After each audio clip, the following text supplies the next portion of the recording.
also starting on YouTube. Anyway, yeah, was at rank 17 earlier in the week. It's decayed a lot since then because I hit it very early when the pool of Mythic people was very small. I am avoiding ranked for now to see kind of how the rate of decay is and whether I can hold in the top 250. I'll probably have to play some more at some point this month, but tonight I am going to do some traditional drafting to earn play-in points because I have 38 right now. I want to do 2 entries this weekend into the sealed play-in event on Saturday. So I am playing to get one more trophy. Strixhaven Limited. Let's get some audio on again too. Here's traditional. So if you get a trophy in traditional draft, you get 2 play-in points. This is my goal. I'm going to do several drafts tonight. I would like to trophy one of them. That is the goal. That is the whole deal. I've got enough gems. I should be able to do plenty of drafting unless things go horribly. I feel like I have a decent handle on the format. I still feel a little uncomfortable with the converge decks because honestly I've been leaning very heavy into playing the aggro decks. I have played Lorehold a lot and had a lot of success with it. I actually, to me, I've heard otherwise from the stats. If you ask me, just based on instinct, it feels to me like Silver Quill is the best archetype. I think properly built Lorehold might be better, but they're both really, really good. So I have been mostly playing the white-based 2-color archetypes as much as I can. When I feel completely edged out of them, I will venture out into Prismari and just 5-color Converge. I have had success with both of those as well, but not as consistently. And I feel like I have a very comfortable handle on kind of how to build the aggro decks and what the key cards are. The 5-color decks and the Prismari decks are much weirder. And so I'm not as comfortable drafting them yet. One sec, I'm opening up a little chat thing because I see that people are chatting, but it's very small in the overlay, so I'm going to open a thing where I can see it better. Please hold, your call is important to us.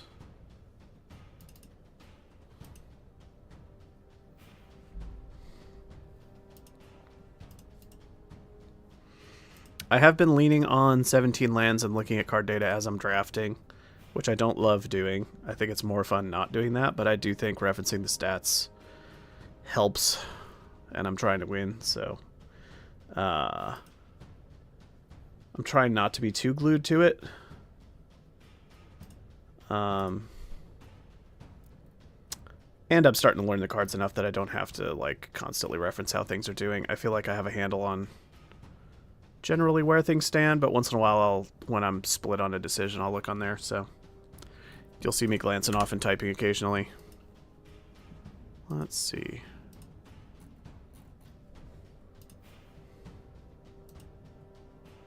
Chat is teeny tiny. One sec. Zerit B.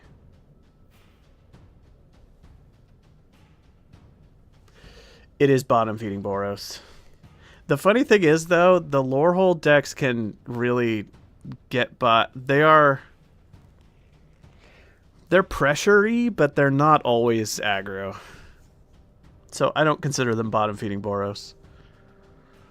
Yeah, Silver Quill, when I'm in Silver Quill, I feel the most relaxed. I feel like the cards are strong, it's clear how to build the deck, the synergies are there, you just do the thing and win games. Lorehold, I feel like, is as strong as Silver Quill. It's much harder to build the decks properly, or it's a bit harder, because there's kind of multiple ways you can build them, and it's not always clear kind of where you want your creature counts and where you want your curve. The 5-color Converge decks are definitely good. I'm not as comfortable drafting them. I've drafted the Converge decks maybe like 4 times, and I think I trophied 2 of them, and I had one that just went horribly, although I think a little bit of that was just how the games went because it still felt like a strong deck. And then I had one that was kind of medium. I'm not as confident about how to build those. I was listening to the Limited Resources podcast earlier where they were talking about how to build it kind of Prismari centric, and didn't get fully to that part. They alluded to it, and then I hadn't finished listening to it, so I was going to get some input on this. I might still be hopelessly lost about how to build the Converge decks, but I am open to trying it, just kind of going by the win rates and instinct and see how it goes. My experience has been that you mostly want to be in the white decks. If you're not in the white decks, Prismari or some flavor of Converge is also fine. And it's a rare circumstance where you want to be Witherbloom. But I'm willing to end up there if something weird happens. Like I first pick a black out of a really awkward pack, or I get past some rares for it and it's clear that the whole table's ignoring it or something. I just don't think that Witherbloom is as good as any of the other decks, and it feels clunky, but I think if you have the right density of synergies, you can actually make a solid Witherbloom deck, so I'm not opposed to doing it if it feels like the table's pressuring me into it. The other thing that I've noticed, green cards. Oh yeah, I forgot about the green paradigm. If I open the green paradigm first pick, then yeah, I'll play one of the green decks for sure.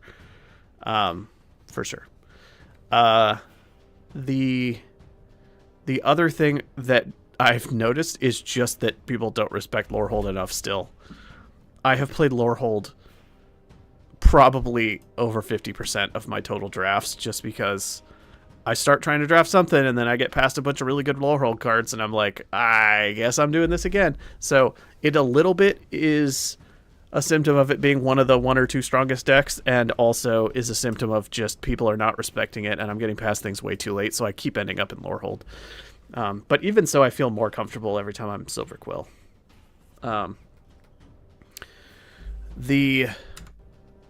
stop rambling and play in a second, but Practiced Offense and Antiquities on the Loose, my god, those cards win games so hard. And it looks like Stirring Hope Singer's way up there too in the win rates, but I have not played with him as much. But those two, White has some bomb rares, like really difficult to beat bomb rares, and Practiced Offense and Antiquities on the Loose are both primarily Lorehold cards, and oh man, if I open either of those, I'm just slamming my way into Lorehold as much as I can. Although I think either of them is strong enough that they're totally fine at Silver Quill too. I'm looking at the 17 lands rankings here. Oh yeah, Moment of Reckoning is a ridiculous card too. My god. I've only actually gotten to play that in one deck, but Moment of Reckoning is super gross. Let's see, green card's first pick. I've yet to play with Delian Fell. I've just never opened him. And I think, let's see, currently he's the second highest win rate card in the set. I don't think I've opened him or been past him a single time. I've never seen him in draft. Out of all the drafts I've done somehow, I've just never seen him come up. So I guess if I get Delian Fell, I would also slam my way into Witherbloom on the assumption that he's good. I've also not seen him played against me very much. I think I've played against him once, and I won the game because I was way ahead when they played it. I haven't gotten to play with Quandrix the Proof yet. Oh my god, Arc of Hunger also. I forgot about Arc of Hunger. Arc of Hunger is a stupid card too. I did not respect that when I read it the first time, but it is an absurd rare. Lorehold just has like 5 really broken rares, and if you open any of them, you kind of have to play Lorehold. It's just sort of how it be. So that also keeps shoving me into Lorehold. It looks like the highest win rate cards that are conceivably even in Witherbloom are Bleck and Delian Fell.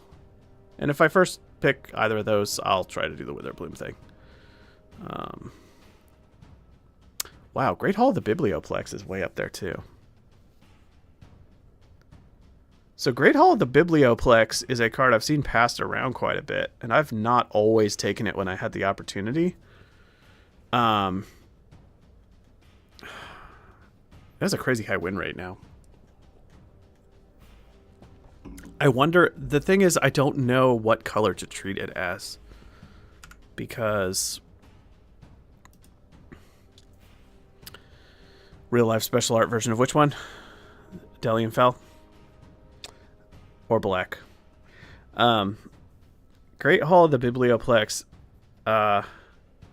is the land that turns into a wizard, and it taps for any. It can tap for spell mana of any color or colorless. So you clearly have to be a spell heavy deck. I don't know. Like, it has a crazy high win rate, and I just don't know. Do I treat this as a Prismari card? Do I just slam dunk it in a deck? Is it a Converge card because it taps for any color spell mana? Is it bad that it doesn't go creature? I guess probably you want it in a Prismari deck or a spell heavy Converge deck.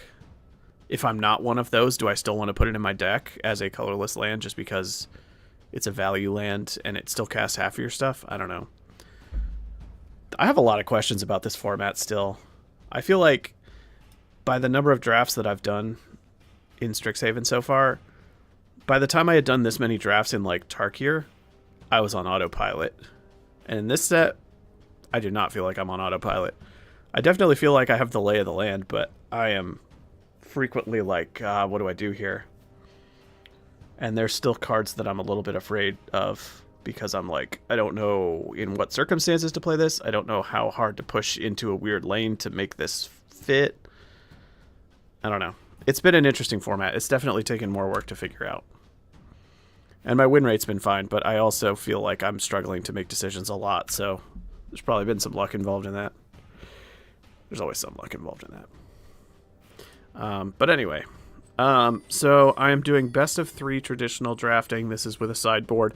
I've not found myself sideboarding very heavily. Once in a while I'll swap out a card or two, depending on what I'm up against, but I've not had like... I've not felt like the best of 3 is radically different from the regular best of 1 draft. There's a lot of internal synergy to the decks, and so you have limited slots that you can like swap out while still having your deck function a lot of the time. But I've like swapped into more grindy or more aggressive depending on what I'm playing against here and there.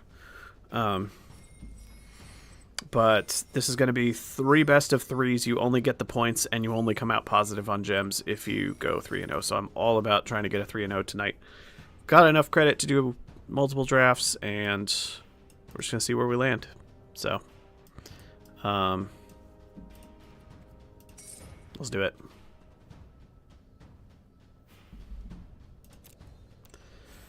Let's get one of the bomb white rares. I would really love to see Antiquities on the Loose or Practiced Offense, because I don't know how many games those have won me. I had 2 copies of Practiced Offense in one deck at one point because I had 2 copies of Practiced Offense in my deck. I was past both and went 7-0. So sometimes you're just at a table full of people that don't actually know what's happening. Granted, that card looked solid to me, and I put it in my pre-release deck. And after playing with it in the pre-release, it was clear that it was stomping games. People were reading it twice and going seriously. And it has not gone down in my estimation since then. It is a cracked card. It didn't read as insanely cracked the first time I read it. It just read as good, but oh man. Practiced Offense has been absolutely insane.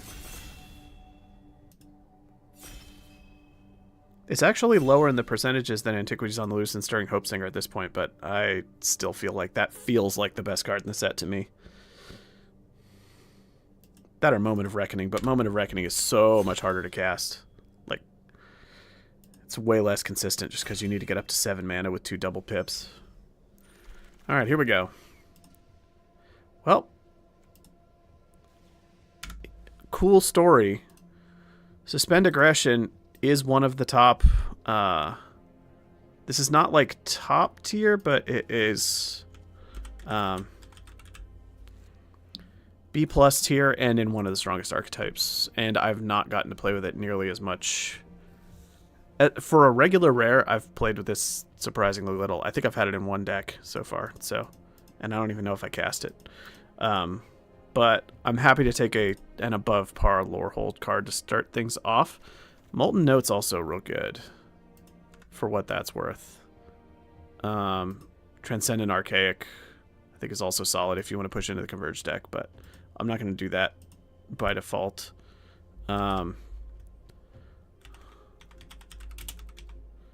Actually, Molten Note has a higher win rate than Suspend Aggression, and they're similar cards. Weird as it feels, I'd probably take Molten Note. Yeah, I'm going to do it. As a splash in the Prismari decks, this can cast for 5 mana and trigger that stuff. It's probably more flexible. The flashback's really good. What do we got? Oh, see, this is what I'm talking about. Already, I'm like, I don't know what to do. I think Dual Tactics is solid. I could... This is a very clunky pack to go with a red-white first pick.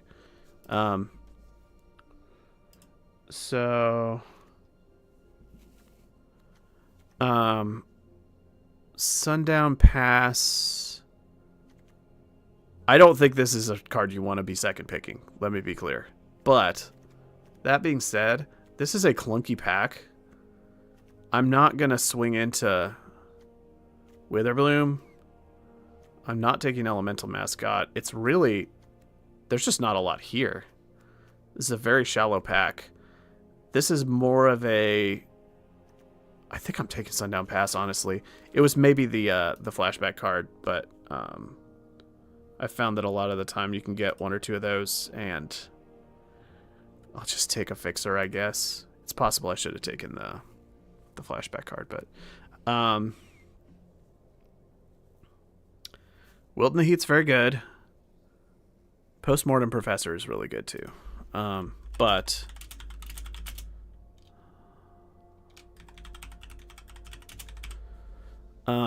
It's not... I don't think of Postmortem Professor as like a bomb.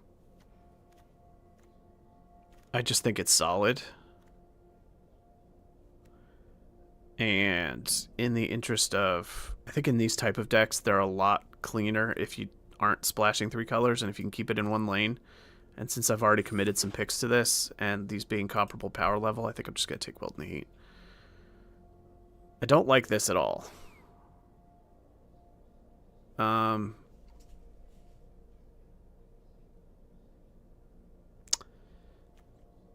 think Debater is a really clunky include in the Lorehold decks. It's like playable, but it's not really what you want, and it's not really the right deck for it. I don't think Hop to it is really where you want to be either. Unless you have something that cares about tokens. I might honestly take Forum of Amity. Because I could see playing white-black and splashing some of this. If Lorehold ends up feeling kind of cut. And having both fixers can help make it more consistent if that ends up happening. I think Dig Site Inventory works okay in Lorehold and pretty well in Silverquill. There's an Essence Scatter, but there's a world where swapping into some kind of Jeskai-based spells deck is the right thing to do here. But I kind of want to wait one more pack before I start feeling cut enough to swap somewhere else. Here we go. All right. We've got Living History and Pursue the Past. So, given what I've taken so far, I really want Living History because it's a creature. But I think Pursue the Past is a cracked good card. I think it's one of the best commons. And it's just very good. And you really want to have 1 or 2 of these in every Lorehold deck. And if you fail to get one, the deck feels really hollow without it. So I'm going to pass the Living History. Assume I'll pick up something like that later. How clunky is Fire Dancer in a deck like this? I think I really just need a creature. I think Abigail is better, but I'm not in that deck as of now. And I'll just take a 2-drop, I guess, just to stay the course. Another thing is, if you keep cutting like this, the people to my left will not end up in Lorehold, and then on the pass back, I'll get more good stuff. So I'm just going to keep cutting these colors as hard as I can when I'm not sure what else to do. I think Annis is borderline unplayable. I don't think Choreographed Sparks is playable either. There's a lot of Witherbloom coming around. Oh my god. Are you serious? All right, well, that's a really good sign. I think we're in an open archetype, but that there just wasn't a lot of it open in this first pack, which is a really good sign because it means nobody else at the table will be committed to it, probably. Yeah, I'm going to take Suspend Aggression. I really need creatures, though. I'm a little bit starting to worry about the deck composition. I'm going to need to prioritize creatures going forward, but I think this is enough better than the mascot to go for it. These are both clunky. Take Mr. Vigilance, I guess. I do also have a lot of spells that target creatures. So I guess I can trigger him a fair amount. I guess he's fine, actually. I'll take a Glass Right. I think Monstrous Rage is also fine. I've seen it do some stuff. Hop to it. All right. I don't know in what circumstance you want to play Hop to it. It feels pointless in this format, but also maybe it's just fine regardless. Okay, I'm a fan of Sloth. I would really like a mascot too, because I'm going to need to pick up a couple of these, but Sloth is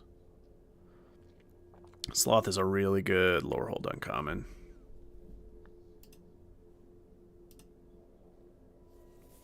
Yeah, I think Sloth is a good card that doesn't need a whole lot of explanation.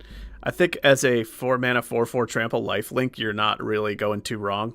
The fact that he can exile your opponent's flashback stuff or trigger your graveyard effects just passively while existing really pushes him over the top into, okay, this card is ridiculous. One of the better uncommons. There's a Resonating Lute and some real nice Silver Quill stuff. I'm not thrilled about this pack. I'll probably just take an Acolyte, though. I mean, I think Killian's Confidence really is the kind of card that requires you to be in on the Silver Quill plan, which we're not, even though it's a really good card. And I don't want to splash a 2-drop, or really a 3-drop. I passed up the opportunity to get into Prismari shenanigans, although maybe it's still possible. It's kind of between Heated Argument and Acolyte because it's just a weak pack. I'll take a creature because I feel like I need a creature. There's an Erode. The Dromedary is a clunky card. I have utterly lost to this before. It's really annoying. When this is good, it's really, really annoying to play against. But I also feel like it's not consistently good enough to bank on that. This is another clunky pack, but we're getting past way above par stuff, and it's alternating with just terrible packs. So I feel like Lorehold just, the table hasn't been opening very deep packs. Okay, here we go. Elite Interceptor is really good, but in Silver Quill.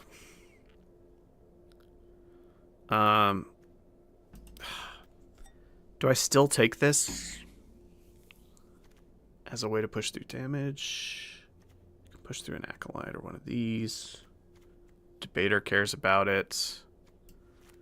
I really want Primary Research. I would like one copy of Primary. There's also a Wilt in the Heat. Maybe I should have just taken the Wilt in the Heat, actually. I think I have instant remorse about that pick, but it's alright.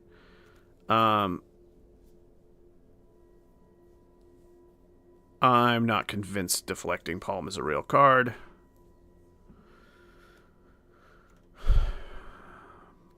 This is just a Terramorphic Expanse for consistency. This also just opens us up to random splashes if we open like a crazy bomb that's Prismari or something. I guess we'll see. Soloist really wants you to have a lot of 5-mana spells. We're not dense on that. I think the Dust Speaker's been totally pulling his weight and he's been fine. But I'm pretty sure this is just a mascot here. This is a bread and butter card that makes the deck function. That is an extremely late Johnny's response. This is a premium removal spell and should not go this late. I don't know what was taken above this, but it was a mistake. This is a removal spell that looks like a 5-drop, but it's really a 2-drop, and it's very good. Well, there's nothing to take. I mean, I could take Last Gasp, actually. Maybe with 2 ways to splash, another Fire Dancer isn't the most exciting thing. I don't know. There's a mascot. Alright. Alright, we're picking up the stuff we need. At this point, I think...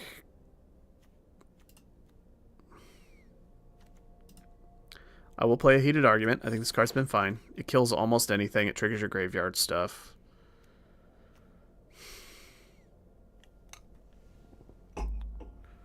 I don't really want to play any of these cards. I'm going to cut this just to cut red. Mind Roots has been real annoying when played against me. It always makes me sad. But that's always how those kind of things feel. Biomancer and Clunk. Alright. See, here we are, ladies and gentlemen. I started the draft talking about how I don't know how to evaluate this card or when to play it, and here we open it. You know what, though? Something that's a little clearer is that Tome Blast is a really good card. And so I think I'm just going to take that. Maybe I'm underrating Biblioplex and it's good, and I should be playing it, but I feel like you mostly want to be Prismari or Converge for this, and Tome Blast is everything you want in life. It's burn to the face when you're being aggro. It is value when you're playing a grindy game. It has flashback to trigger your graveyard effects. It's really good. Oh, hello, friend. Well, this is more of a Silver Quill card, but I think this is still a really good card. And how many things do I have that target a creature? 4, 5, 6, 7, 8, 9. Makes me really glad I took that Interceptor now. Okay, yeah, let's take the Inkrite.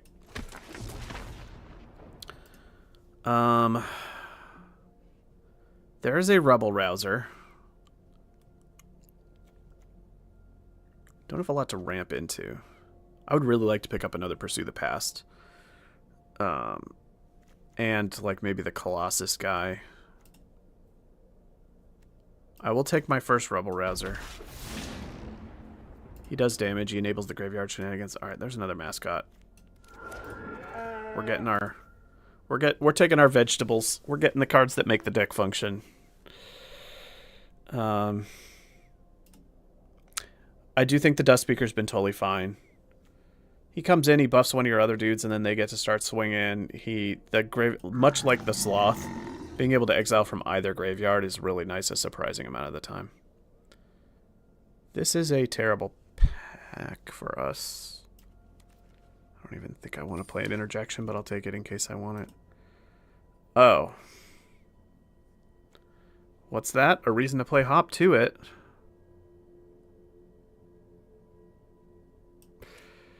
I think this card's clunky. Just wander off. Maybe I should really be splashing black. I don't know. I'm chickening out. I think the correct way to build this deck is probably to try to play 3 colors. I've got fixing for black and some decent stuff, but...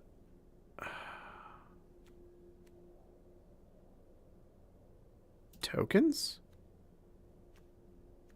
Tokens. Tokens. I think all these cards are bad. I'm going to take this guy to think about him. I don't think any of these make it, though.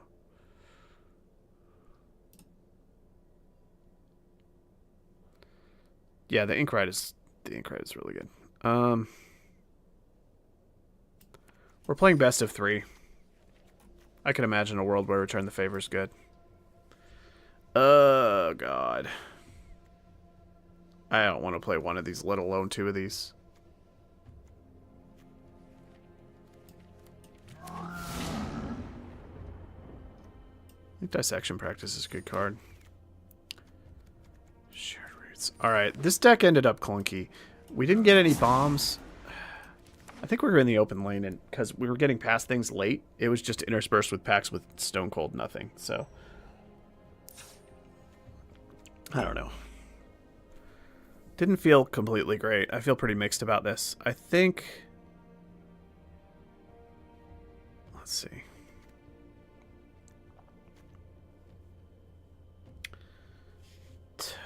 Tokens, huh?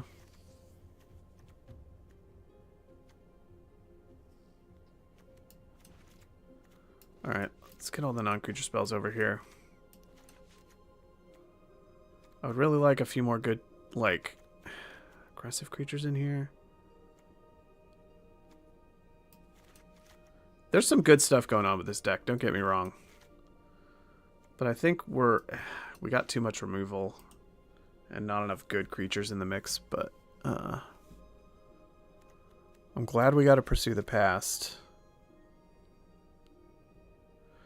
Maybe, what's our creature count? 12, yeah. Let's put Aziza in here, see if she'll pull her weight.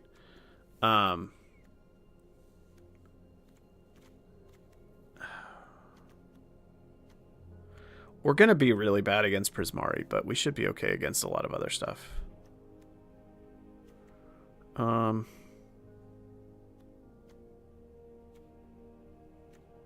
Really don't love this Strife Scholar. I mean, maybe when you're not happy about having enough playables or creature density or something, you play a card that effectively has cycling on it.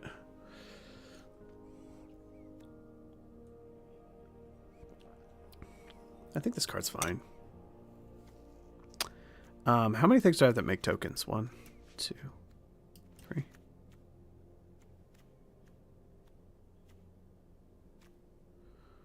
I mean, I could play the Glass Ride instead of something.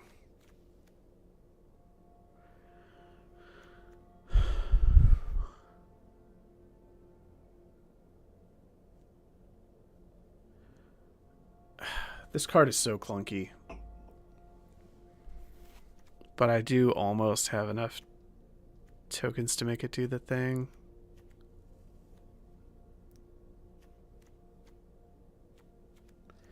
I'm worried about how heavily I'm leaning on these 3 spirit mascots. I really would have liked, like, the 3-drop uncommon guy that exiles something from your graveyard. Who's basically a 2-for-1 or something, I don't know. Or more top end like the Colossus. Pursue the Past is nice for discarding excess lands. Oh.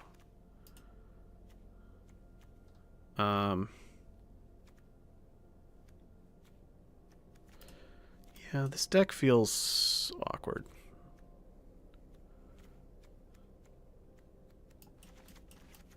But maybe okay. We do have a lot of removal. Like, if we're against another aggro deck or a creature-heavy deck, then we're going to be in pretty good shape to grind it out. And we could have some really good draws where we, like, drop a mascot and a mascot and then start exiling things and just kind of pop off. Because we have 3 renewable ways to just exile from the graveyard. So these go really nicely with the mascots. 4. Wait, no. You. I think the Inkrite will be good in this deck. And if Aziza actually gets to copy something, she'll be sweet. Does this deck not want dig site inventory? This has 2 things going for it. One is you're being really, well, targeting creatures, which we don't care about because we're not that kind of deck other than the Inkrite. But we have a ton of other ways to trigger him. And the graveyard triggering, but we have a ton of renewable ways to do that. And I'm worried about our creature count being low. I think maybe we kill dig site inventory and put in tempo cycling trick or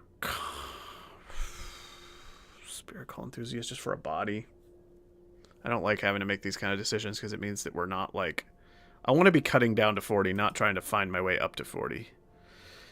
I feel like Strife Scholar's already pushing it in terms of the what I actually want to be putting in my deck department.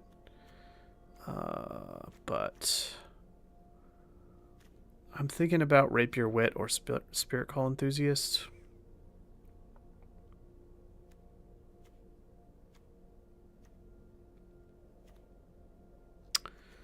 How likely are we to actually be, like, beating down aggressively?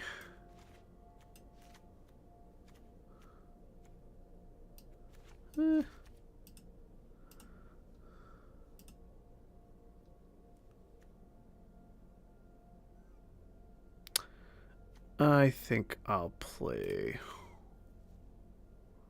Wit. Although if I work in Goblin Glasswrite to this deck, I then have enough token generators maybe for Spirit Call Enthusiast to do the thing.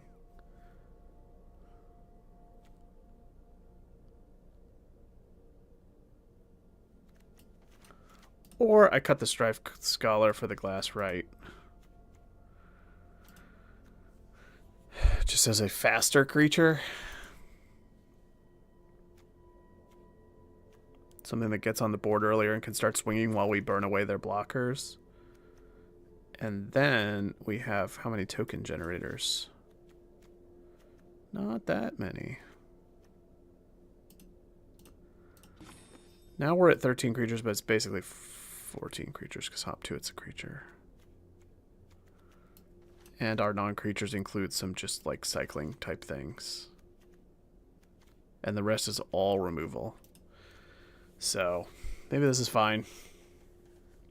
I think we're going to struggle against Prismari because half of our removal will be dead.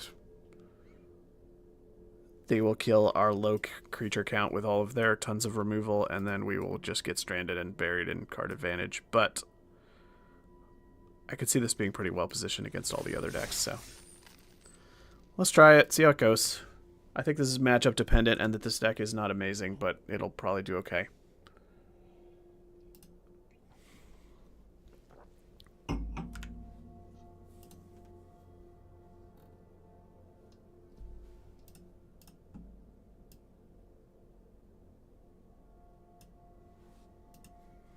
Oh, sorry, the overlay's all screwy, isn't it? No, never mind. It's fine. Put chat up here, I guess.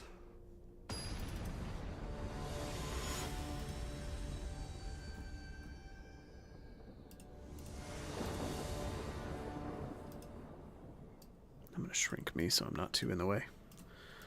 Alright, see how it goes. Ugh.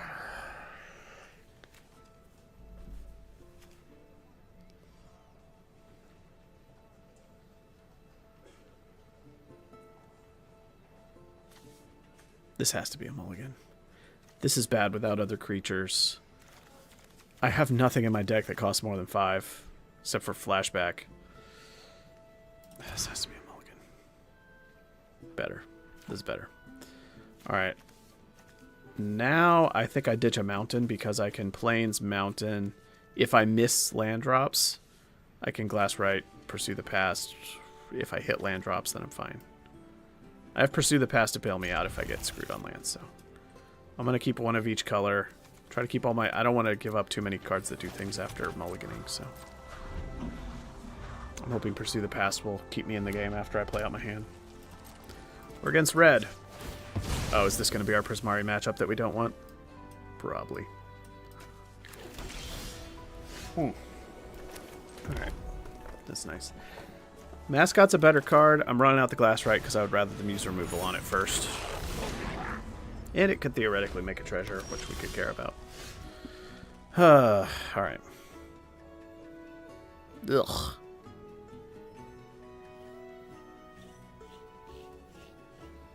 I don't want to discard any of these, but I kind of have to hit land drops. So what to discard?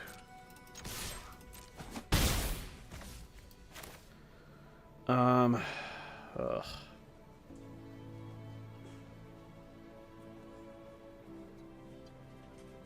This is real tough. I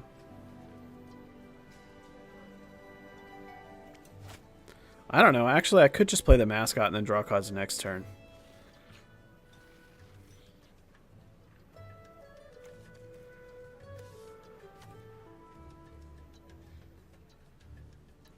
And one of these has to go.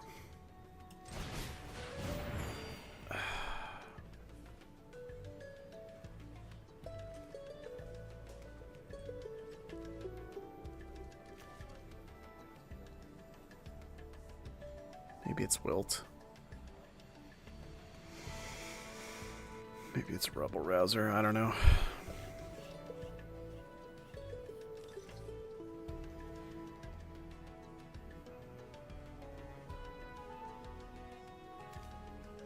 I guess as the person pressuring. Let's do this. Oh my god, I didn't hit the land drop. Oh, I should just play the mascot, apparently. I still didn't hit the land drop. Alright, this game might just be kind of irrelevant.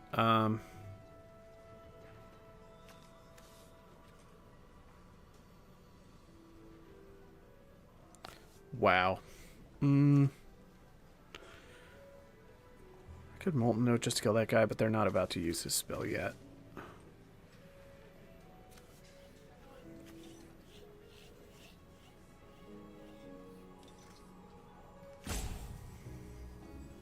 Let's play out the ink right.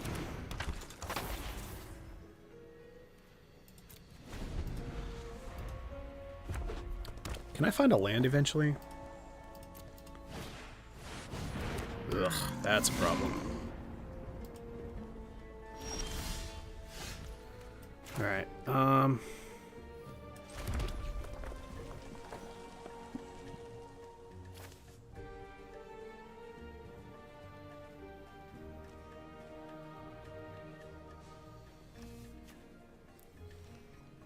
don't want to give up Molten Note because it's how I get rid of that excavator next turn. The Rubble Rouser guarantees that I solve my mana problems. You know, I think maybe.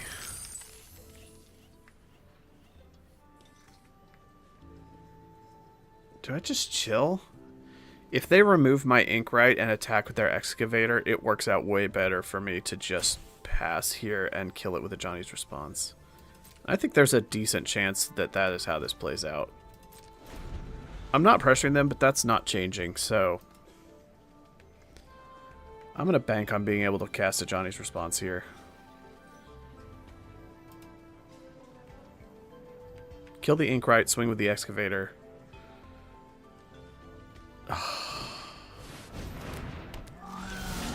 This game's not going to go well for us. That just became clear, I think.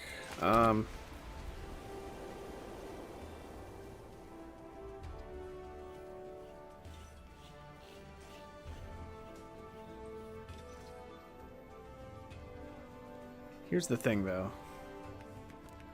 They don't have anything to flashback yet. They don't have a way to trigger these yet.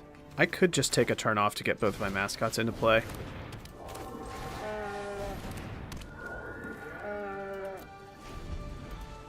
Just hope that they can't immediately make tokens. Then focus on killing them next turn. That's fine. Wow. Okay. Okay. Okay. This has been a weird game.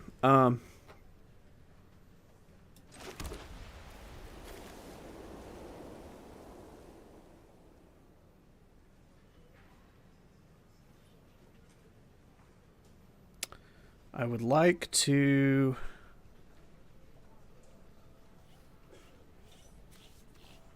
I think the next land I pull, I'm just going to discard it with the Rubble Rouser. I don't think I'm going to have any good attacks here no matter what I do, so I'm just going to chill out with removal up.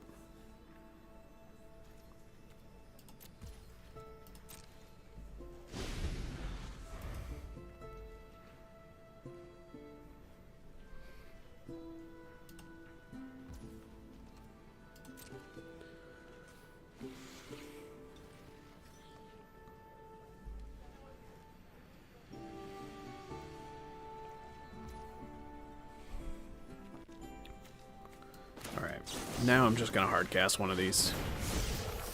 Start the engines.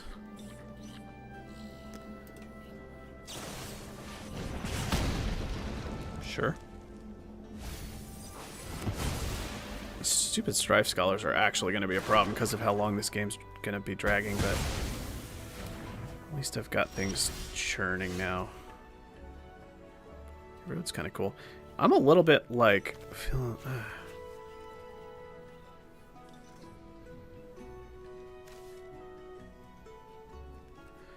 The Rubble Rouser would be nice for triggering these spirit mascots every turn, but He's so slow.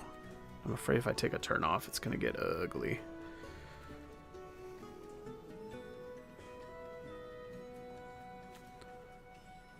You know, I almost want to just pursue the past to start growing these mascots and drawing cards, ditch this Rebel Rouser. I have a lot of ways to trigger my graveyard exit stuff. And this lets me hold up Erode so that if they do anything too busted, I can Erode in response.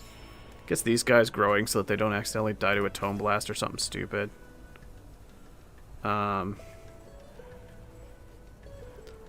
Yeah, let's assume we'll find more ways to trigger our graveyard stuff. Alright. Well, now I'm just gonna cast the pointless card in my deck. As I can.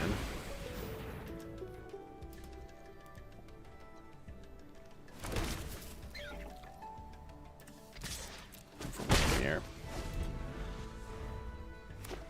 I'm still assuming I can kill this excavator before it makes tokens, but we'll see.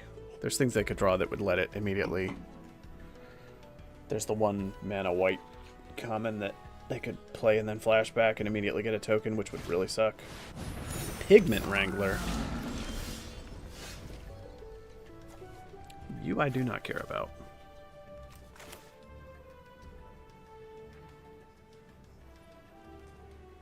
It's not very much.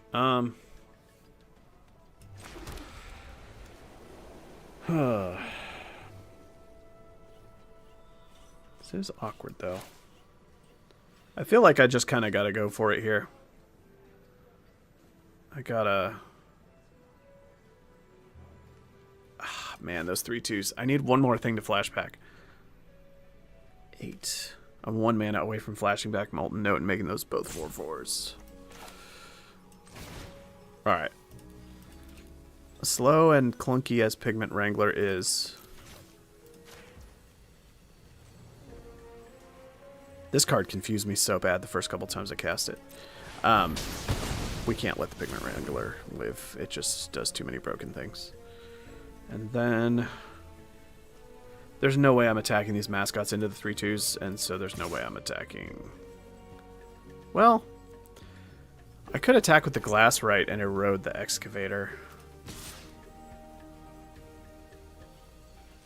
That immediately gives them mana to do their stuff, though. Just gonna chip it in the air.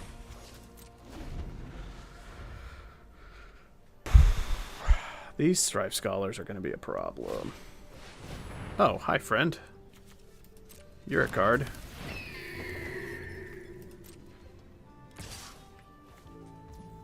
Come on, discard something to give it lifelink. No?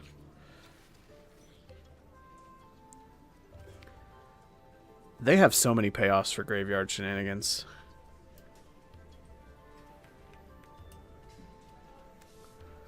I think this is a must kill. Unfortunately. Probably more so than the Excavator. I'm really worried about the Excavator though. But at some point, they're going to start putting 1/1 counters on things. Just tokens. Oh, they're making tokens. Uh-oh. This is so bad. Alright. Whenever I hit a land, I get to immediately grow all these mascots, which will be nice. If they want to take turns off paying 6 mana for it, yeah. That's fine. I mean, we're under a ton of pressure, and this is a problem. But we're not dead yet, so there's that. Man.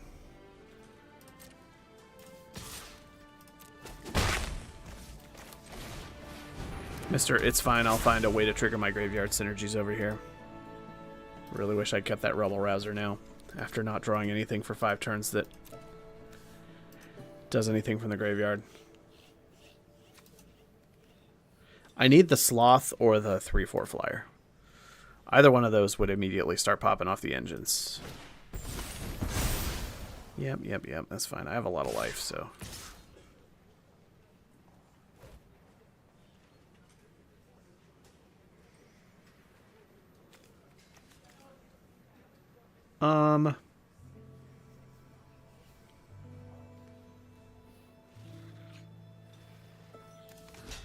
This probably looks weird, but I think I'm going to block one of these and not the other. If I give up 8 life, they can actually start pressuring my life total in a meaningful way. These 1/1s are not that impactful, and...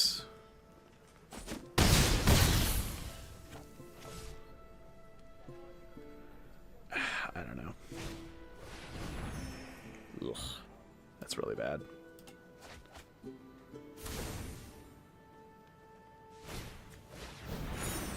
Come on, something. Alright, well, I mean, that's a card that does things. I'm going to tap the 3/4. There's a land, so we can Molten Note next turn.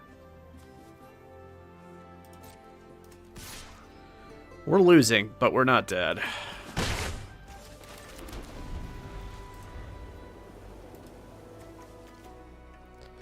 Maybe I should have held that in hand just to bluff with, because they don't have any discard effects in their deck. Alright, they make more tokens. They have yet to find a way to use their graveyard, even though their whole game plan is garrison excavators and stuff. Really? This is what you're going with?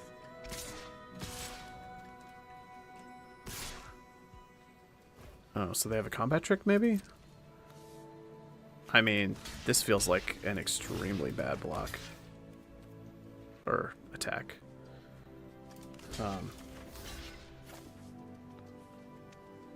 They have 1 mana here. I'm just going to eat their whole team. I'm actually killing the spirits over the glass right because of the existence of antiquities. Okay, they have Inner Road. So they kill one of my things, and I get a land. Whatever. That was just a bad attack. Look at this. They're trading unprofitably with a whole bunch of stuff. Alright. Now we kill the garrison excavator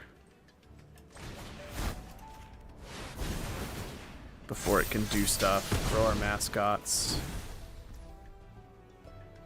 Unfortunately, I don't really have good attacks still. But 10 for 1. Yeah, we're getting buried in card advantage here. I am just out of gas. This is the problem of not having top end. I needed another Pursue the Past, really, so that I could be discarding extra lands. My deck is short 1 Pursue the Past or top end piece. It's a little bit bad at these late game grinds.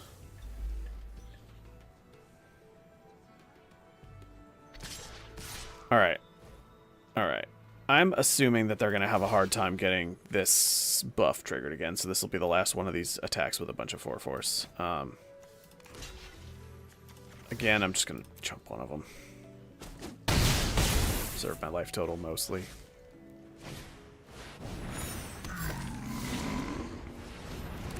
Or not. They could have another one of those, and I could draw a land. Oh my god. Crazy. Crazy. If I had kept that Rebel Rouser, this would be a whole different game.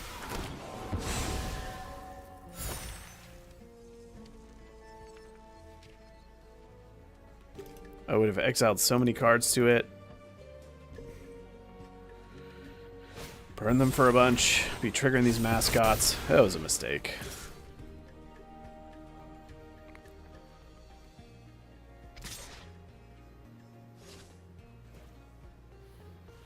Really? They're not attacking with... we're losing this game to somebody that's not even playing well. You know. I think we're just dead now, right? We're dead a bunch of ways. I feel like on balance we should be able to beat this deck, though. Yeah, we're dead.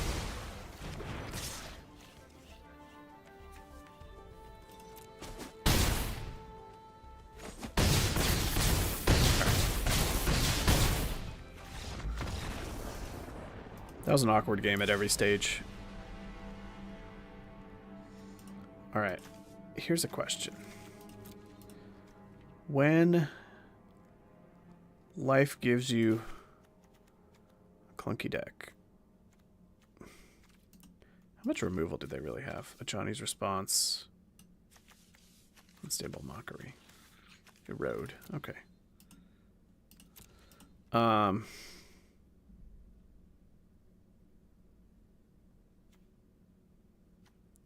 think Hop 2 is terrible. It doesn't belong in this deck.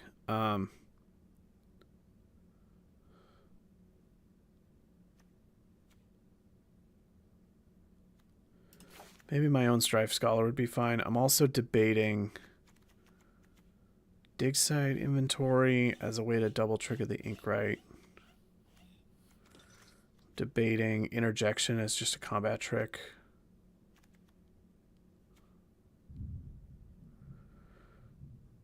Debating Spirit Call Enthusiast to do what they're doing, even though it feels really clunky. And I'm debating Return the Favor to just retarget some of their removal.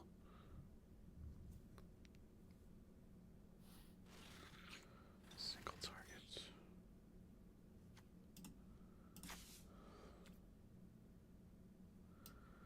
I mean, it's such a blowout to be able to counter one of their things, and they're not going to be expecting it or playing around it.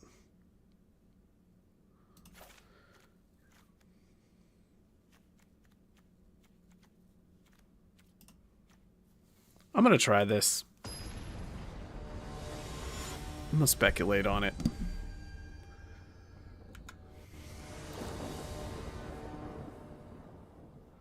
Yeah. This deck did need like some kind of good bomb. This is a thoroughly mediocre Lorehold deck. I still think it's fine. This is a much better hand than last game.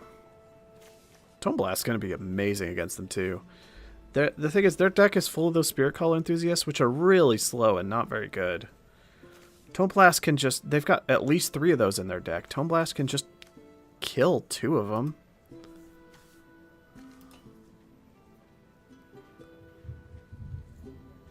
It doesn't feel like they're aggressive enough to pressure us enough for the, like, ward to matter that much.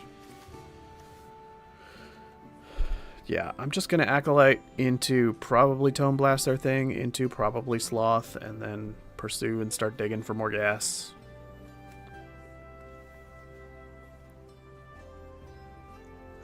I do think I could have been okay in that game if I had kept the Rubble Rouser. That was a mistake. The thing is, what I expected was that their deck was going to be chock full of removal and that they were just going to burn it away.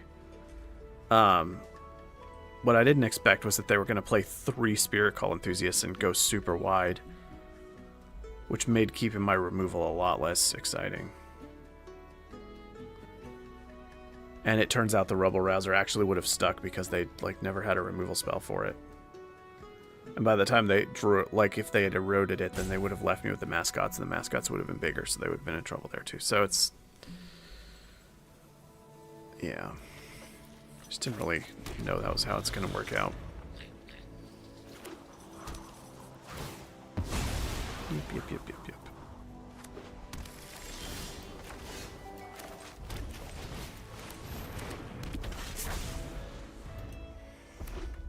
Play a mascot, please. 3 toughness creature.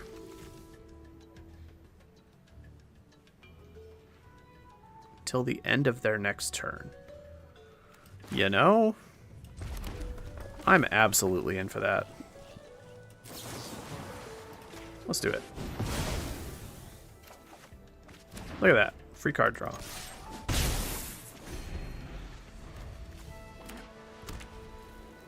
I maybe should drop a land too.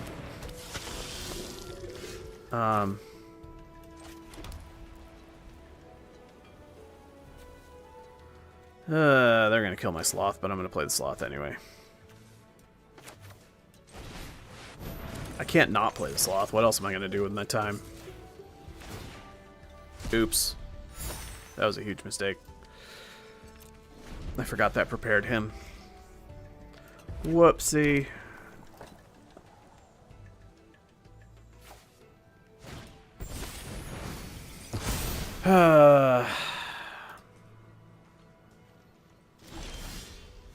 That was the best draw in my deck.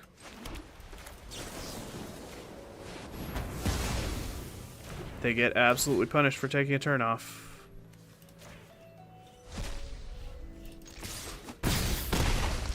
Man, I played badly and got rewarded for it. This is the world we live in.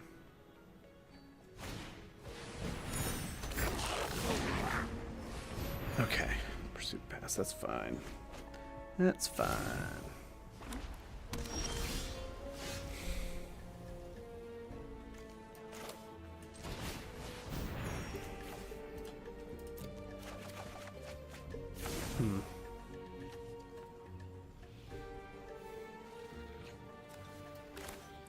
Kind of want to hold the Tome Blast for their stupid... Oh, I kept saying Spirit Call Enthusiasts. I meant Strife Scholars. I don't know what I was on about there. Let's play... You know, funnily enough, it might be right to discard the Sundown Pass and keep the Terramorphic Expanse just because it thins my deck by a land. And I'm going to discard one of them to pursue the past. Though...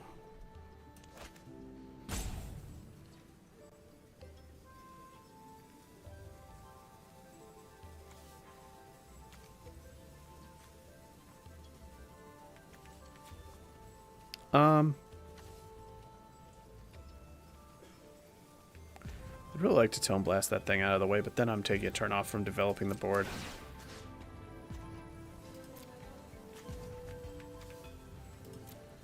Opponent graveyard, pursuit past.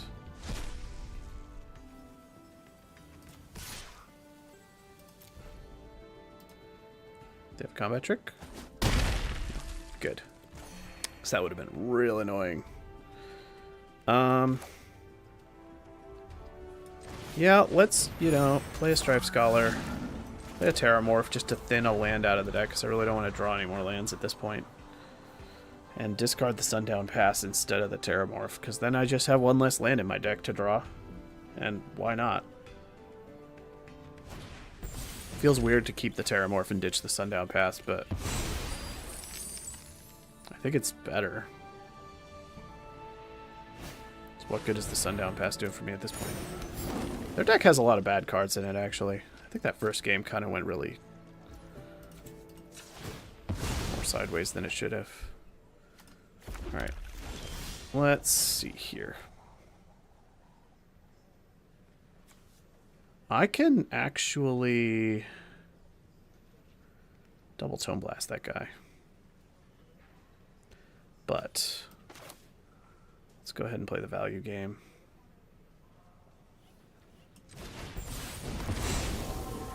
And now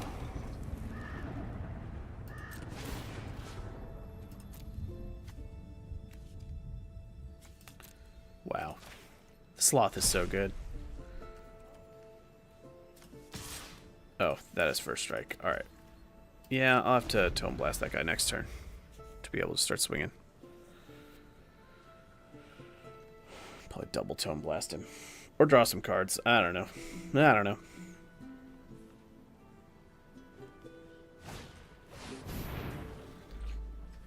Alright. Here comes the clunky cards. Like, they have so many Strife Scholars. I have one, they have three. And it's... I begrudgingly put this in as my final card. I do not think it's good. Are they thinking about attacking here? Seize the spoils. Alright.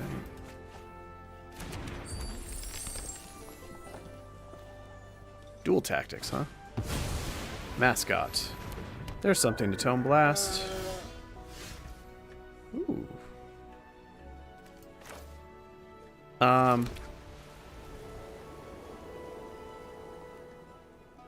Oh. Why did I play that land? Damn it. Alright. At this point, I think...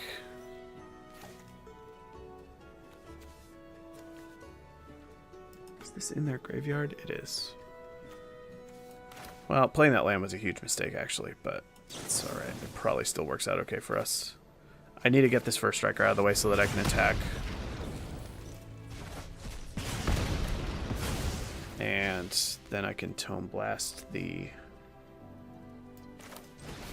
Strife Scholar. I'm leaving alive the Mascot because they seem to not have anything to flashback right now. Because I keep exiling their things. Oh. How do I keep making the same mistake over and over? Wait. 6, 7. 6, 7. Yeah, we're going at him.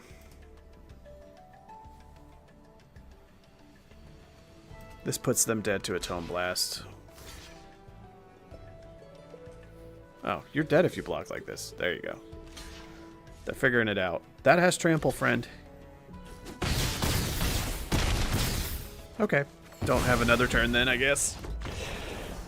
They were probably dead either way. I mean, oh my god, I missed that we were at 38 life. Man, the Sloth carried us so hard that game. Sloth is a beautiful card. Okay. I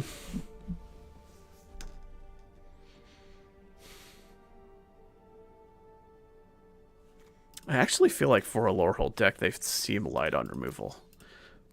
We saw 3 the first game, and half a 1 this game. Makes interjection a little more tempting.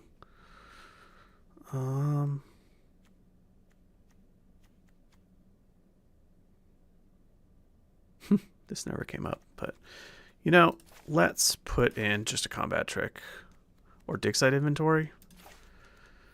Maybe dig site inventory since they don't have a ton of removal. They do have some, but also are they going to want to be like using Erode on a 2-drop because we put a 1/1 counter on it? It seems not great for them either.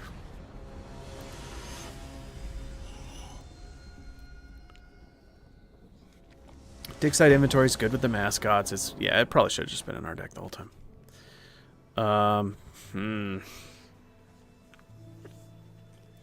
This is clunky as hell. This is all reactive and late game stuff. But we do have our fixing and a perfect land ratio. And we're on the draw. I don't feel like I want to mulligan here. This is going to be a slow start, but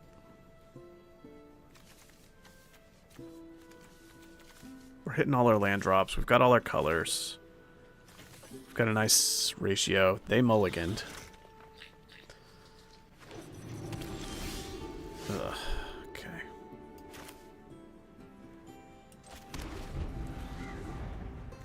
Guess I could have held up Erode, actually. There was no reason to play that tapped. But I can't imagine what I would want to Erode there.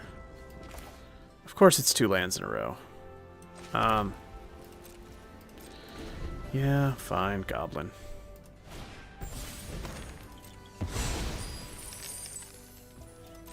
Happy to see them just spending mana on that. There's no way I'm eroding this thing. We're just going to take some damage. What was the point of making the trick? They could have... Alright.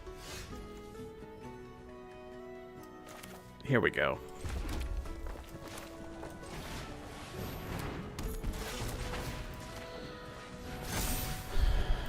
They'll probably kill this, but at least we're making them use a removal spell instead of developing another creature or using a removal spell on one of our bigger things, so... This is going to be the 3-mana deal for, probably, because we saw that in the first game. Really? I'm just happy to have blocked, even if I...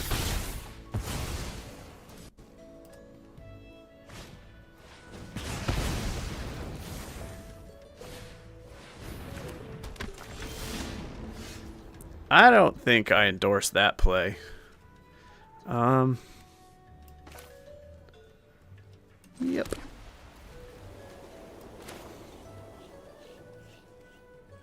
I'm going to go ahead and kill this now.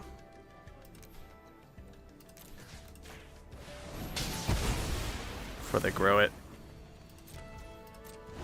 I don't want to erode while they're stuck on 3 lands. Unless they do that. Now... leave your graveyard, huh? And they already have something that can do that. Alright.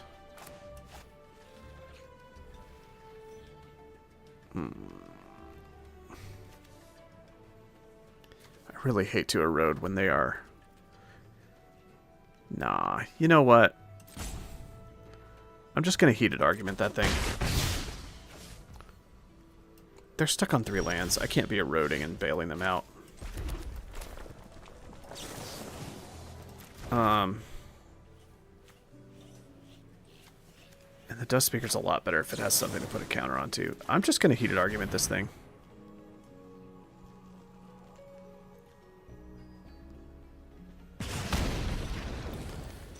And exile Shattered Acolyte. 2.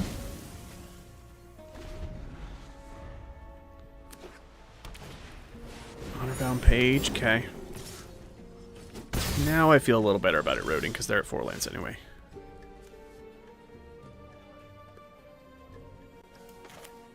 Alright.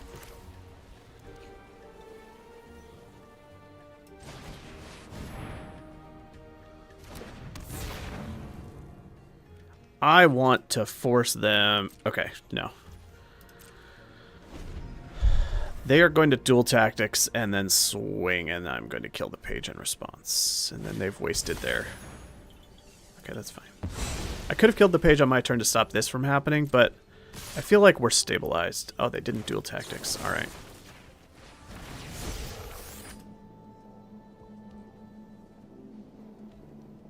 I actually... Oh, I could have done the glass right.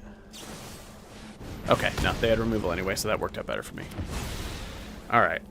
Now they're almost out of gas. They're on 1 card. I'm at 10 life, but they're sitting on a 2-2 and nothing else. And I get to start exiling things from their graveyard. Man, Dust Speaker with nothing to put the counter on is real lame, but...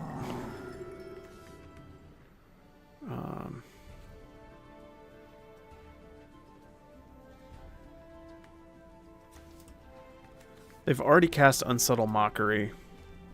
And we've only seen it once before, so maybe they only have 1 copy. But if I put a counter on him with Dig Site Inventory...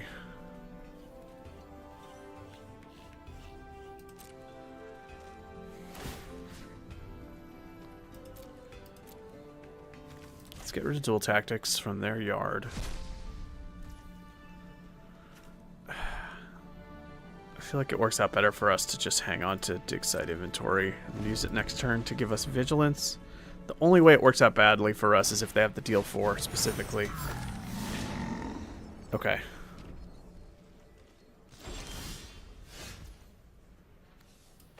Alright.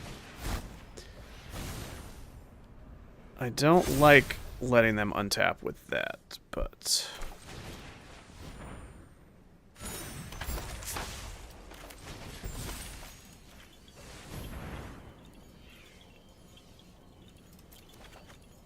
Ugh.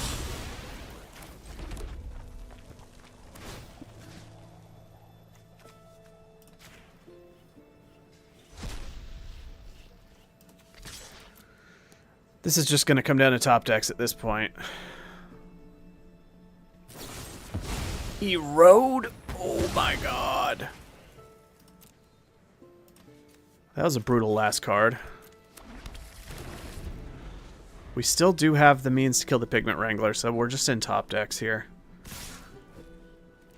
Oh god. My life total. This is not good.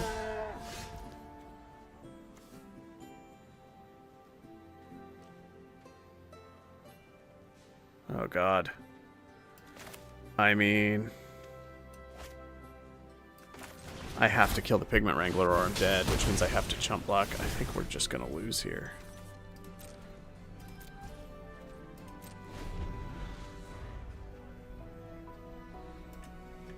Please just draw dead for 1 turn.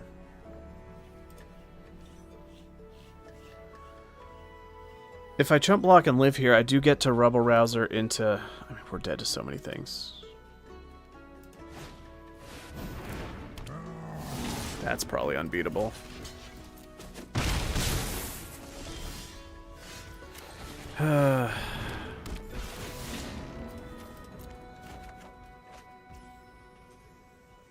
Dead.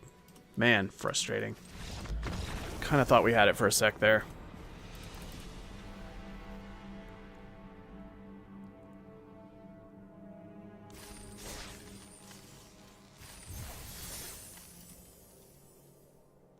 Wait.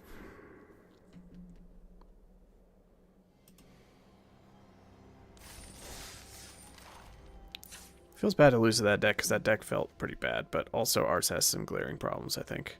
I think dig site inventory should be in over... Yeah, hop to it can go away. I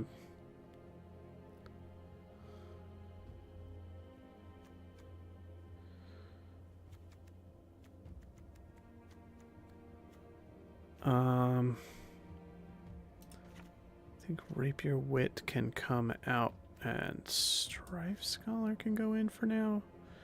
But if we play against... Depending on what we play against, I might swap that the other way. And... Yeah, this is fine. Ugh.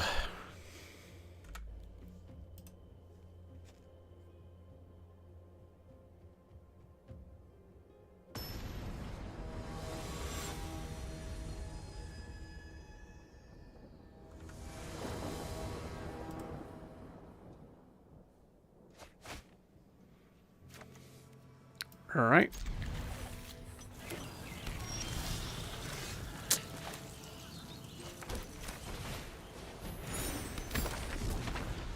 It's a nice hand.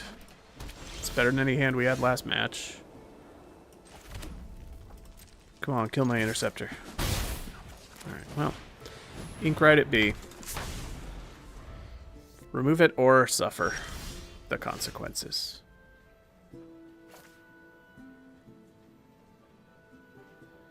I really want to just Rejoinder to get my token and draw my card, because I have nothing else to do anyway.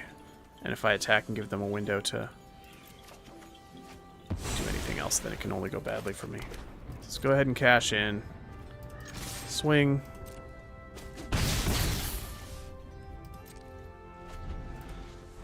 Get out of here with your hot tips. Snooping page. Oh, suspend aggression's so good against the page because the page is like slow, and it makes it way slower.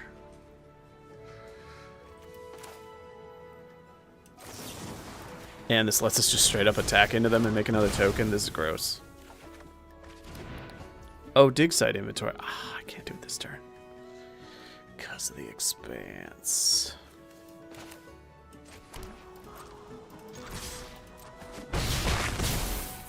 What? I want your hot tip. Give me your hot tip. Just the tip. Expanse for a plains. Oh, yeah.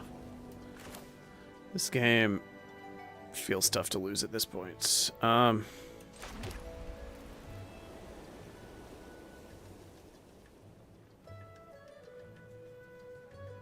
Oh, they're also stuck on 3 lands. Oh, you know... Molten Node has a couple of upsides here. It lets me attack with everything this turn, which puts their life total in a lot of danger.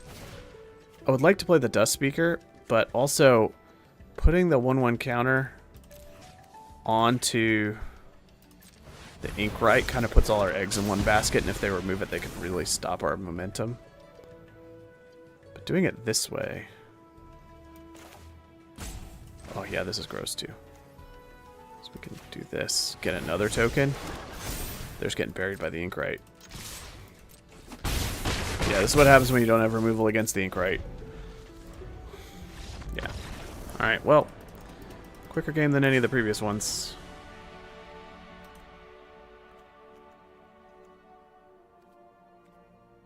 We're against Silver Quill. We know they have a snooping page. We know nothing else. And we know that they managed to see like 10 or 12 cards without having a removal spell, so it makes me feel good about dig site inventory. And things like combat tricks, but...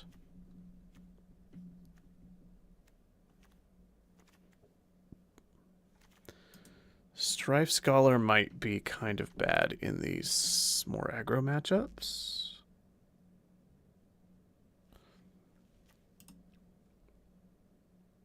But yeah, I don't really have a deep pool of other options. I'm looking forward to drafting the next deck at this point. See if we can pick up some wins, though. I guess this is fine. Really like to draw a 2-drop.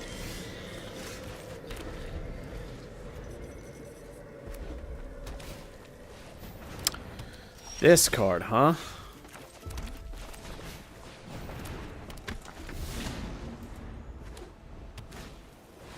That card can be really good or really nothing. Just kind of depends. I would really love to dig site inventory and attack for like 5 or 6 here, but let's just Rubble Rouse.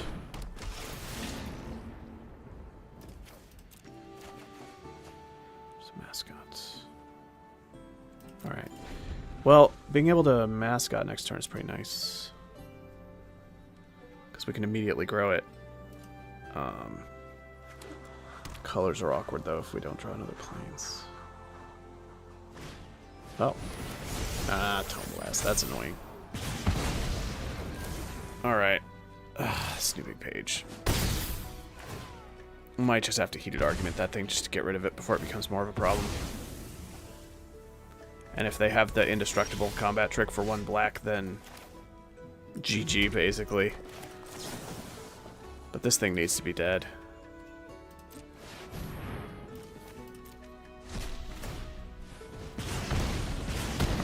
Dealt with it.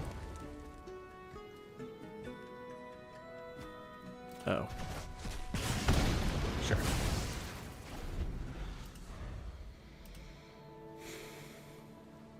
Well, that certainly sets them back.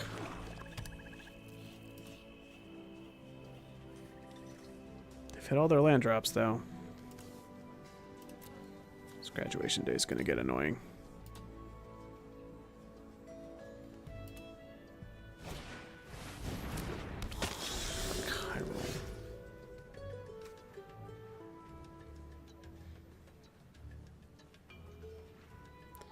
This does a good job resetting him. Let's see. Oh, I see the line here. We Spirit Mascot into Suspend Aggression.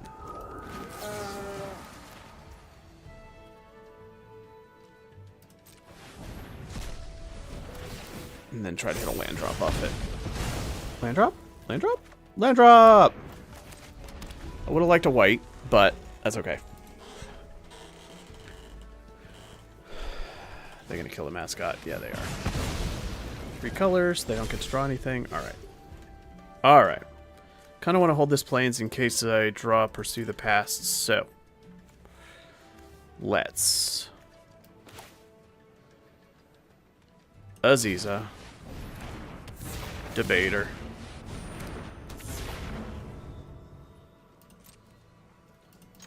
Just gonna attack. It's possible I could get to duplicate dig site inventory, which would be kind of cool. They've got to be scared of the Aziza.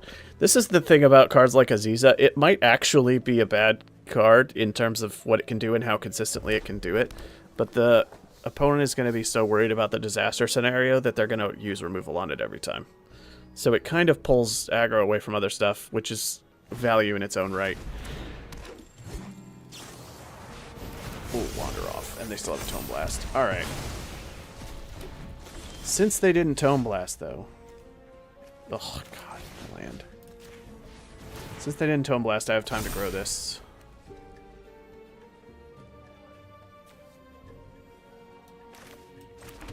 Oh, God. Do I go ahead and grow this thing to the limit? Yeah, I guess I do. They only have 1 more card in hand. If they just never draw removal, then this could actually do a lot of damage, so. Let's do it. I got 2 cards in graveyard.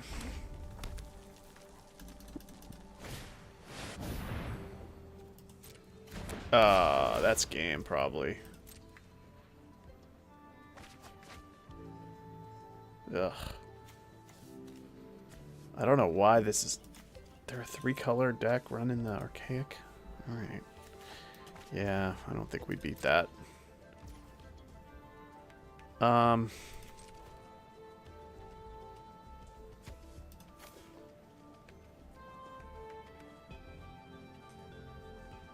Guess we pick face, I don't know. Maybe holding that back is better, but... I mean, yeah, we're done doing things, apparently. At least it's another card in the graveyard. It wasn't the worst useless card we could draw. Ugh.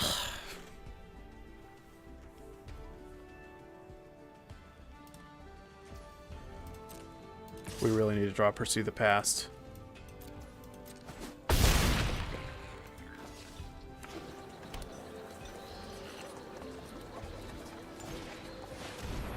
Oh, God. Just randomly late game top deck into a bunch of Converge cards in your 3-color deck. Ain't no justice. Alright. This is also not really what we want.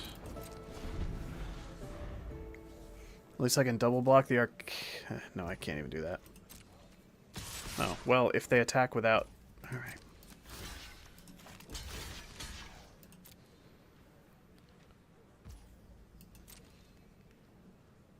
So I trade a 4/4 for a 6/6. I'll take that.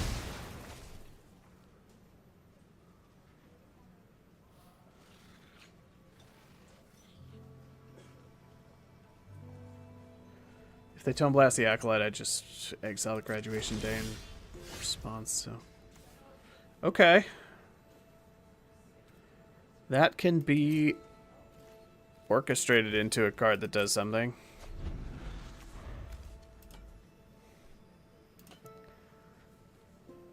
This is a way to kill the Archaic. I don't like our chances of anything good happening here, but... 1, 2, 3, 4, 5. Ooh, they're gonna grow that, aren't they?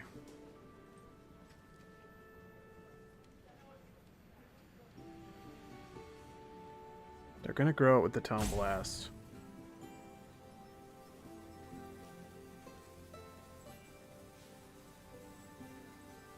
And they're gonna grow something else with the Tone Blast.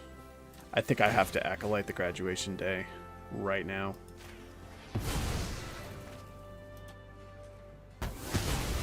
I think we're dead.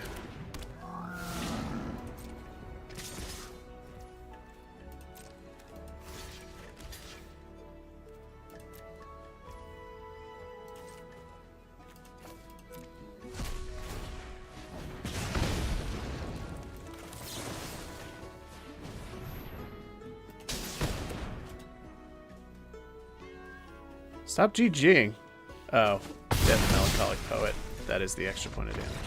Stop GGing. I get it. Jackass. Alright.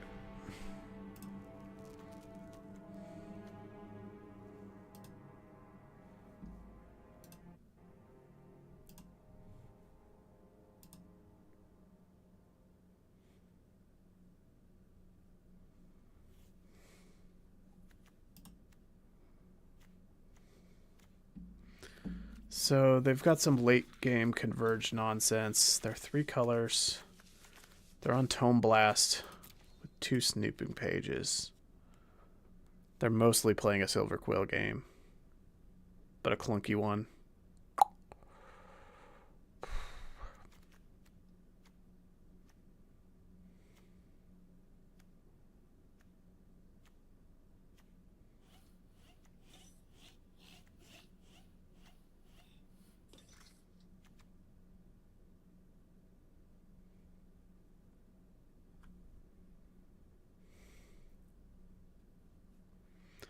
I could splash Last Gasp. I think if Dissection Practice was also good against them, I would be more tempted to. Graduation day. I don't know. I feel like we're probably fine against them. That game just went kind of poorly.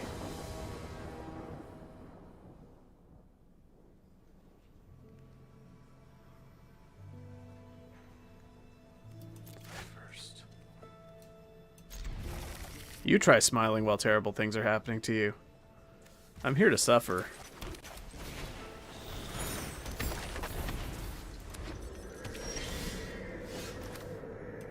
Yeah.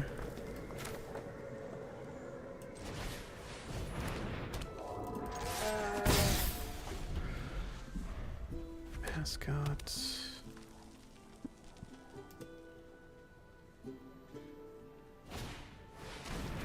Okay.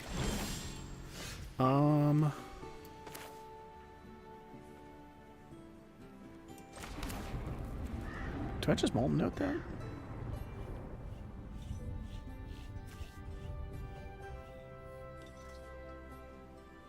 I feel like they are likely to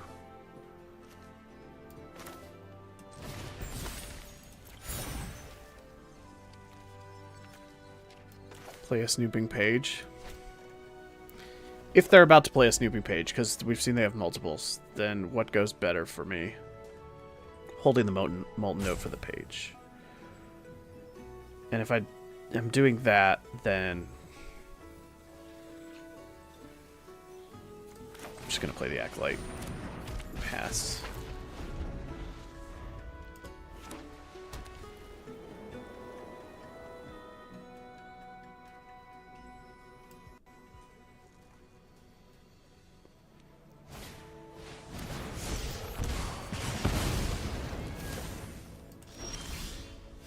That was not the ideal scenario. Let's tap the Poet. Ooh. Hello, Inkwright. Alright. Pretty good, pretty good. Let's hope they don't have removal for this now. I mean, they will in 2 more lands because of Tome Blast. There's Graduation Day. Oh, God. So bad for me. Are they stuck on 3 lands, though? That's good news. And I'm flooding, as always. How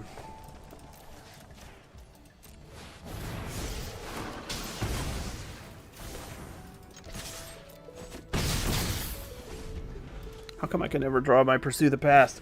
If this deck had 1 more Pursue the Past, it would be so much better. Forever flooding. They're still stuck on 3 lands, but I'm playing nothing, so. Fire Dancer. Next turn, I'm going to have a double striking Fire Dancer and an extra token if they don't disrupt what I'm doing, so. That sounds pretty good to me. Are they still stuck on 3 lands? Glorious. Combat trick? What are they doing? Maybe they have removal for the Fire Dancer, but that's fine.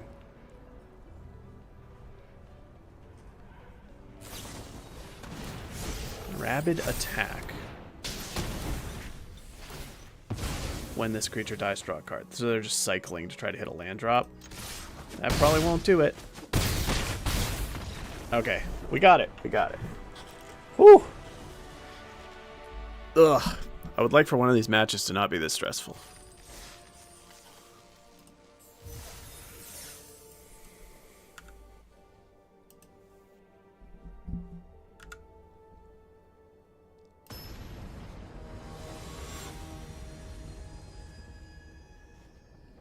Super battle.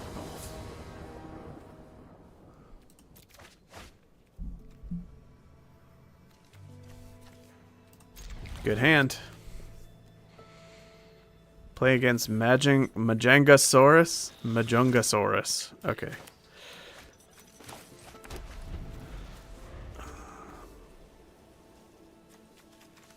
Guess I could have played the Sundown Pass, but it doesn't really matter. Well, this bluffs that I have something. Alright. I'm going to open on the glass right, because all of these are just 2/2s for the foreseeable future. And the glass right is what I would rather them use a burn spell on if they have a Tome Blast. Look at that, they don't.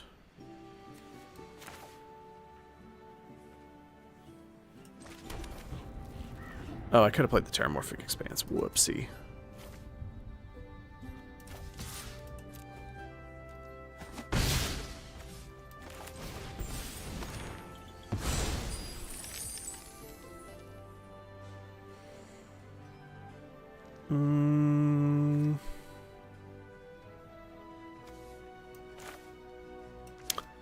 Is this an Essence Scatter?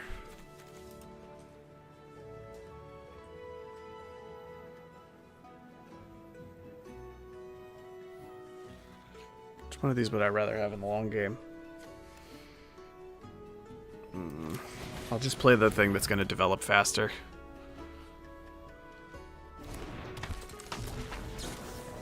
Deduce. Alright. That was not Essence Scatter.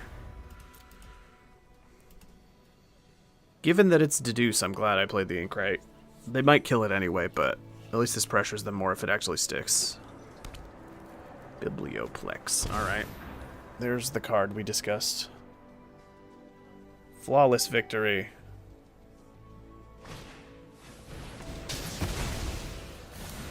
Molten Note.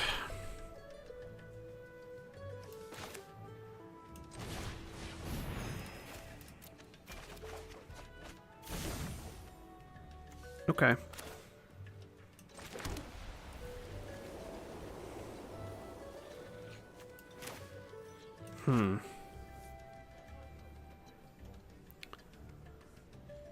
I want to play Spirit Mascot directly into Pursue the Past next turn. So I want to hold that treasure. So I want to play the Fire Dancer.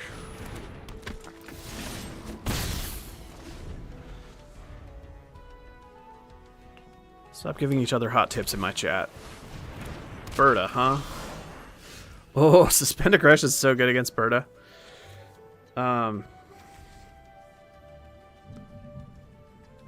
Just making them go back to the drawing board and recast it is so annoying for them. 1, 2, 3, 4, 5. Yeah, let's do it.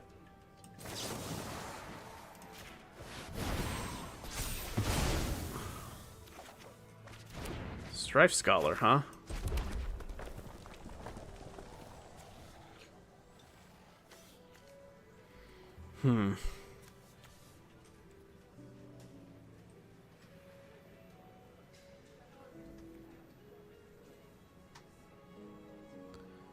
Which one of these? I think I have to play that Scholar. Because if I draw a land, making the Fire Dancer a double striker next turn is going to be really gross.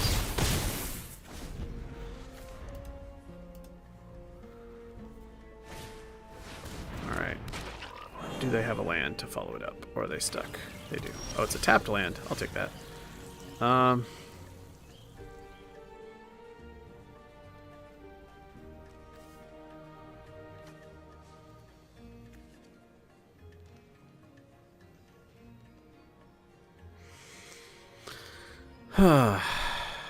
You know what? It only has one. Oh, I just straight up am free to attack here. That's amazing. Yeah,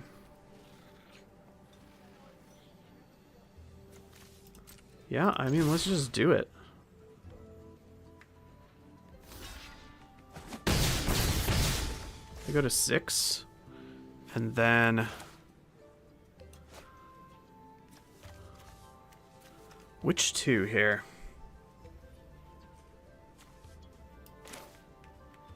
Probably just get more power on the battlefield.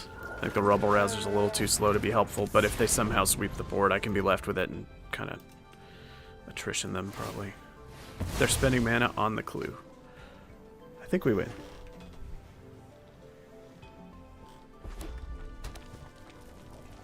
I read that as Baldur's Gate throughout.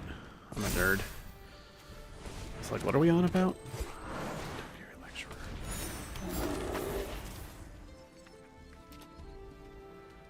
All right.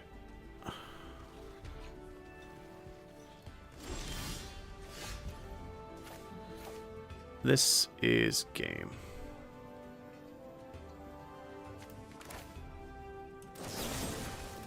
Get rid of you. grows that. They have a response to this? Okay, they're making fractal. Mm-hmm.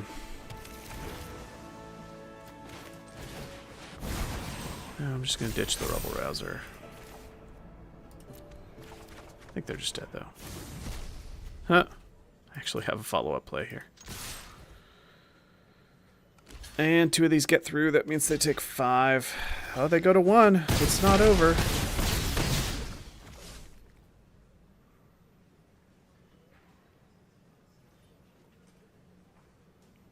I only lose to that deal 4 to everything sweeper, so I think I just hold the Elite Interceptor. Chill out on it. Yeah. Alright. I'm smiling. You ready? You ready?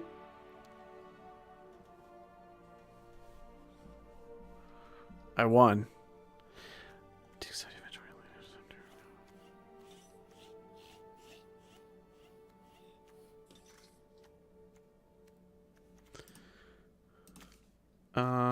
Okay, so we're up against this Converge brew with Great Hall, Berta. They got some chunky boys in there. They're also slow. They are slow. So I really need to get pressure on them early. This is a good matchup for Rapier Wit. Road feels really clunky against this, but whatever.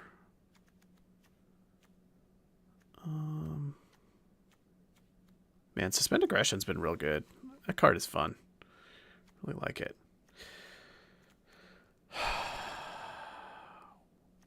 Given that this is kind of a 2-mana spell, my curve is topped by 2 5-drops. I have 2 pieces of fixing and some card draw. I think I should just be playing 1 less land, probably.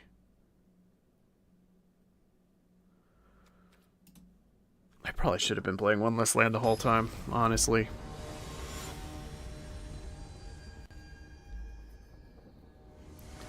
No new deck yet after this. I'm getting a trophy tonight. It takes me 99 hours. Glass right into mascot, into stuff that does stuff.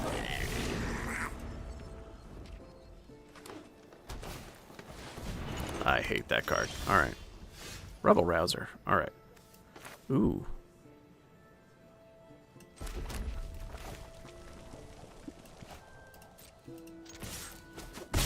No Burst Lightning.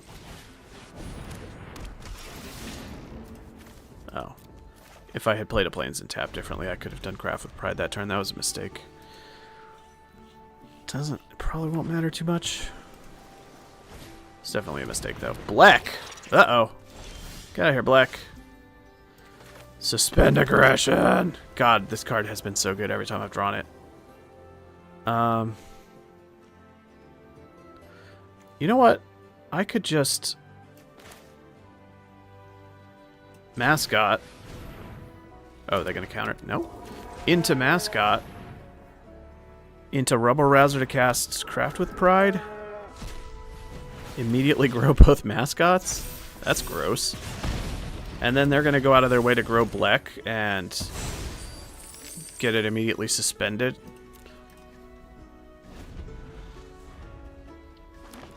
I've got Tome Blast back up here. Can Molten Note to permanently kill it. Sundering Archaic. Alright, well, that was a good play.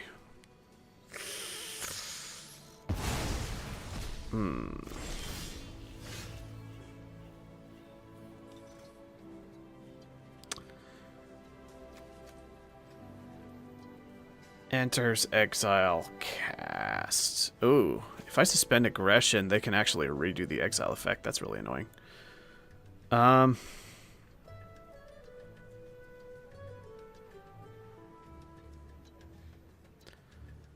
Do I just attack with the Glass Right so that I can Tome Blast something to death?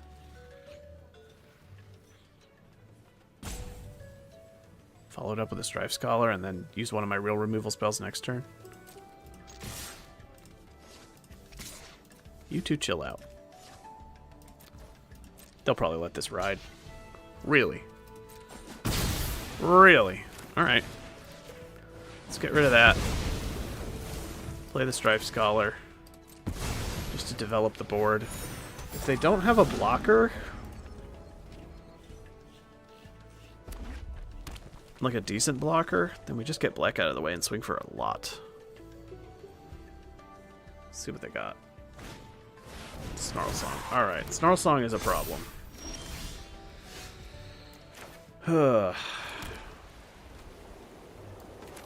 I think I'm going to Molten Note to try to permanently get rid of black because Suspend Aggression is so good against Snarl Song.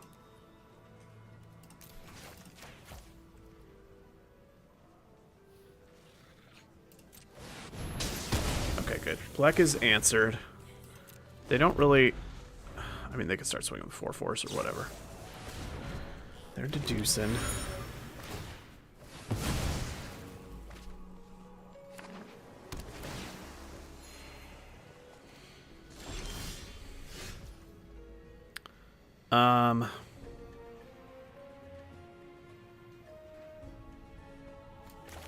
I think I Suspend Aggression now just to try to hit a land drop.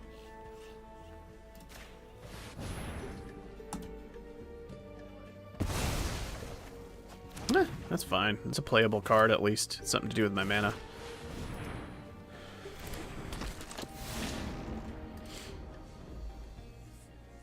In theory, we're going to have Tome Blast next to grow the mascots.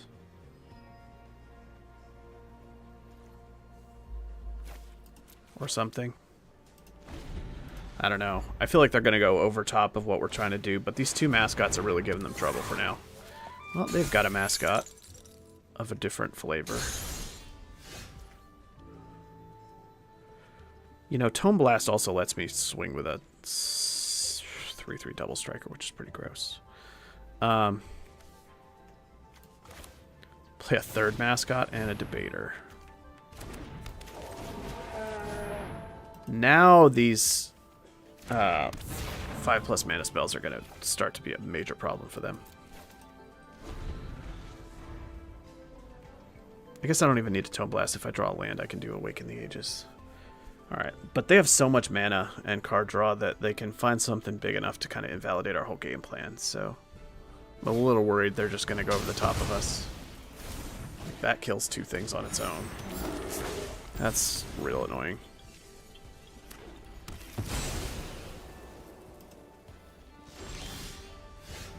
Oh, okay. That's a good draw. That's a real good draw.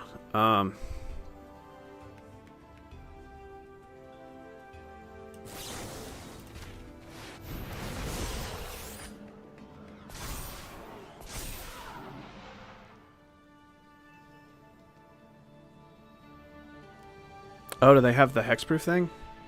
That'd be gross. Okay, no. I don't know what they were tanking on there. I'm gonna swing with you and you. For now. They have something. Yeah, Stupid Trail. Alright.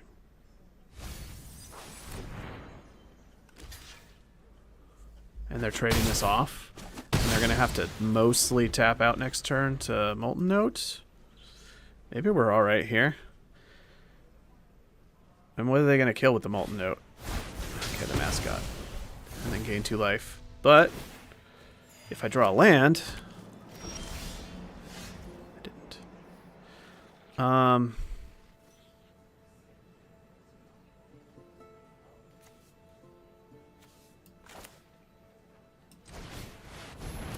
Sloth?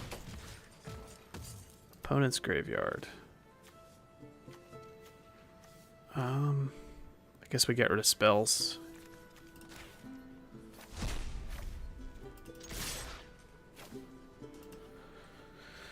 Hit them for a bunch.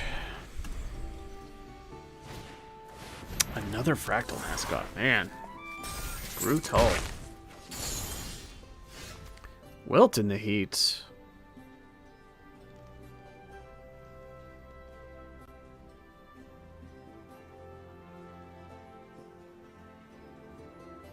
When am I going to draw this land? Been looking for so long.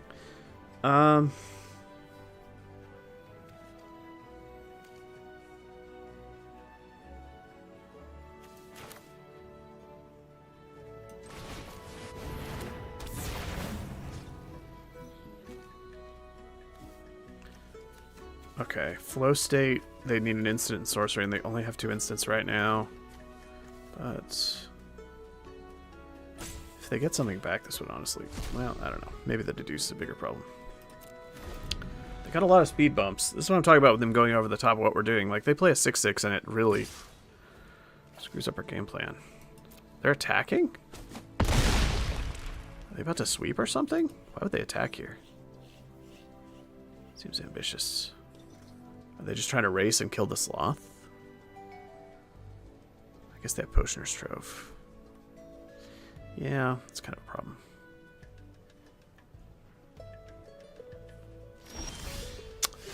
All right.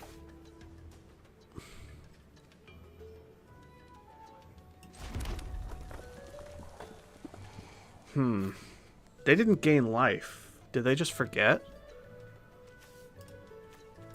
Oh, wait. What did they do? I don't know what they did.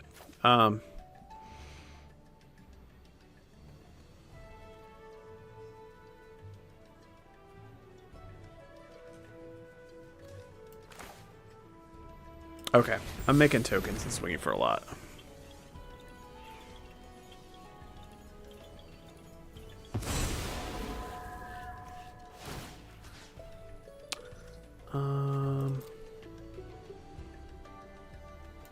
Oh. I should be exiling things from my graveyard. Did I miss that last time? I might... Oh, have I been skipping my triggers? Ugh. Thanks, I hate it. I feel like they're going to kill the sloth. They were acting like they were going to kill the sloth. Berta, bye-bye? What are you looking for if you're throwing out? Okay. Well, at this point, it feels like we're in really good shape because it looks like, yeah, the sloth is gaining us life, so they can't even try to race with their 6-6. I was expecting them to, like, bounce the sloth and then swing for 6, and that we would be on the back foot, but with us gaining life off the sloth, I feel like they're just getting buried alive. Alright.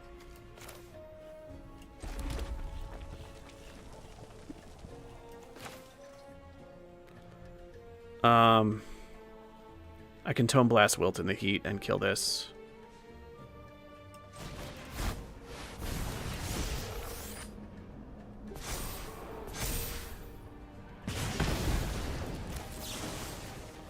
And even if they have an answer, they're taking so much damage from this attack.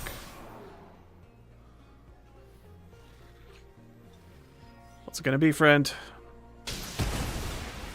They do not have it.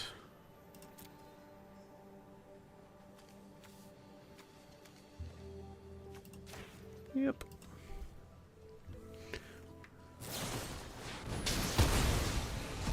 They hit the mascot, not the sloth.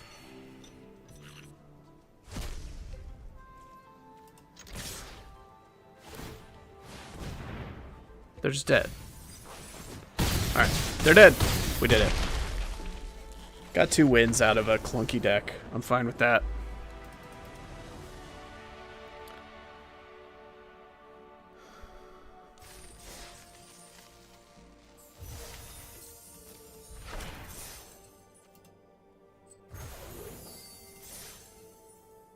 Alright, let's try again.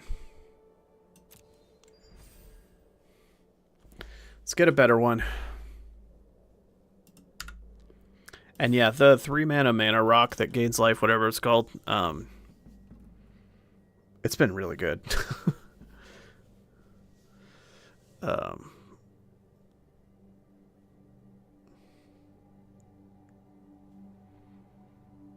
They've printed a lot of bad 3-mana rocks, and so it's easy to overlook them, but Tarkir Dragonstorm had the dragon one that makes your dragons bigger when they enter, and that was really good. And then this set has this life gain when spells cast one. These have both been like... It also helps that both formats had a 5-color deck where you need the fixing, but... Potioner's Trove, that one.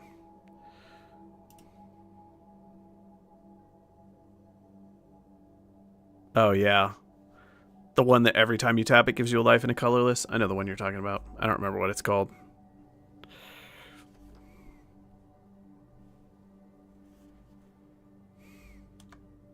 But yeah, that adds up. The queues are kind of slow for traditional. It seems to have a lot less player base than the ranked queues.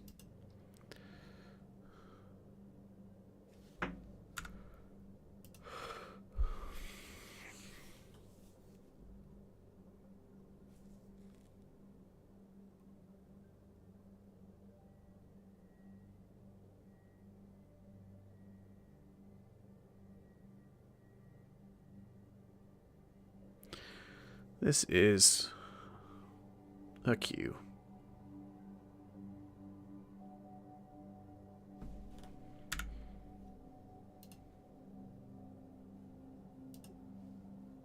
You know what? I'm going to drop this and take a bathroom break, and then when I come back, I'll join and it will immediately start, because I'm calling it. I'll be right back.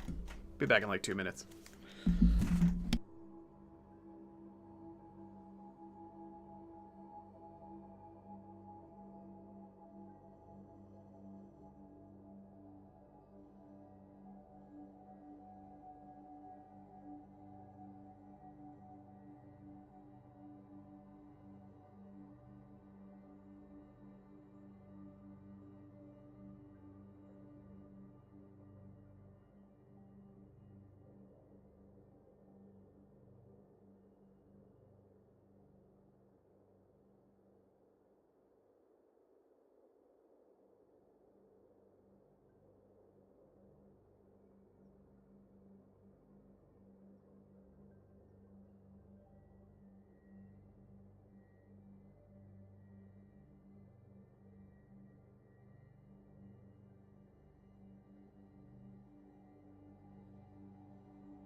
Alright, I'm back.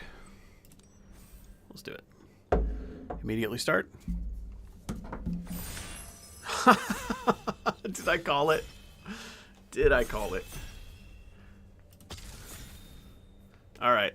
Let's see one of the white bomb rares. Not Dinah's Guidance. Ugh. This has gotten me more than once. I'm curious what the win rate of this card is looking like, actually.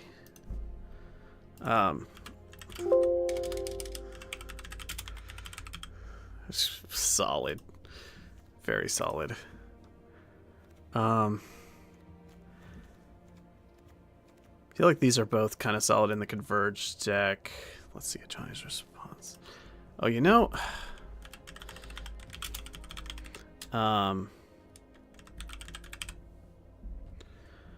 I think a Johnny's response and a Braid are kind of comparable. A Braid might be slightly better, but a Johnny's response can go in either of the two aggro decks, and a Braid... I mean, a Braid's also okay in Prismari.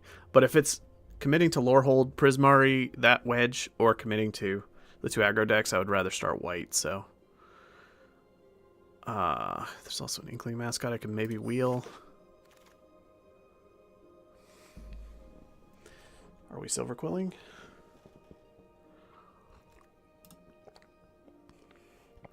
End of the Hunt is a really good card. It's really annoying that it doesn't target. That it doesn't target a creature to trigger all of the Silver Quill stuff, but it is still just really good. I don't think you casually pass this card, and there's nothing else really in contention here. I think Skycoach Conductor's been fine. I'm just not that excited to jump into a blue creature situation. That somebody just got back-to-back copies of Additive Evolution. That's kind of fun. But it is not us.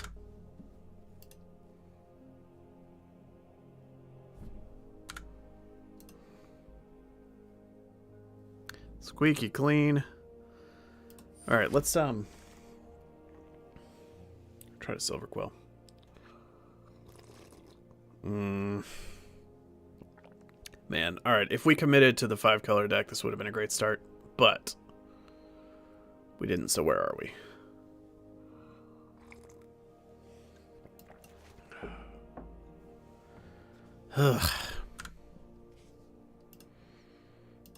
Not thrilled to not follow up either of these with a creature, but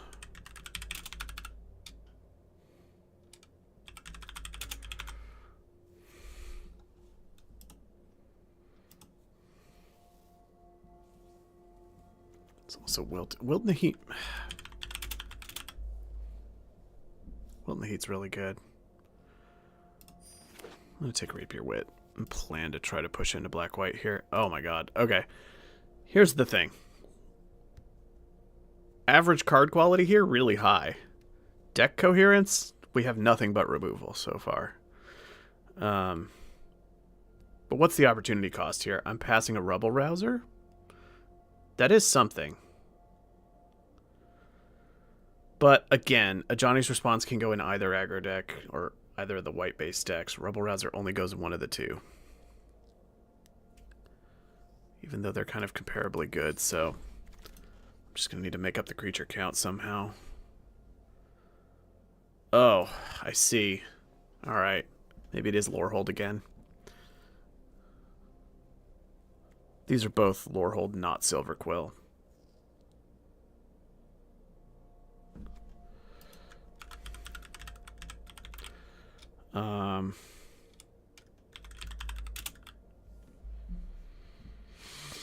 And a heated argument. I think... Yeah, I think this is the only arguable card here. Okay, I think we're lore holding again. See, this is what I'm talking about. It's... I don't feel like I'm biased towards it. I was trying to be Silver Quill, but Lorehold is just always open. People just don't draft it. I end up playing it all the time. I think the Strife Knight's pretty good. But Wilt in the Heat is also really good. I probably need the creature, though. I think I just need a creature. Ooh, wow, that's a late burst lightning. And a Dust Speaker and a Lorecaster and a Fields of Strife. Yeah. I hope you signed up to watch a whole lot of draft in the same archetype. Because we're holding to the lore. I don't think interjection's happening if I'm Lorehold. What about Zealous Lorecaster? I think he's super clunky. At this point, I got 3 red cards. I'm not going to be in a position where I want to play interjection in a deck that's... Then there's a really late Mascot. Alright, I'll hedge on maybe switching back into black if this keeps happening. Here's an Honor-Bound Page and a Heated Argument. Let's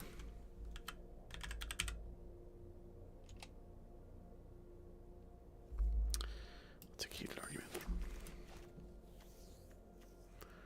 Lorecaster. Nobody needs you in their lives, Lorecaster.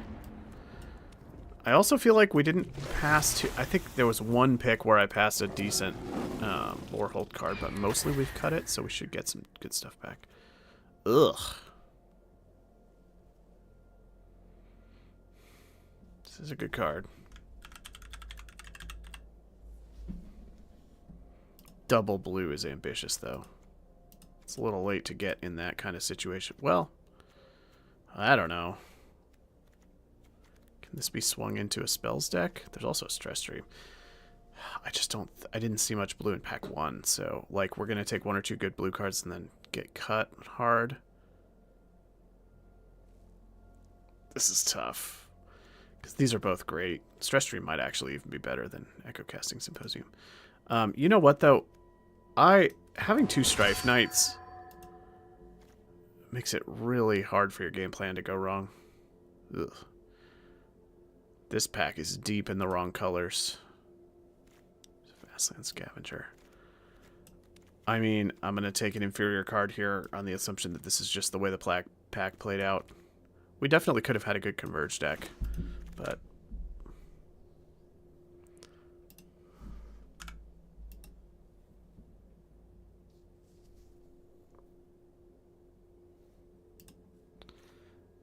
Yeah, that's right. We'll pick up creatures later. What could go wrong? Hate this. Another heated argument, maybe? Not thrilled about that. There's no lead interceptor. Now we're getting a lot more for Silver Quill. Bitter Triumph is really good. This lead interceptor is more of a Silver Quill card, but still perfectly playable in this archetype. Okay, with 2 Ajani's Response, 2 Heated Argument, maybe the Thunderdrum Soloist is fine. But also there's no lead interceptor. Also there's a Garrison Excavator.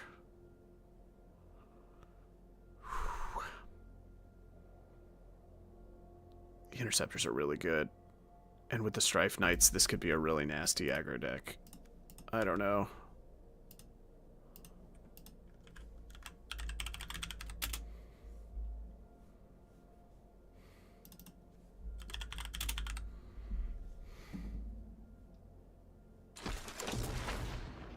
We're going aggro. Oh, look at that top end. This is like a beast of a finisher. This card's real good. I have never been unhappy when I've drawn this card. Ever.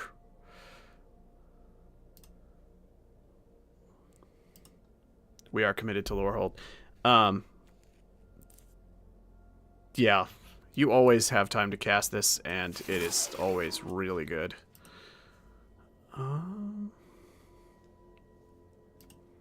Group project. I'll speculate on a group project. I do think Inkling Mascot is really solid in the in its deck. Ooh, that's late. Like, we're not Prismari, but this card is. As an aggro finisher, just a 3/3 flying haste when you've already got them on low life is sick. Sweeping their board when that applies is really sick too. Even though a lot of the time it doesn't line up. And then having it just be a fallback 5-mana kill a thing is also really good. This card is just flexible and turns into whatever you need. Bulk up. I don't think we play bulk up. What is happening here? I'm gonna pass good blue cards. Keep my neighbors in blue. Go be blue. How is this going so late? What is happening at this table? Oh my god, if we had first picked Additive Evolution, we would have had 3 copies. Table don't respect. Soloist, huh? I have 5 things to trigger that. Oh, 6 now. We got there, ladies and gentlemen. Highest win rate card in Strixhaven. And we're in the deck for it. Absolutely disgusting. That is the card we wanted. We even have Group Project for it. When I said speculate on Group Project, it's because I was wondering if we would see it Antiquities. Odds were very against it, but Pack 3 does solve all problems. No, this card is cracked on every level, and we are putting it in our deck and winning games with it. Let's go. Wilt in the Heat, huh? What do we have that we can get stuff out of the graveyard, actually? We need to pick up more. I'm going to take Wilt in the Heat because it's potentially the best card here. Could take Black Fixing. But we do need ways to exile things from our graveyard, so we need to keep an eye out for that. Aziza might be okay in a deck with this many creatures. Because this makes multiple bodies and this makes multiple bodies. And this is kind of a creature as well. Maybe we have a high enough creature count to copy a Heated Argument or an Ajani's Response or something and do stuff with it. Oh, you know what, though? I think Owlin Historian might actually be better. Nah, let's try Aziza. They're pretty interchangeable, but I'd rather have a 2-drop in my curve, so let's do that. Oh, there we go. Pursue the Past. Thank God. I was really needing a Pursue the Past. Alright, this is way better than the last deck. Yes, yes, yes, yes. There's another Johnny's response, but Pursue the Past is better than it has any right to be. Oh, wow. This is a hard one. Ugh,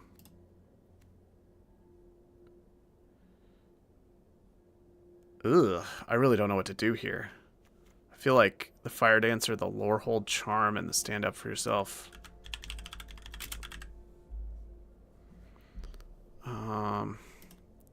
You know what? No, I want the fixing. I just want consistency. My deck has everything it needs. I need to not, like, get stuck on all white or all red or something and just lose games to that. One more piece of fixing is fine. All those other cards would have been solid, but we don't need them, I don't think. Because I'll probably pick up 1 or 2 more playables, and then that'll be fine. Helping Hand. Hopefully I do.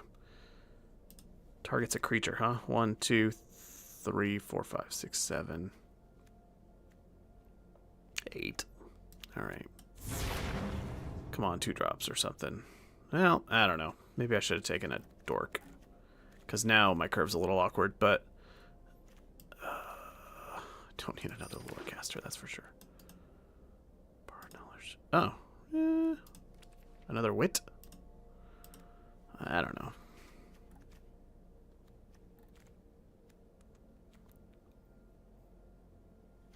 I guess I'll take this. Strife Scholar. I mean, this does make spirits for the antiquities.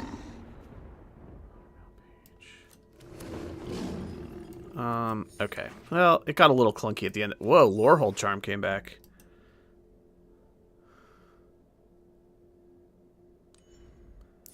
Sack an artifact, bring back a dead 2-drop.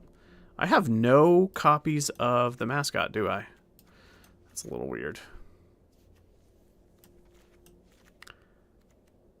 You know, actually, my early aggro, this is 1 power, 1 power, 1 power, 1 power. These are 2-drops. So I'm almost wondering if Rapier Wit is not very good in this deck.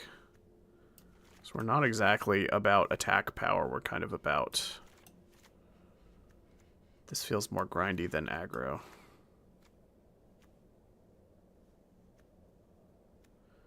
This feels like we developed the board in a way that they can't keep up with and then remove their big stuff and kind of overrun them.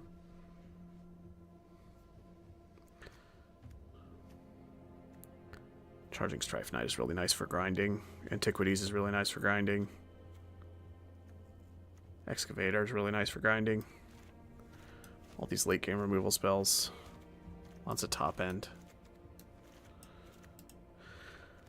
Yeah, maybe I'll keep in 1 Wit and...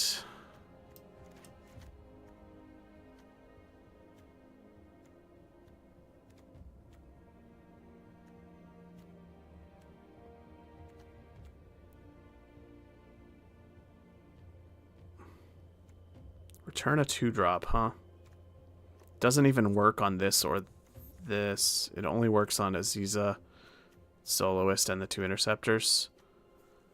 Sack an artifact does nothing. Creatures you control. Okay, the go wide combat trick is kind of nice. Because we have, what's the creature count? It's 11, but then it's 12, 13, 14. Yeah, Lorehold Charm is clunky. Let's not do that thing.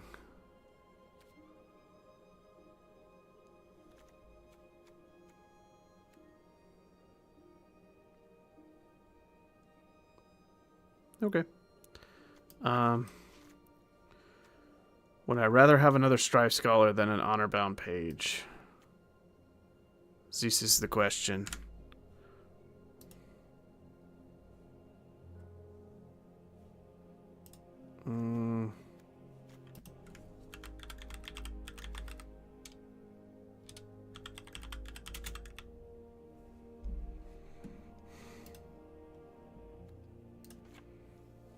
Probably.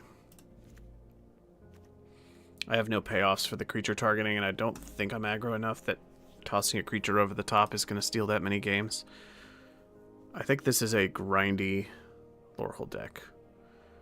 We develop early with some just value things that'll pay off over time. Like, this pays off if it stays in play. This pays off if it stays in play. This is unbeatable if the game goes long. This pays off if it stays in play. All of these things just sort of slowly accrue value. Aziza as well. We have some nice synergy with the go wide kind of plan with these guys both making tokens and this making tokens. And this making tokens with Aziza being able to then tap and copy one of these big spells. Double Pursue the Path. I mean, really what I'm excited about is just like... It's just like this backbone here. Oh yeah, and the double Strife Knights are nice too. Because like...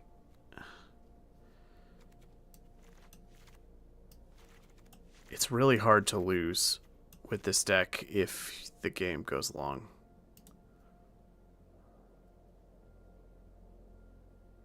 How does this deck lose, honestly? Maybe aggro. We might be weak against aggro. That's, although we have 2 Ajani's response and a Burst Lightning. So that's not even that bad. And some early plays. Alright, yeah, I think we're fine. I think this is just a good deck. I don't know.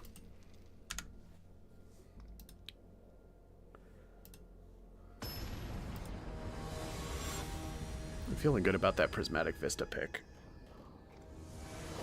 Since I only ended up with exactly 2 fixers and still had enough playables.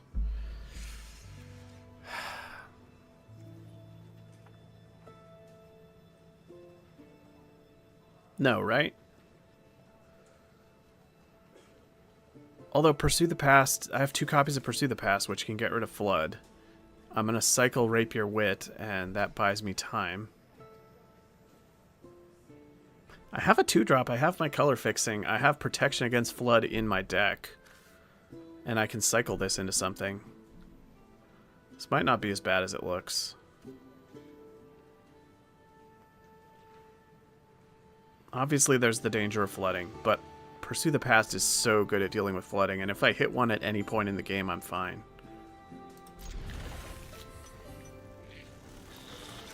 I'm gonna do it, I don't know. Strife Knight, perfect. Oh yeah, I forgot I have 2 Strife Knights too. This deck is like flood-proof almost. If you have too many lands, you can just ditch the excess. I have 4 different cards that let me ditch the excess.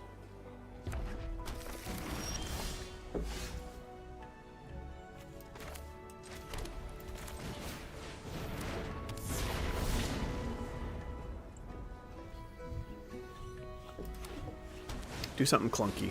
Yes! That is exactly what I meant by clunky. That is the most clunky. Although if they have that 1 black combat trick that like does the +1/-1 thing, it's going to get me real good here. But it's alright. I don't like him mousing over it like that. No, there's no world where I don't go for it though.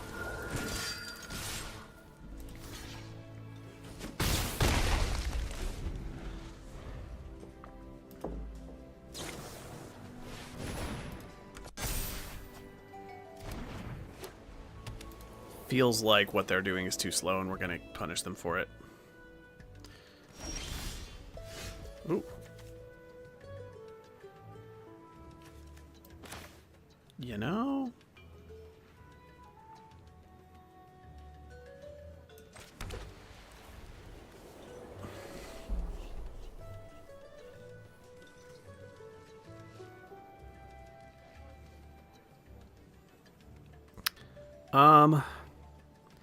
He could ambush Aziza here, so I think...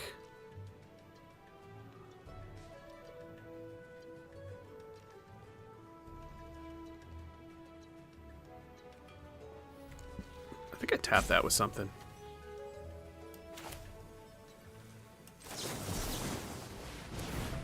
This is a huge tempo hit. That's tapped this turn and next turn now. So we're getting 2 attacks in out of it. We've got Burn in our hand. Pursue the Past, nice.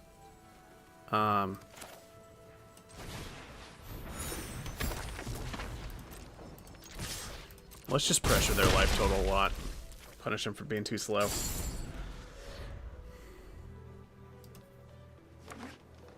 Let's see what they got. Is this Snarl Song? Are they going to make a couple of big dudes? Or are they just going to remove stuff? Well, that's pretty good. That is pretty good.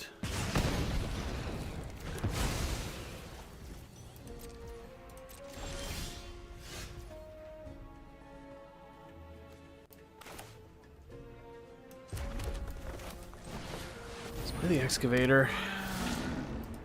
Hit him for 3 more.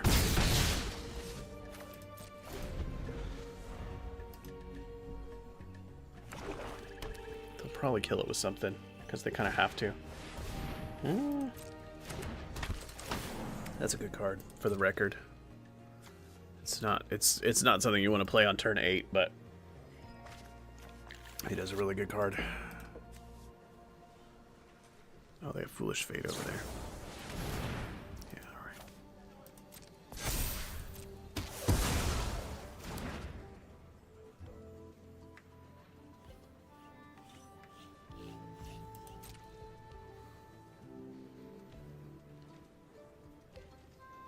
Textbook Tabulator is really starting to piss me off. Let's pursue the past. See what we draw.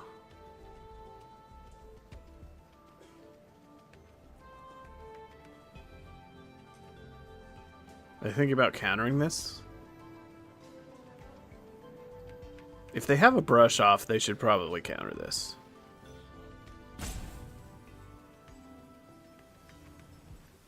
I think I would. But they also don't know we're on 2 mount. Like, we really need this to resolve. They just don't know that, so maybe they're like, whatever.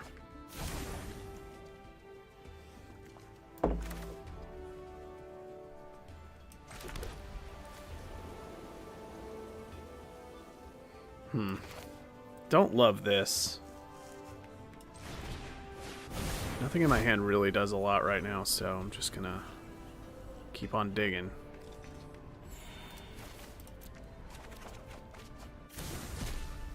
Alright. I mean, at least we can grind. I'm worried they're gonna do something giant, but they definitely stopped our aggro plan, so now we're kind of pivoting into the grind plan.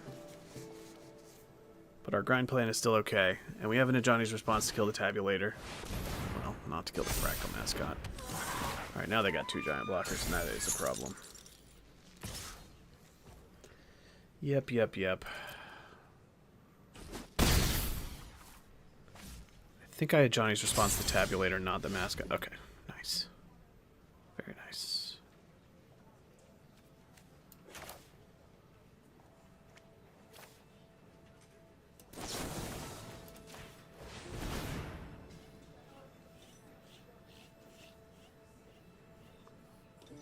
Oh, wait.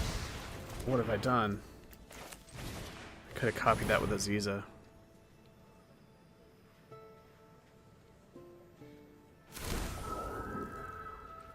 Oh, I think I missed an opportunity to just win, but whatever.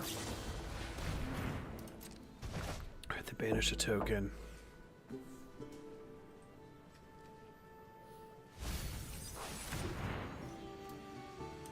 I mean, if I'm able to copy Antiquities next turn,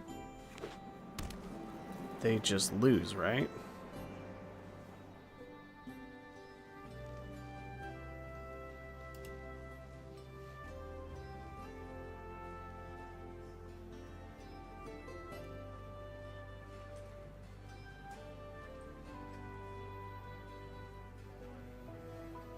They have to kill a creature. Oh my god.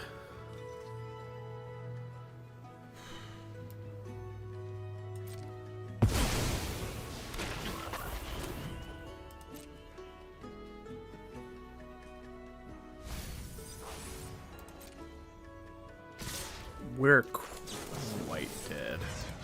Right? Maybe. I don't know. They didn't have anything great to get back.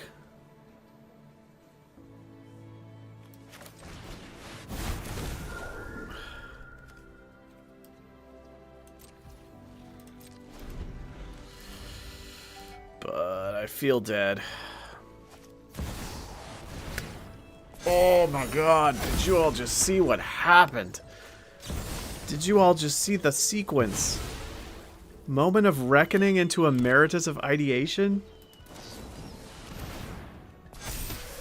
How gross was this sequence? Wow. Alright, opponent. It's fine. It's fine. Wow.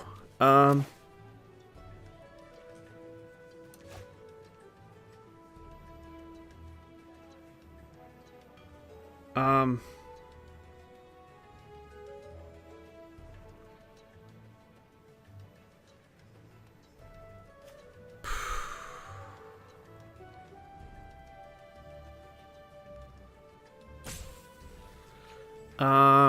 thinking.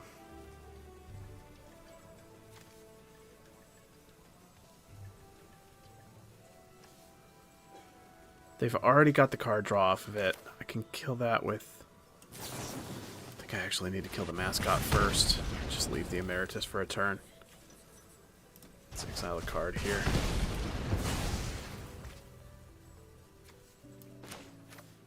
Stupid ward. I think I need to keep this plains. Probably just dead. If they have a removal spell, I'm dead. Oh my god. Weird card to have in there. Okay. I was dead to anything. I wasn't expecting to be dead to that crappy card. Yikes, their deck is gross. Alright.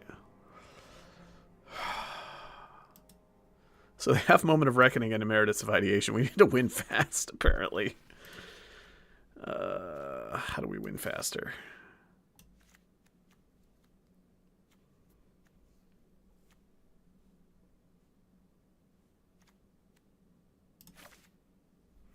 Honor-bound page, probably. I think we can get away with less removal.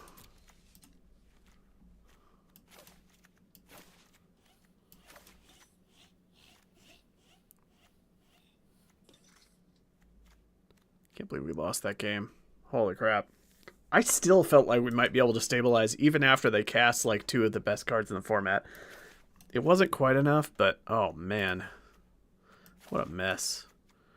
Is Artistic Process bad against them? Doesn't kill the elk. Don't want to use it against a dorky creature. The 3/3 flyer can get blanked by the Emeritus. It could kill the Emeritus, but it's expensive. And the sweeper mode seems bad. Maybe Artistic Process is actually bad against them. That card fits almost any circumstance, but it feels like it might just be clunky here.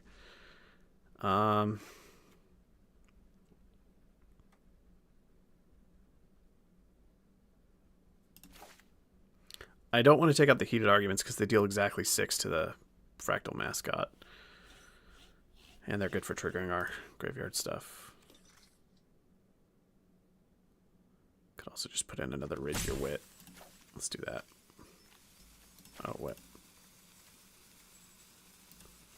I'm one card off from what I thought I was at, but that's alright. Man. I still almost feel like a favorite to win this match, but... Good God, that was gross. What is happening? Alright. Now I don't feel like such a favorite to win this match. For mulliganing on while down a game. I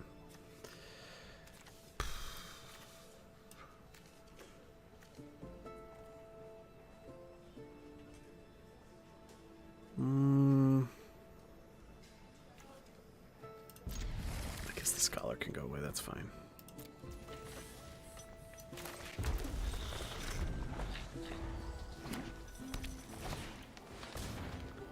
Really? Whew. Real glad I have the Burst Lightning. Man, their deck has some crazy cards in it.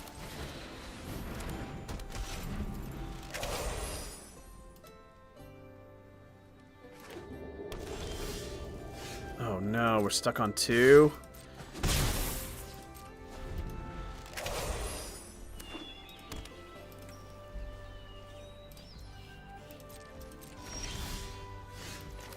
Thank God.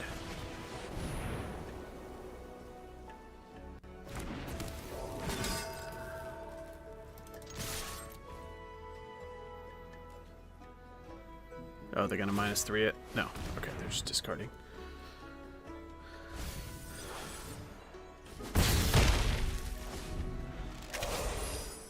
I mean, their deck is slow, and that's its only downside. If I'm, like, wasting turns missing land drops, I have, like, no way of winning. God. Please give me land for this excavator.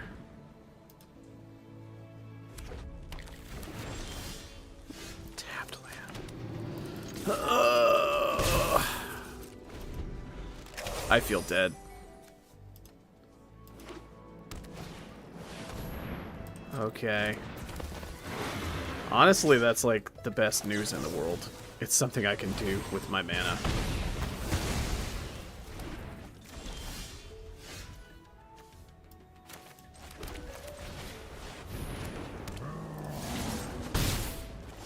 Do they have white, white, black, black?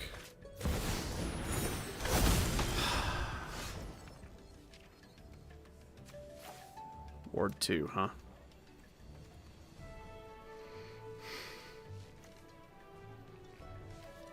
Sure does have Ward 2.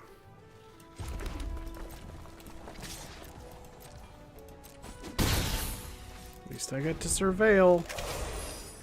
If they play a creature, I get to heated argument, burn it, and do some other stuff, so... God. They're drawing too many cards for a deck with that many bombs in it. I can't let this go on. I need them to play a creature real bad. Thank God. Alright. Now I can just...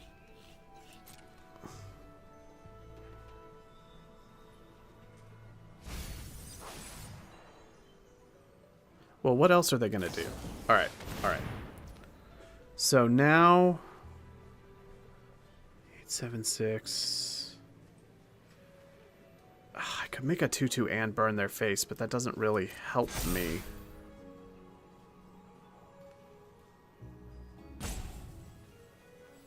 Gotta kill the Emeritus to do anything, right? 87654.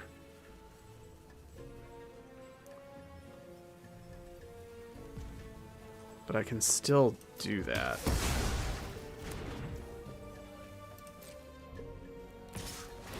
They're attacking? Oh, to ready it again. That's greedy. That's very greedy, because...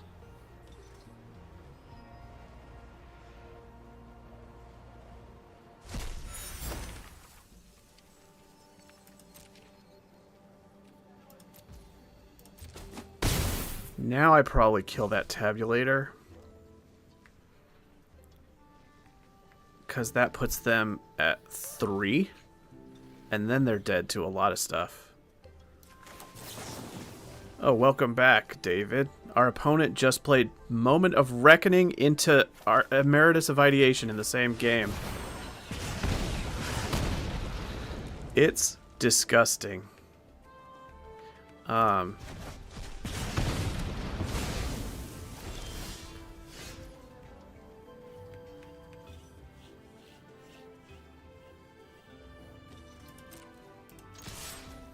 That's extremely clunky.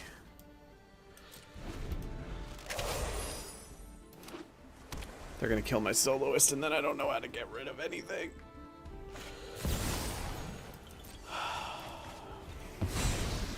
No, I died last game to that, and now in the second game they just ramped into Emeritus.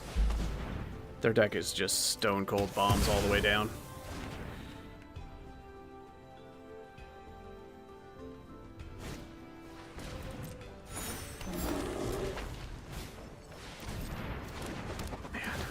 dead. My deck is so good, but I can't. I can only do so much. They are at 3. Like, I'm trying to think how I live here.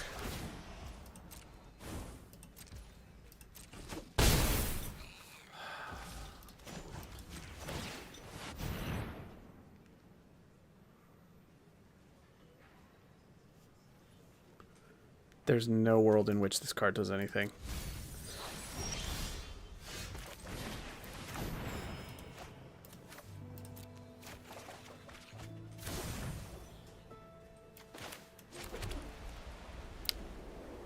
Wait.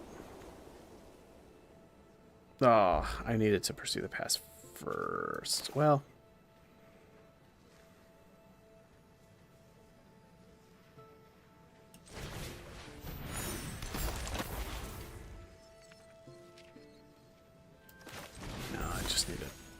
I just need to tap something and draw a card. I just need more cards. 1 mana short.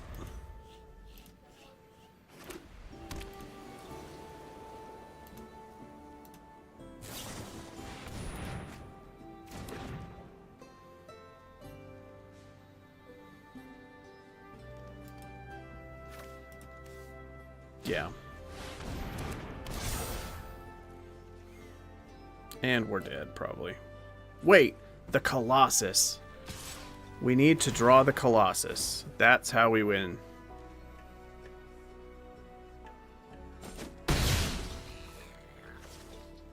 If I thought of that, maybe I would have just pursued the Elite Interceptor away.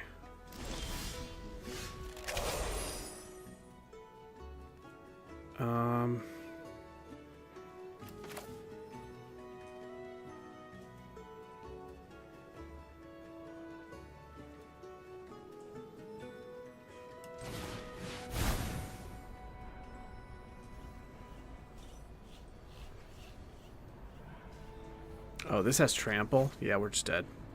Man, it's so frustrating. Their deck is super busted. They have Ambitious Augmenter, Moment of Reckoning, and Emeritus of Ideation.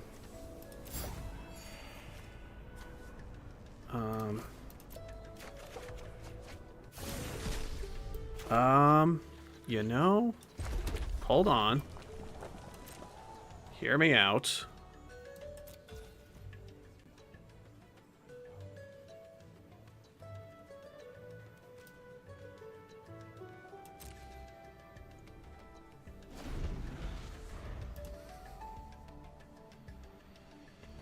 We're probably dead. But the world where I kill this Archaic, survive at 1 life, and then kill them with the Colossus is... loses 1 life. Well, that seals the deal. Wait, they can't crew now.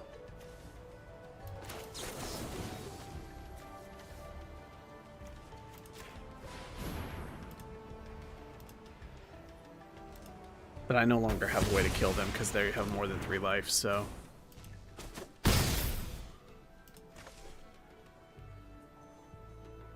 And I could draw a removal spell and then deck them. How many Mythics are in this deck?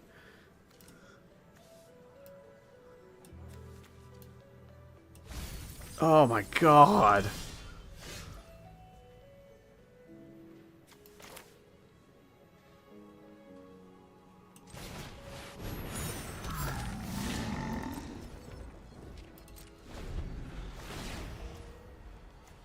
Can't even... No, I'm just dead. Oh, their deck is so absurd. Who was passing them? So they have like more than... They have like more than 4 just first pick slam dunk bombs in their deck. So they got past some of that stuff. They can't have opened all of that from 3 packs. How does a deck like that come to be?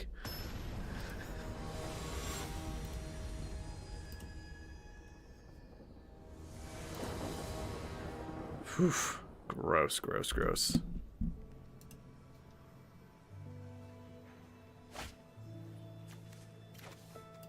Oh yeah, and where were our bombs while all this was going on? Nowhere. Nowhere. Do nothing. No place. Hold up S and scatter and then cry when you realize I have antiquities. That's your only job, opponent.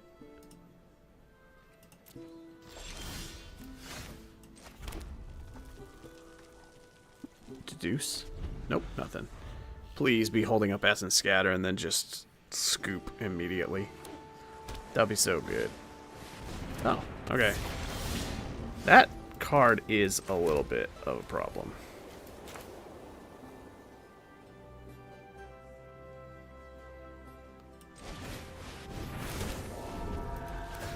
Because this could ramp them into like a sweeper or something. But we'll see.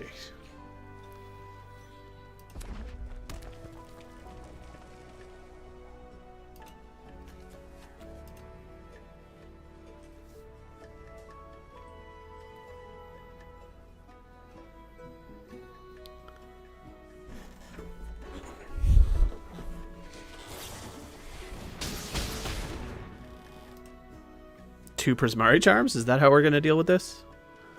That's an expensive way to deal with this.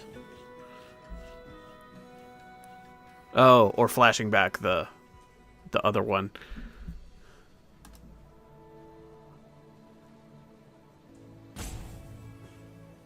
I mean, that's a costly way to thin the board. It does get the job done.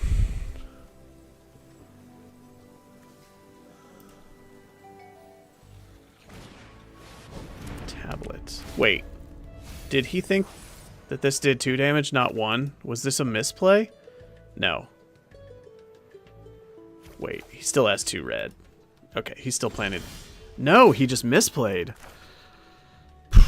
Okay. Wow.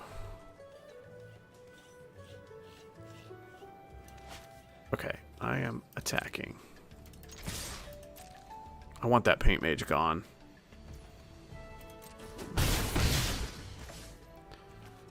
But if he couldn't abuse it that badly last time, then I'm mostly worried about splatter, whatever. To deal 4 to everything. So that would be really nasty right now.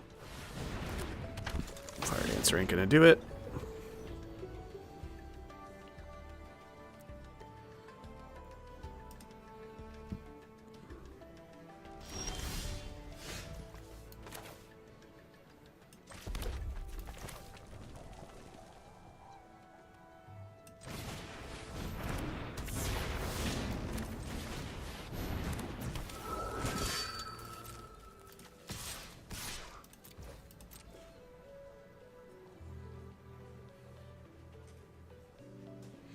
I guess he can eat one of these with the Fire Dancer if he has an instant, but he's on 2 cards and I feel like they're just flooding over there. There's cards that could still get us, but not many. The list is getting increasingly short. It seems like they're just flooded out.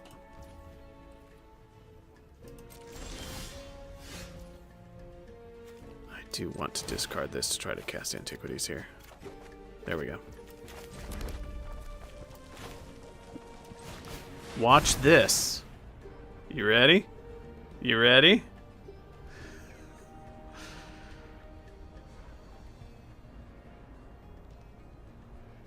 Or are they going to counter it before I can copy it? I guess that's how that would work.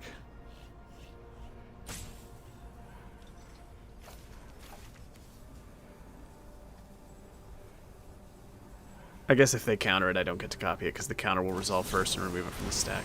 Ugh, they do counter it. All right. Wait, this still... Oh. Does this work or does this not work? I genuinely don't know. I guess I'm not attacking with any of these 3, so whatever. We'll find out.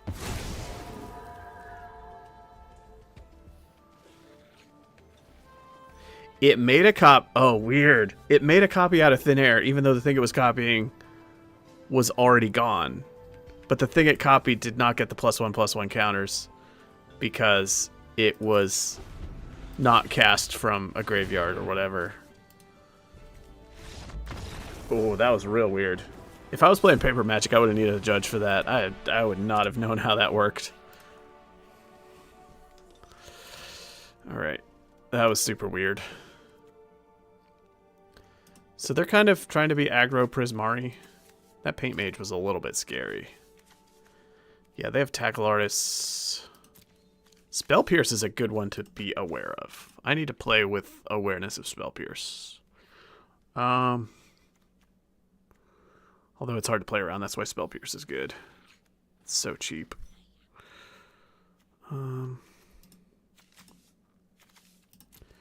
They do seem to have some creatures.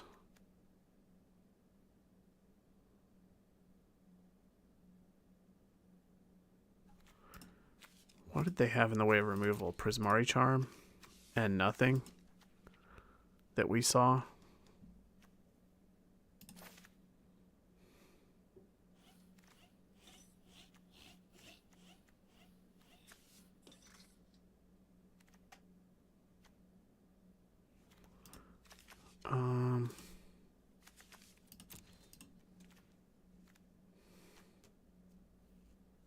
Is artistic process good against them? Seems to be fine.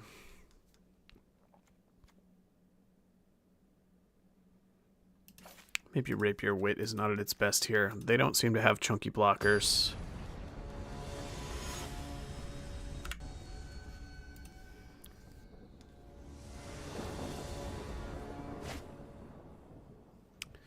I mean, we don't mulligan hands that have the mana to cast Antiquities on the Loose alongside Antiquities on the Loose.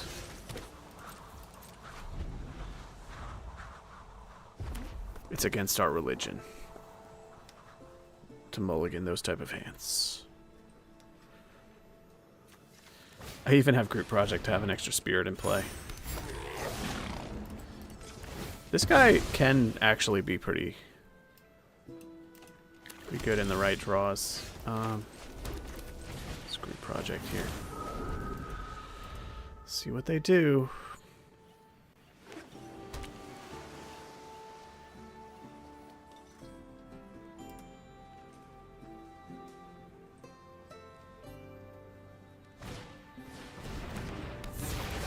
That's not going to do it, friend.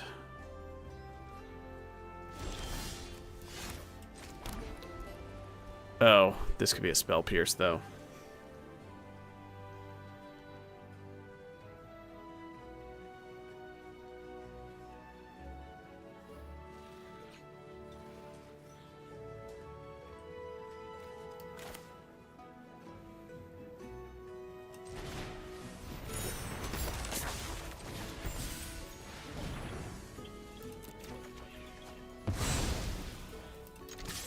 I wanted to try to suss out a Spell Pierce.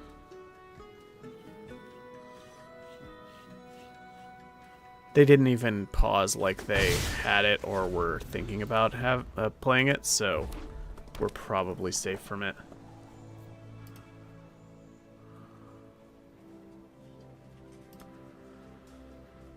I want them to main phase some stuff to try to grow the tester so that I can safely Antiquities. I probably should have just gone ahead and cast it, though. It's just so bad if they Spell Pierce Antiquities.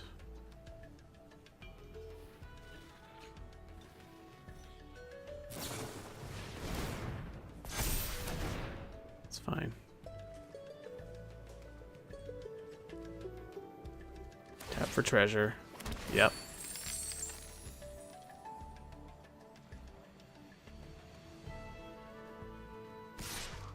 Okay, blocks. Alright, this time I think I go for it. Just because it's such a tempo game if it resolves. Nice.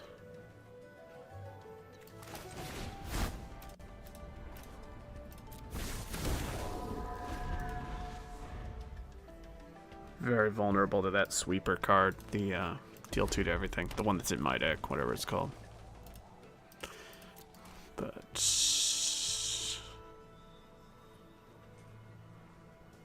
probably going to pursue the pass to try to keep hitting land drops because I've got to get to 6.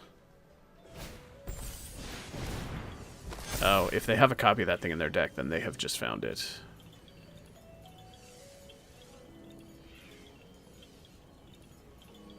That will suck, but at least we'll be aware it's coming since they have to reveal it.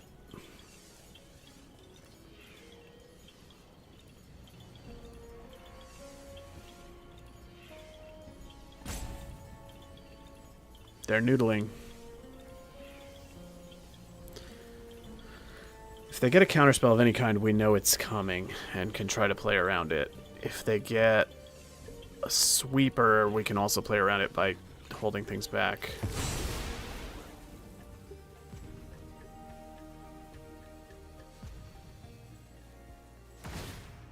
That's real weird.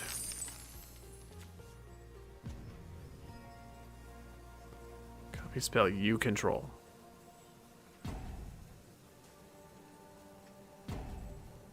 Creature half of this seems bad. They only get it for 1 turn, and we're not under pressure. And the spell half of this can be a thing. I wonder what they're planning to copy. Wow, they are attacking. That means we get to a Johnny's response to that. That's pretty nice. Because I do want to get rid of it.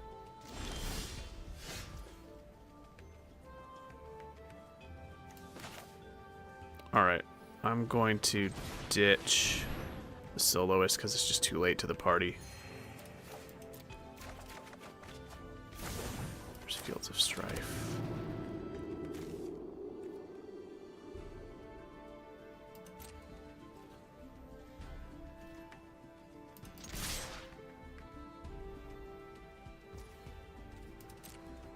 This set is so good. Like I'm using my whole brain the whole time.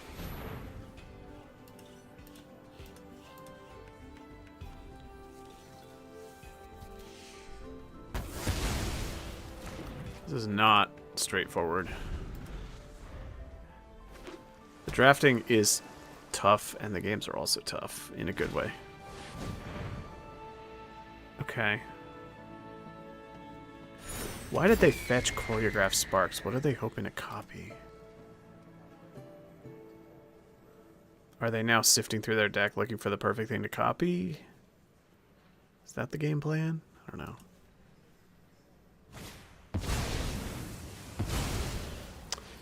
Two 3/3 flyers. Alright. That's more annoying.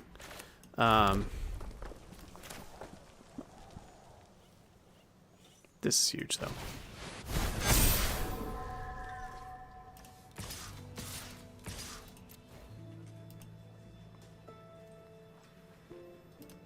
Antiquities is just too good. If they let this roll, yeah. Now they're in danger of the Colossus and the Burst Lightning and stuff. I just have a lot of burn in hand. I've got potentially 9 points of burn in hand. 2, 3, 4.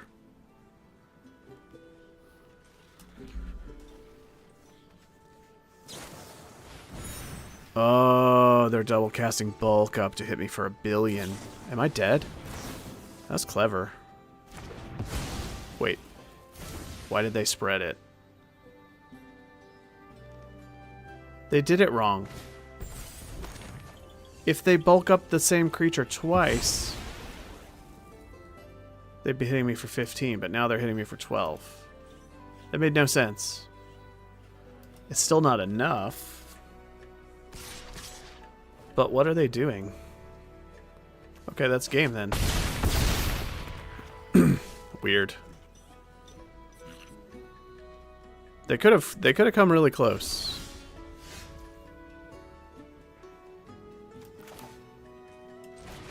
Yeah, good game. I don't need to play this, but I'll just show it so that they know that it wasn't as close.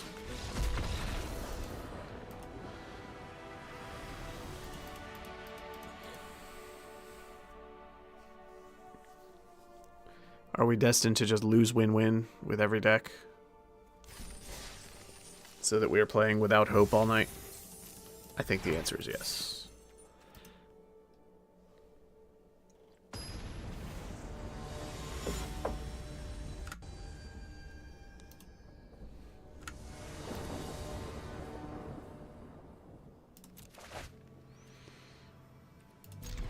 This looks fine. Pursue the past fixes this hand. Let's see what we're playing against and see what we draw. Strife Knight. Given that...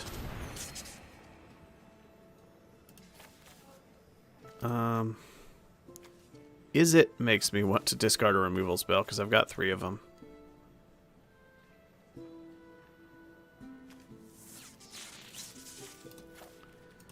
Is it makes me want to discard a removal spell and have more board development happening. I'm going to resolve the Strife Knight while they don't have an Essence Scatter up. Okay, it looks like they're Converge.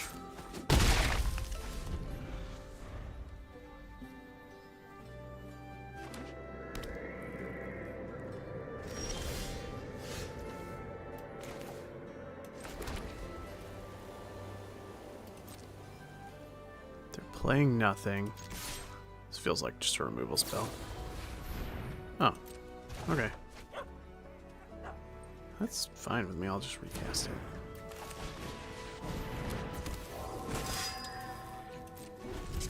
I even get to loot with it now, so who cares? I get to rummage away one of these mountains, look for something else. Get closer to my bombs. I'd like to see a Colossus or an Antiquities or something. That's honestly fine. You can play her alongside a 3-drop, so it's an efficient turn. Let's go ahead and attack first. They're bouncing it again, killing it this time. What are they doing? Okay. I'm actually gonna rummage away this mountain as well. Because we have no 6-drops in hand right now.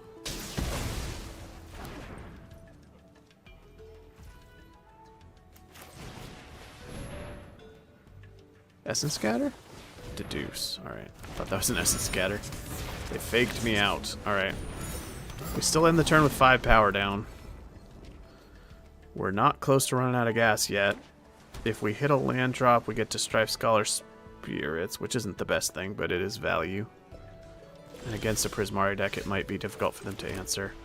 I'm going to, yeah, go ahead and keep putting value out. More bodies means Aziza might be able to copy things. It also locks in the value before they can kill the Scholar.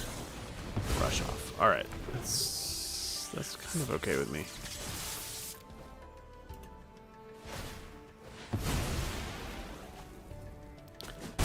We're kind of getting in under the control deck here. Which is good. We've got things resolved that they're having trouble answering, it seems like. Feels like they're a reactive deck, and we managed to curve out some things before they could get established, so... And if they tap out to deal with these, then it means we get to resolve more things. So. My removal feels bad here, though. I haven't seen a creature yet, have I? No. Alright, I need to take out some removal in sideboarding. Flow state. Alright, so they got gas for days.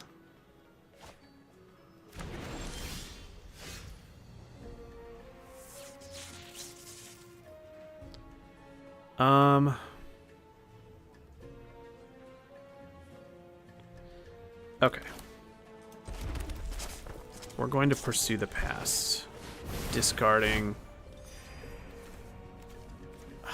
I really think the 2 damage this deals could be relevant, and 6 kills almost anything.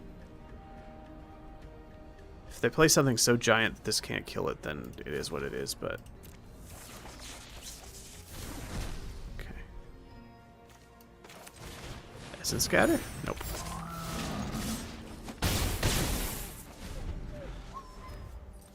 This is a hasty flyer.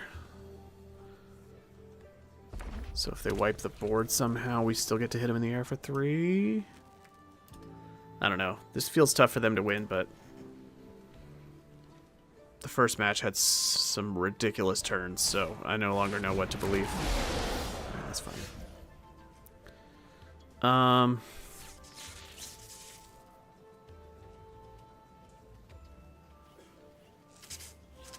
Oh, wait. I win. No, I don't. Oh. I kind of win. Let's do this first.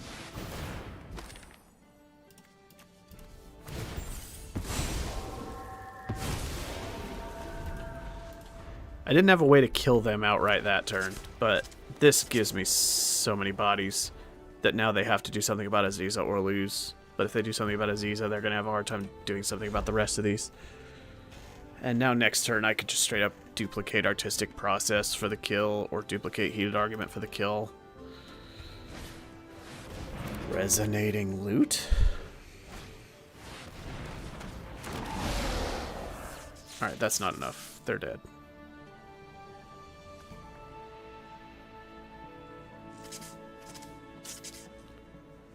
Resonating Loot is interesting. Yeah, it wasn't enough. Alright.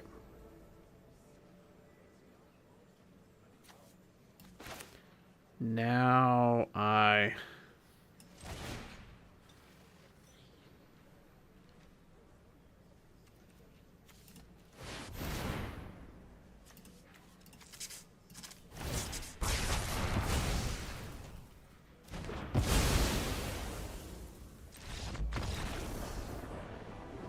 reckon that'll do it.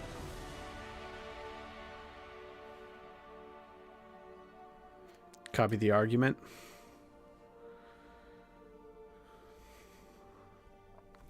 I think if I copied that, given that I copied the Artistic Process, if one of the two got countered, I would get kind of screwed because I would only do 2 to everything. And copying the argument would have killed them. I think you're right. I think copying the argument was actually the better play. Because it gets around them countering one of the two.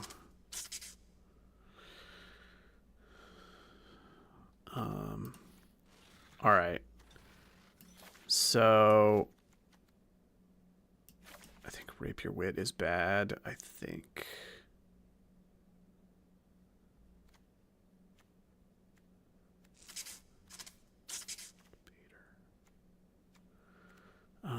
Johnny's Response seems pretty clunky too. They have a really low creature count. I'll take out one of Johnny's Response and put in, I don't know, what do I put in?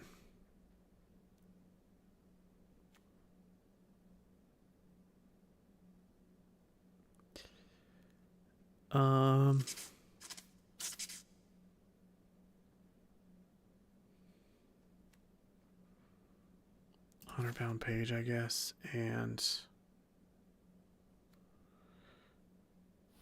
this could get rid of the loot. They didn't show the other argument. They didn't show the mana rock, but it can get rid of the loot. Or get back a 2-drop that they have removed. Maybe Lorehold Charm is passable here. Still don't love it. Could also just play a Lorecaster. Yeah. I can see an argument for bulk up maybe if I'm really just trying to go fast and get them.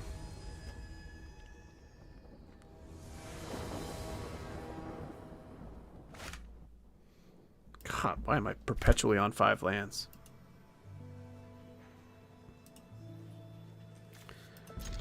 I'm actually going to keep it, though.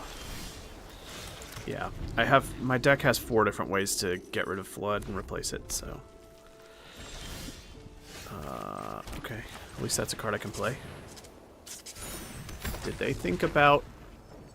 Okay, if they don't play a Deduce here, then I'm pretty sure they have an S. Okay, never mind. It was that one.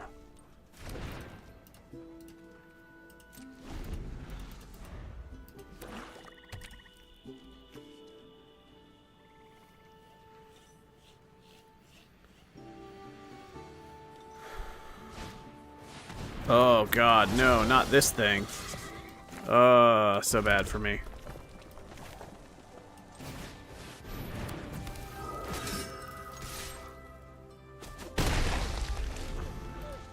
Alright, I get to rummage to look 2 cards deep to try to find a way to kill this.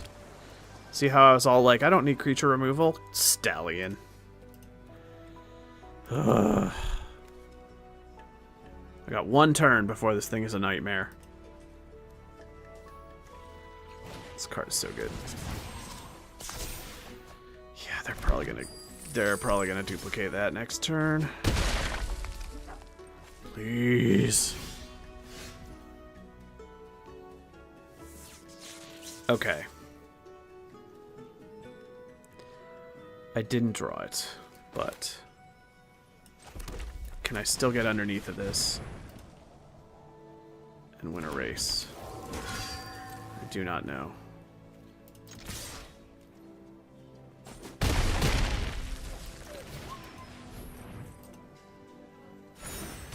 But I'm sure gonna try. We'll see what spell they are using to duplicate it to. They're cycling Prismari Charm. I guess that probably means they don't have a spell that can copy it and they're just digging. Because they could have bounced something, which would be really good for them still.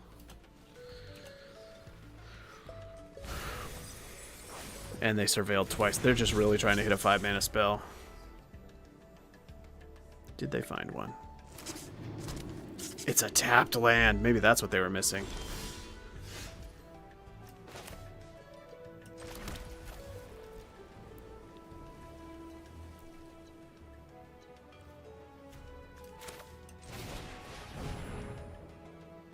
I'm gonna do this first.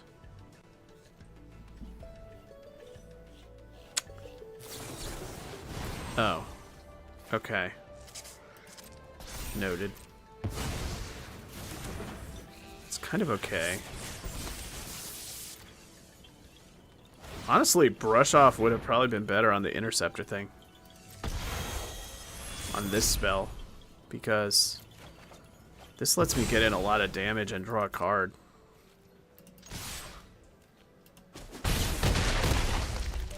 Now they're under immense pressure. And if they copy that, I still have a way to remove 1. Cycling away Visionary's Dance because they are still 2 lands away from playing it.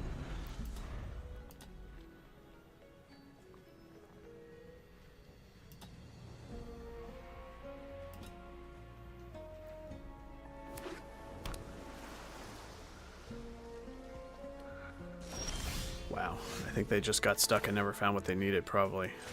I'm gonna go for it here. Alright. Wow, what did they have in their hand that could not interact with this? They saw like 8 cards, none of which were a 5-mana spell or a removal spell. I'm not sure what they were sitting on there. Maybe their whole hand was card draw. Well, somehow I've managed to win 66% of my games tonight and still have 0 trophies and I'm down gems. Because of losing exactly 1 match each time, but I need a trophy.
Well, so far we went 2-1 with a bad deck, and then 2-1 with a good deck.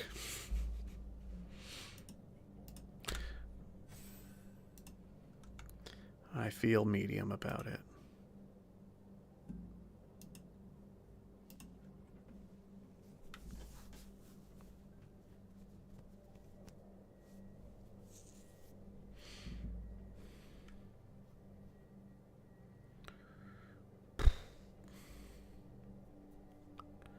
One more person. Come on, let's get a stream sniper in here.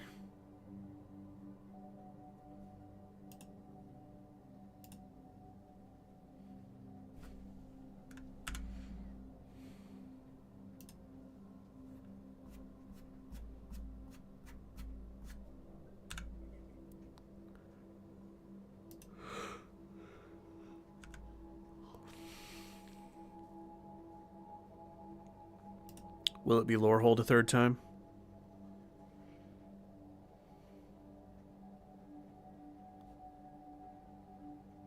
I can't believe that one deck that had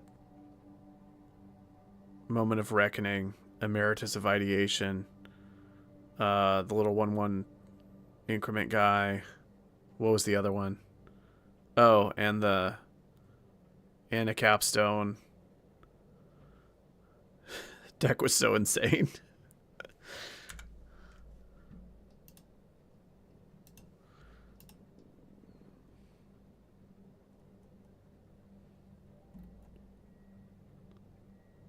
I feel like I haven't gotten to play with the capstones very much at all. I have gotten to play with Antiquities of Practice Offense a ton. I seem to open those a lot. They are regular rares, not mythics, but I also feel like I've gotten them a disproportionate amount, so I'm not complaining. But none of the 5 capstones have been in my card pools basically at all. Oh, David, are you still watching? We're doing the thing.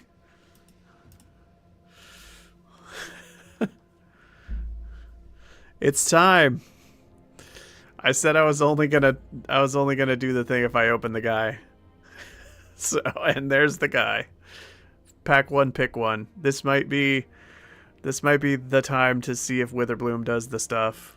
Or Converge. I don't know. There's also Molten Core Maestro. In a twisted sort of way, it might be right to take the Molten Core Maestro just because the archetype's so much better, but let's play a bomb. Follow my instructions, and you might survive. I mean, End of the Hunt is a really nice follow-up. It's a great card.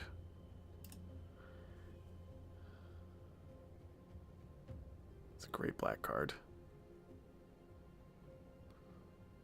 Watch, I'll end up splashing this guy in a friggin' Silver Quill deck. Calling it now.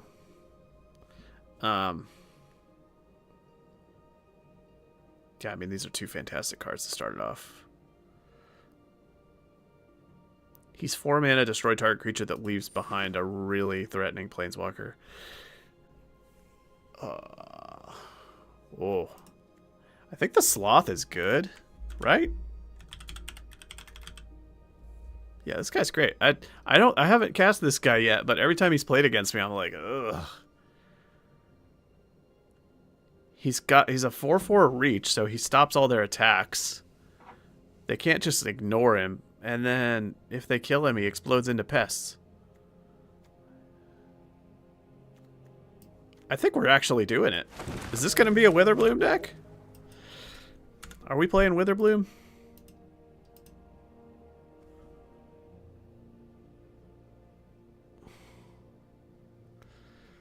Yeah, this is a gross start. There's Rabbit Attack, Cost of Brilliance. This is a fairly dead pack. I mean, Cost of Brilliance is maybe okay. Oh, wow. Cost of Brilliance has a great win rate. Really? Oh, it's because it slots into the Lorehold decks. I mean, it's still card draw and board presence. Is that better than Terramorphic Expanse? I don't know.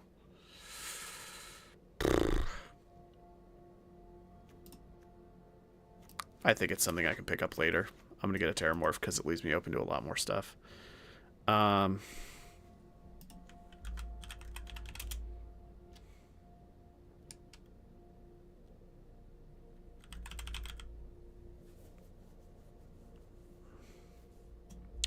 Dissection Practice is a life gain trigger that's also just a good combat trick in general. It can pick off X1s. It can totally screw with combat math. It can trigger your life gain stuff. I think Barrage is okay. Melancholic Poet's okay, but he's more for the other decks. I'm going to take a Dissection Practice, I think. I need creatures, though. Barrage. Ooh, Grapple with Death. Grapple with Death. I mean, yeah, this is... Witherbloom is very open.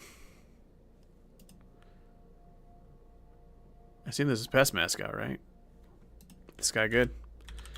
In the correct deck. I have 1, 2, 3, 4. I have 4 life gain triggers already. Yeah, let's do the thing. I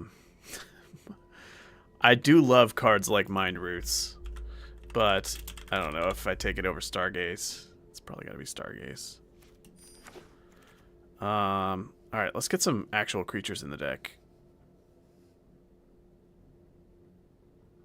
It's a 6/5 vigilance for 5 if you gained life. Diary of Dreams. Locust Spray. I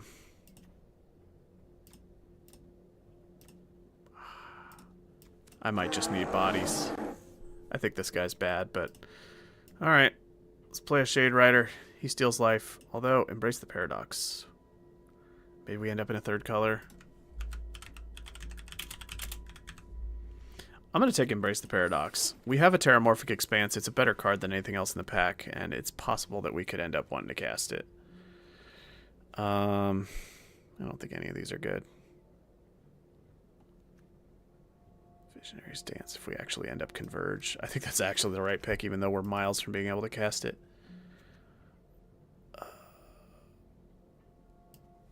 This card seems really bad. Fractal Mascot. See, yeah, we're getting some Quandrix stuff.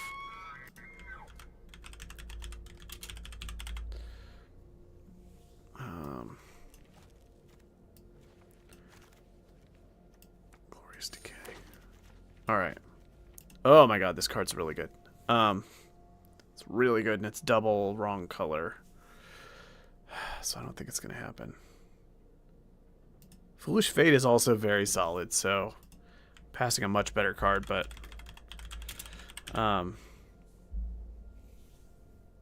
this is a 3-mana kill anything instant speed that often also domes them for 3. There's 2 fixers for us here. Maybe one of them will come back. Poet. I forgot that the Poet also is a life gain trigger. I just haven't built this deck, so I got no muscle memory for the... Alright.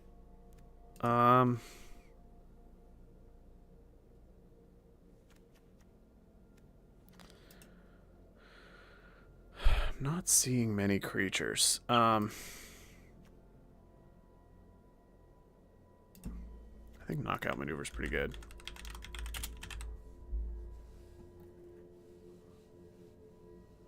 I'm gonna need bodies at some point, though. This is too spell heavy for this type of deck.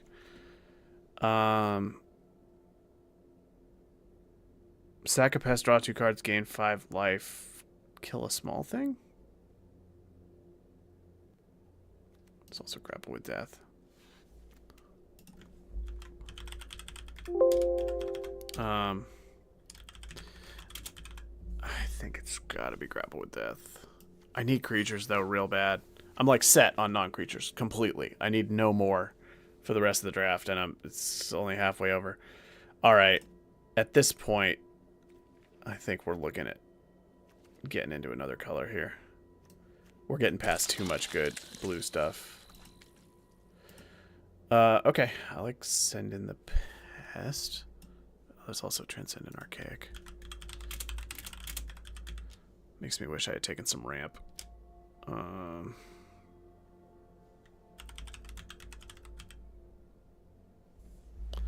But let's take this because it goes with our linear main game plan. Oh my god, there's another Grapple with Death and an Arcane Omens, huh? I wish I had taken some of that fixing in back one. But you know, I don't think... If I'm playing straight green-black, I don't think you can have too many of these.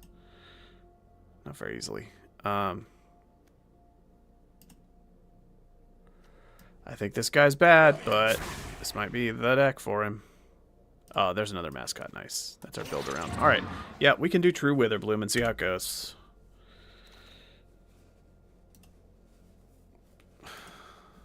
Ooh.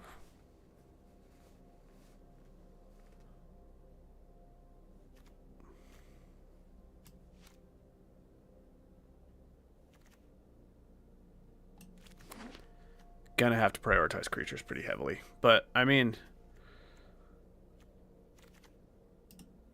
Okay. Oh. That came back. That... I should probably take that over one of these clunky 3-drops when I'm already a little overloaded on 3-drops. This makes it much more realistic to... Oh, this guy triggers life gain. Yeah, now the double splash makes it a lot more realistic to get into, like, Cuboid Colony and... Maybe I'm just straight up 3 colors now. Oh, Potioner's Trove? I don't know. That fixes our colors and gains life. Maybe that's not the worst in this deck. Black! Sorry, I screamed into the microphone. Oh my god, beautiful.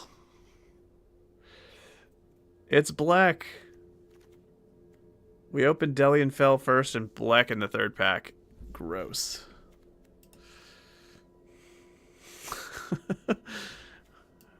Sometimes, I mean, the thing about drafting the underdrafted kind of weak archetype is that you can sometimes get past stuff like Black, but I don't even need to get past him. I'm just, the packs are just giving it to me. Okay. Now I think we're on shared routes. For fixing. Because there's nothing else in this pack that I want to play. Really? And this is more help with fixing. There's Dreamroot Cascade, Matter Bending Mage. There's Wander Off. Another Stargaze. Honestly, I'm just going to make this a very consistent Sultai deck. And just take even more fixing. Look at this. Oh, sick. Hold on. We can't take the Deathcap Glade. We have to take this guy, right? This is a 3-mana 3/3 reach, draw land. There's also Bogward Lumaret, but we're going to wheel him, right? We have to wheel this guy, right? There's no way there's another Witherbloom draft or just taking our life gain stuff. I assume.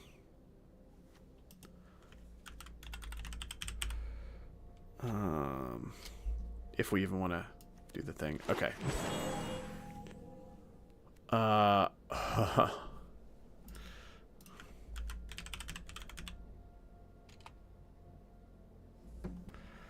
Okay. Banishing Betrayal wouldn't be bad.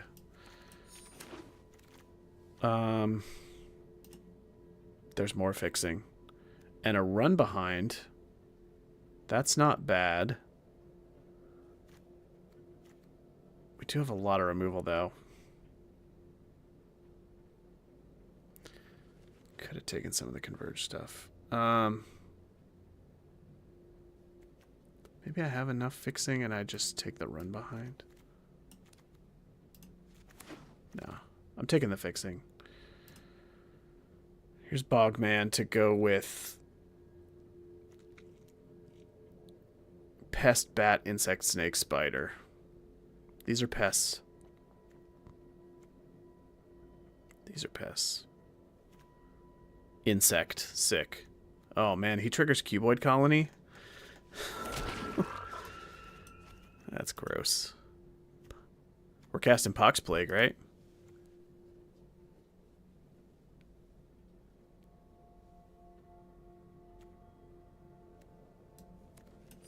taking the rare. It's not getting in our deck.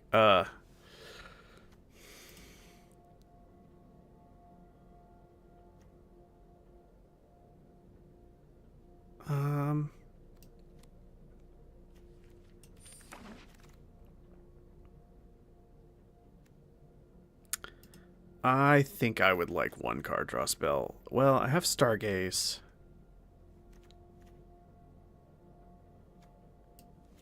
It's okay. I will take this and maybe play it. I don't know. If you gain life this turn.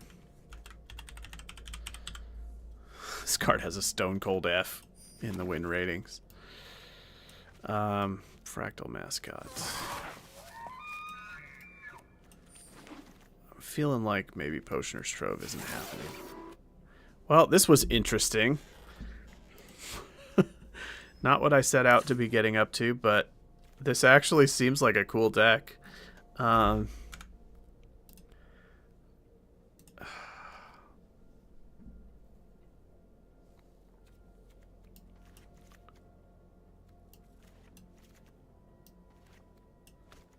I have a lot of ramp. Let's see. This is like cards that affect the board state and cards that kind of just gas you.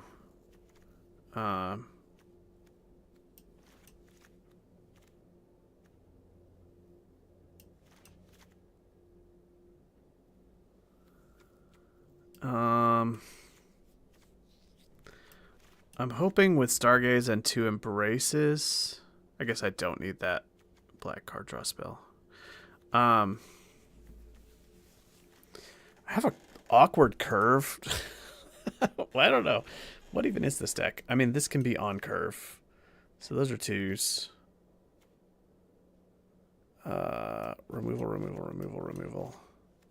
What's my creature count? 10? Really? Is it that low? That's pretty bad. Oh, wait. Send in the Past is 11.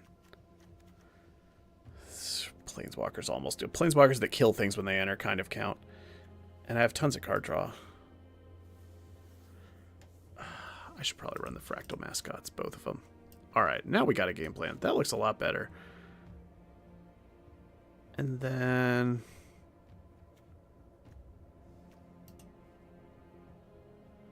Yeah.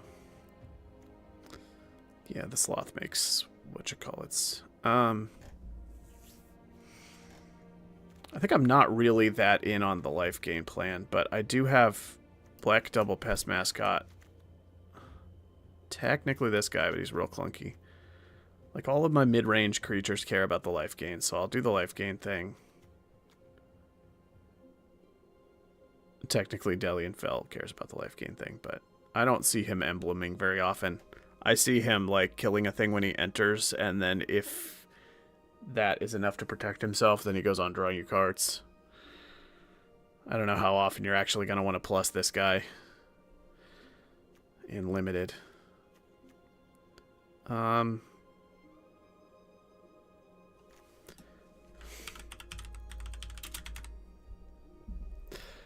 excited to play this deck. This is the first time I've dipped into this lane. And this feels like the stars aligned. This is what I was talking about. Like, I'll only play Witherbloom if crazy things happen. And I mean, like... Look at this mess right here.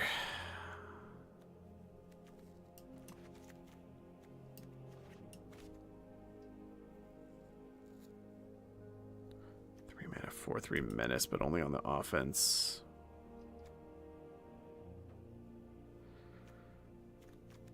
And then ways to trigger life gain. These. You. Pests. I think Tenured Concoctor is pretty bad, but I'm worried about my creature count if I cut him. I guess with 2 Fractal Mascots, it's fine. I need to cut one more thing.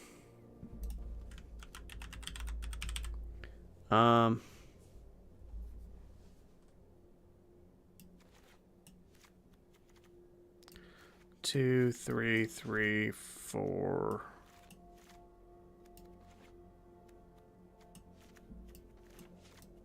3, 3, 3, 4, 4. 5, 6. Stargaze. I don't know.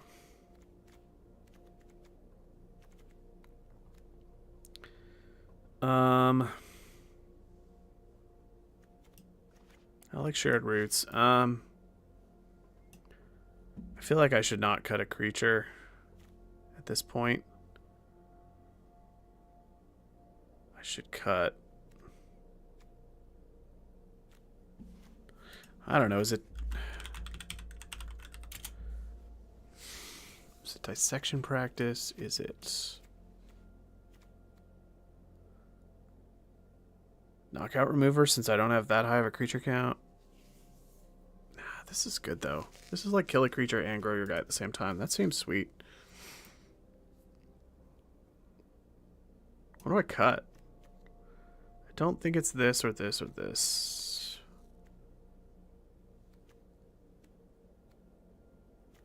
Maybe it's knockout remover. Or knockout maneuver. Remover.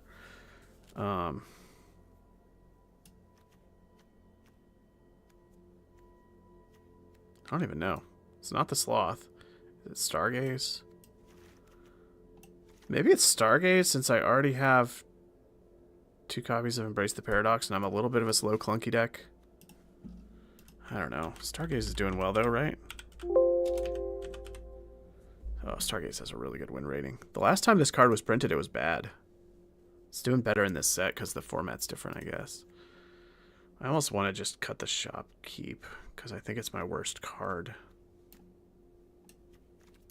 But then my creature count is real low.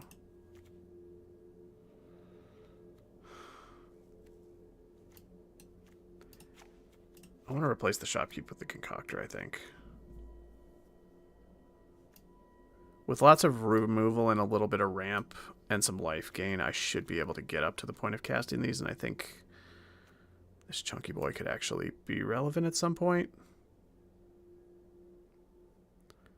I don't think I'm aggressive enough for the shopkeep to pan out. And I want things that can protect my planeswalker better. But I am light on 3s. Nah, I'm spending my turn 3 killing whatever they've done. Right? Right? IDK.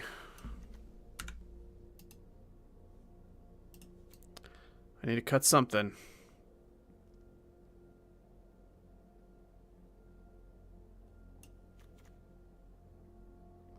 Maybe it's just knockout maneuver.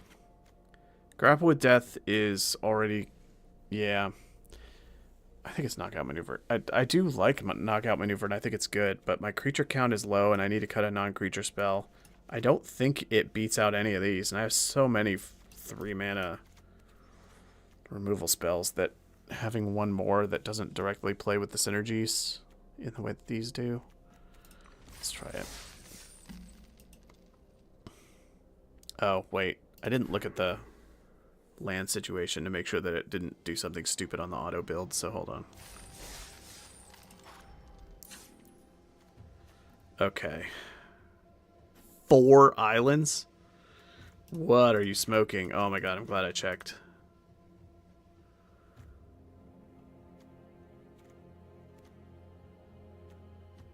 I guess I have 6 blue cards, but 4 of those 6 are really late game. And I have no double blues, so a single island is all I ever need to draw. 1, 2, 3, 4, 5, 6, 7, 8. 3, 4, 5, 6, 7, 8. I'm 8-8 right now. I think I want to be 9-9.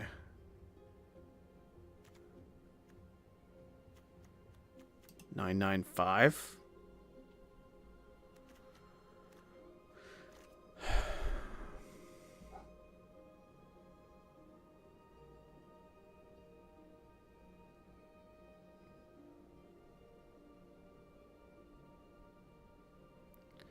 Blue is just so late game skewed, and I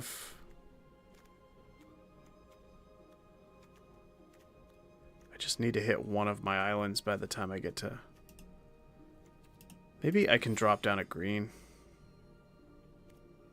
No, I have more green than black. I have more green than black? It doesn't look like it. I guess I do. Man.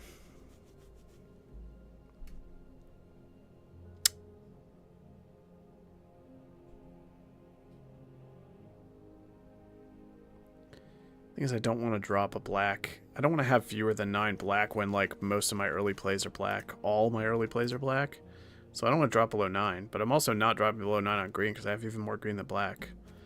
I think hitting one of my 5 blue sources is reasonable before getting to the stage of the game where I really need them. What'll be awkward is if I have a like hand with Cuboid Colony, Paradox Surveyor, and just no blue. But I can keep an eye out for that on the mulligans. All right, I think it had too much blue in there, so glad I went back and checked.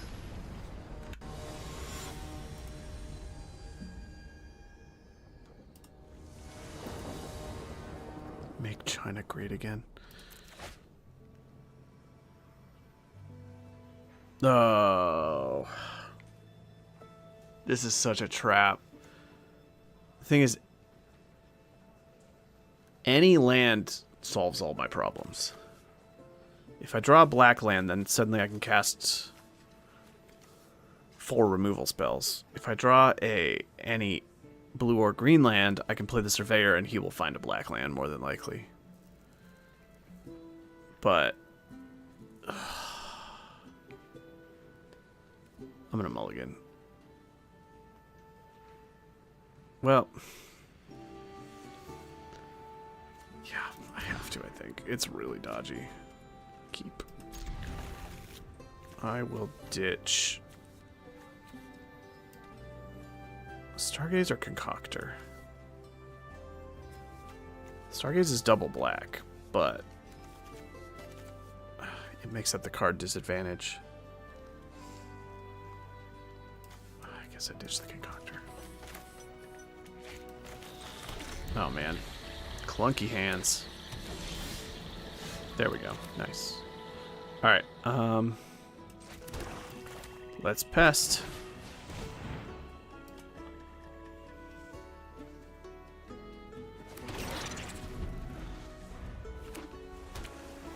Ditch a land. Ooh. Double black for Stargaze is nice. Really don't want them to have Essence Scatter. But we'll see what happens.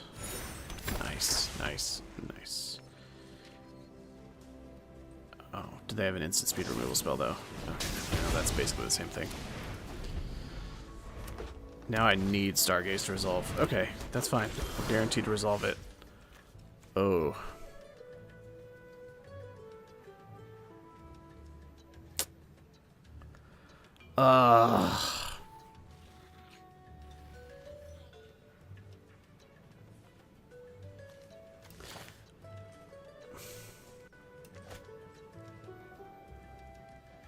I think I have to develop.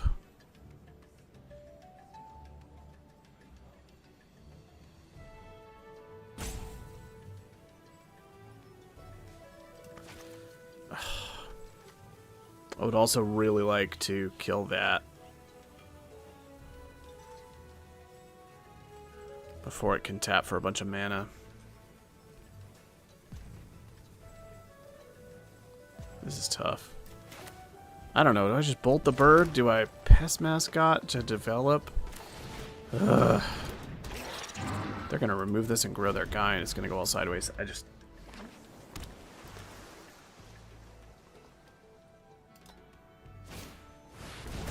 Okay. Wow, that was surprisingly fine. Because End of the Hunt still kills the mana guy before he gets out of control. And I can just Stargaze.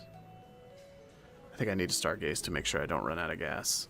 Because if he like casts Brush off and counters my Stargaze, I'm screwed. Oh nice, I hit a land too. Alright, I'm just gonna gas up now. Choose 3 cards to draw. Section Practice does not a lot.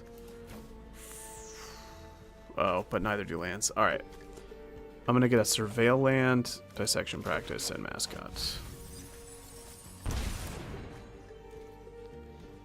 could grow the Pest Mascot. And sacrifice the pest, but I don't want to do that.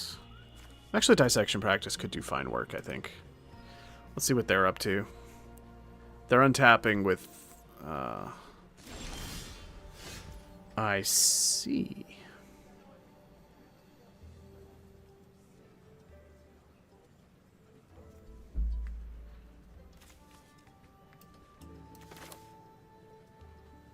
Man, how do I play this? This is tough.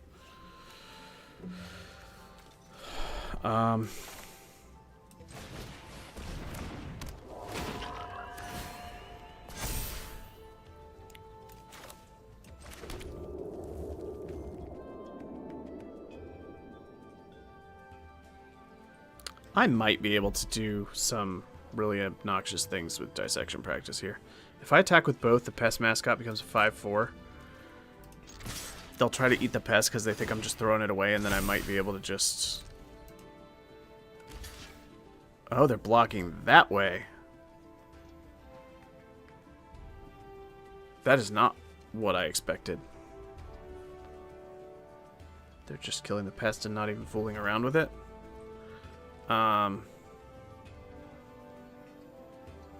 Yeah, I mean... Okay. That worked out better for them, but I'm a little confused about why they did it. Unless they were expecting that exact card. I'm gonna kill the lecturer, I think. If they play a giant thing, I can still tap it with the mascot, and I don't want them having all that mana with all the card draw that's in this format. Maybe that's a mistake? I don't know. Pest mascot, huh? I'm gonna play this first, because ordering will make them bigger this way. And now they are out of good options.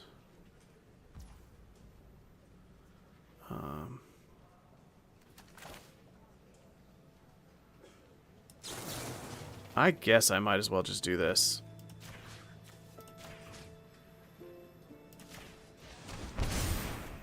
Because it's a pretty big life swing. It gives this guy...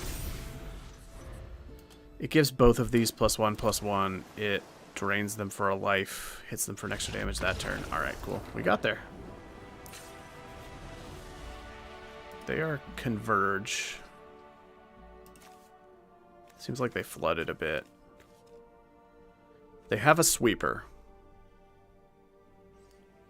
It's a sweeper based on mana value, which seems to play really poorly with all these tokens that they're generating.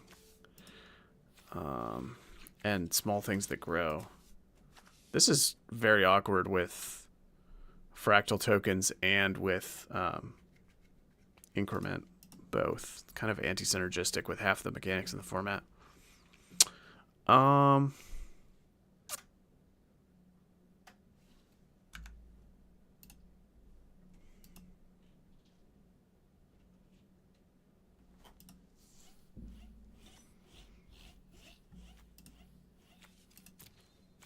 dense of creatures are they? They seem to be rampy.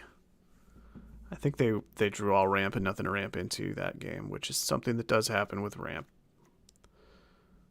Should I be playing Potioner's Trove in this deck? It's possible. It would get me to embrace the paradox and fractal mascot faster, and it technically triggers life gain. I just don't know what I would take out for it. I don't want to drop any creatures, and all my spells are solid. Alright.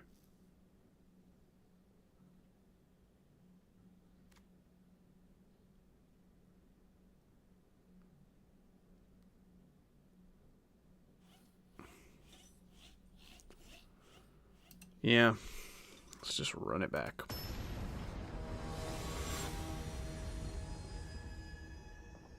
It's gonna be hilarious if I end up trophying with Witherbloom.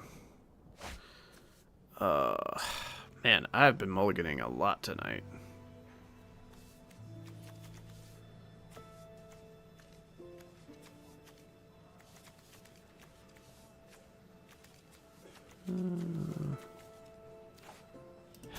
Just can't do it.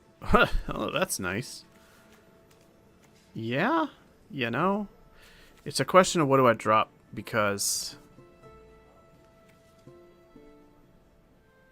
I really don't know what to drop. As the pest into the mascot is pretty good. And embrace the pest. I think it's the removal spell, oddly. This is arguably the best card of them, but this sequence, like, I feel like I need Embrace the Paradox to make up for the card disadvantage of mulliganing. And I can't ditch any of the lands because I have one of every color. Yeah, I'm going to go down to 0 removal. It's weird, but it feels like it might be the way to go. The other option would just be ditching Send in the Pest and just play a much slower game plan. But the fact that it attritions their hand a little bit, gets something on the board, and is going to immediately trigger the Pest Mascot when it enters, in theory. The land drop.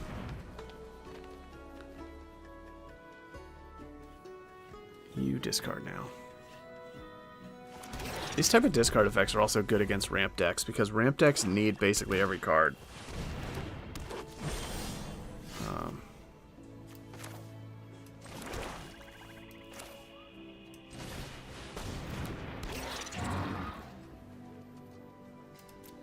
I'm holding the Pest. There's a world where they... Yeah, I don't know. I get to Stargaze into Embrace, so I've got a lot of card draw coming. This is not a deck that can win quickly, but... Against a removal light mid-range ramp deck, this deck might just be pretty good in general. Because my stuff just grows over the course of the game as the game drags on. Kind of gets out of control. Alright, I'm gonna Stargaze. Hopefully this doesn't get countered. Alright, we're good. Choose 2. Taking all the gas because I still have 2 more lands in hand and another ramp spell coming. Oh, they're gonna let me swing? I didn't even notice that. Having that Lecturer. Yeah, that's just free value. Gain a life, grow the mascot is not irrelevant. Alright. Now the dream is mascot into Lumaret, or Lumaret into mascot.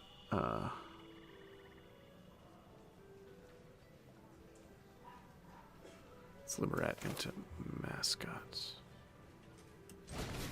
Yeah, that's the correct answer. Okay.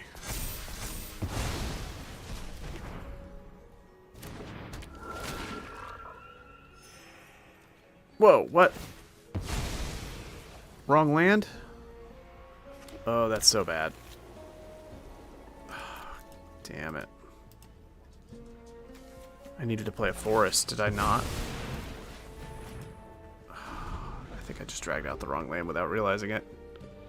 Whoops. Okay. Well, that put me a turn behind on everything. Let's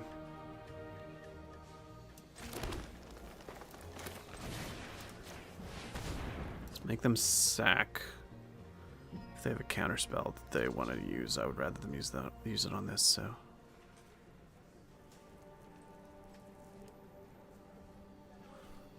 Oh, I also could have played Titan's Grape. Man, I've made 2 land mistakes this game. What am I doing? Okay. Oh, this isn't the ramp one. This is the card draw one. It's not the card I thought it was.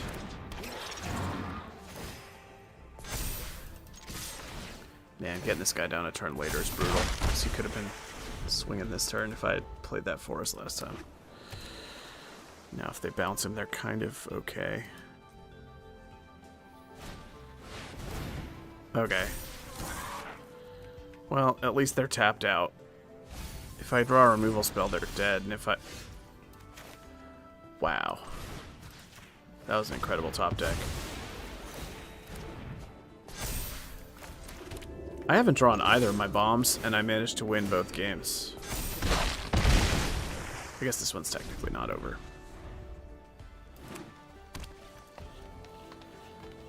But I haven't drawn Delian Feller Black a single time.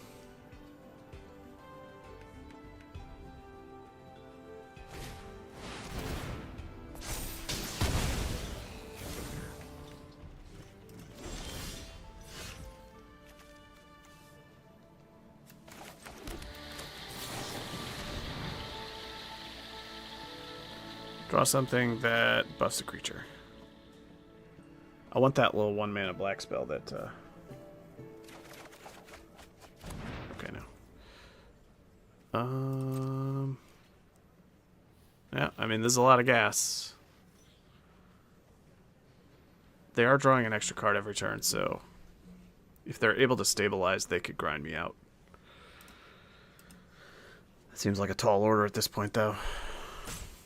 I really would have rather draw on creatures than removal here, though. They are very light on creatures, so I guess, let's see. 1, 2, 3. I guess they discarded quite a few creatures. That Lecturer's done good work both times they played it. Did they rage quit? They're just, like, idling over there. Okay.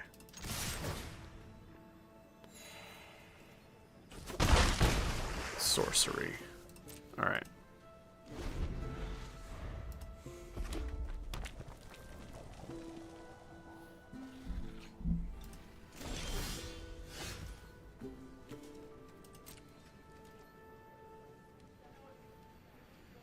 Do they have a plan here?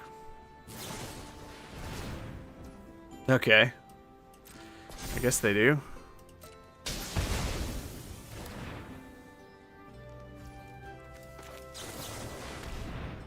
I still have a card in my deck that kills them on the spot. I did not draw it. Battlefield. Out.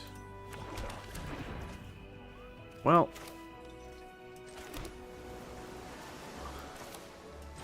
Sloth seems very hard to beat.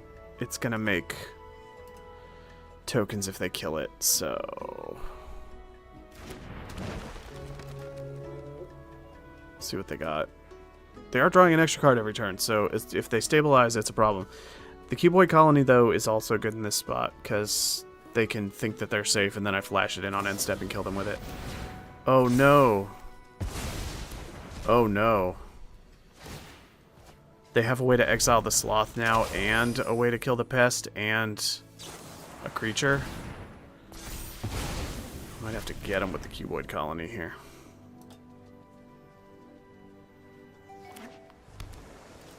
They're going to have to outburst a Pest. Whew, they're drawing so many cards. Come on, I still have an instant kill spell in my deck. I haven't hit it yet, and I got 15 cards left.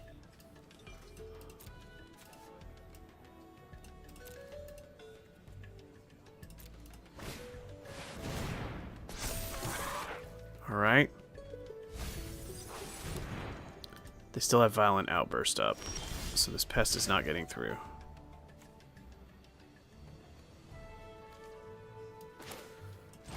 We're gonna black. We're gonna grapple.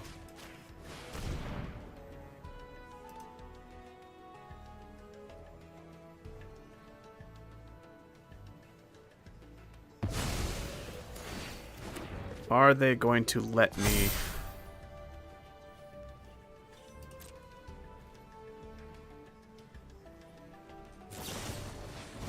Okay. I'm just hoping I can get him with this Cuboid Colony.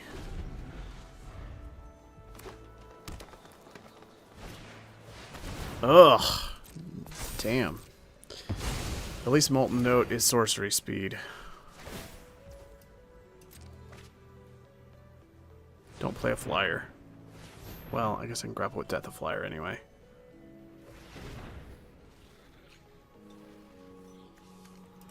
Ugh. I do not like the prospect that they could actually win this game. They had so much removal. Reach? Alright. I do still have a removal spell for it, so they're probably dead.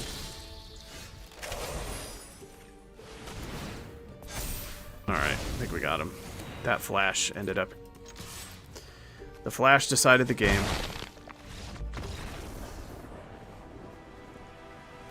Ugh.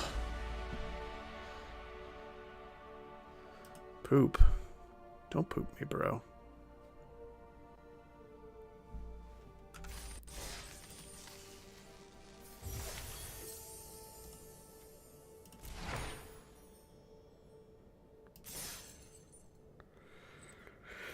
Alright, the dream is still alive. Don't want to change anything.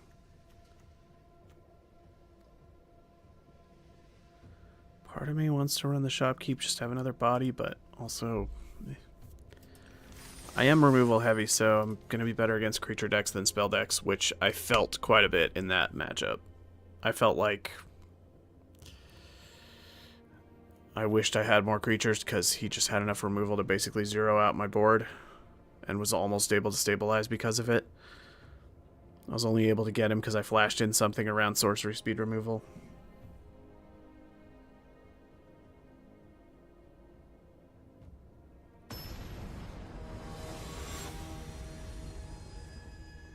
He was very close to having me there.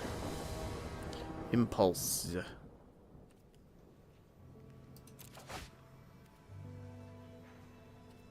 Okay.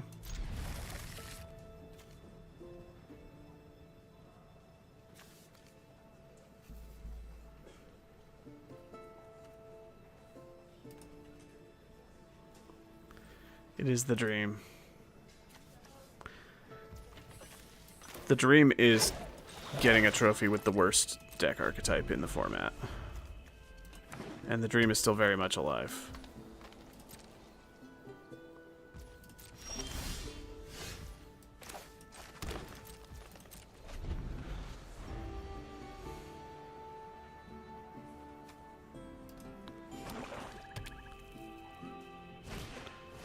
Biomancer, huh? Oh, is this a mirror match? That'd be funny.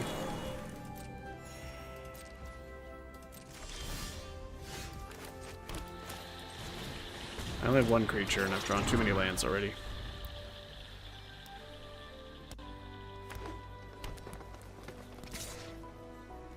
I cannot block here because they can pump this dude.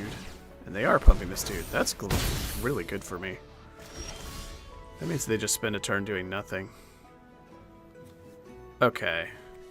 Here I assume I play the Limerette and...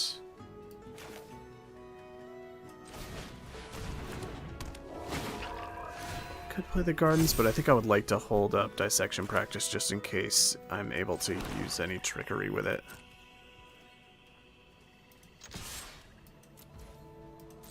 I could have grown it there to hit them for an extra. I guess. If they pump their guy up to a 4/4, I can shrink. I can force them to pump to kill the Limerette and then mana value. Alright. So it didn't really matter. It's fine. I feel pretty good about our odds in a mirror match, honestly. Ugh, too many lands. Come on. Do I kill that thing? Do I not even care?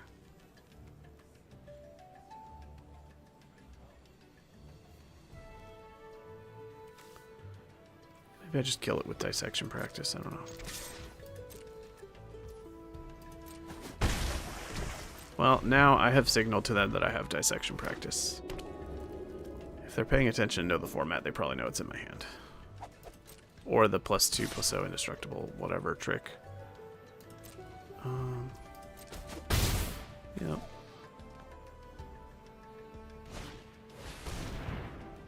Okay, that card is pretty bad. Not like bad for me, just bad in general. I don't think it's a very good card, so. I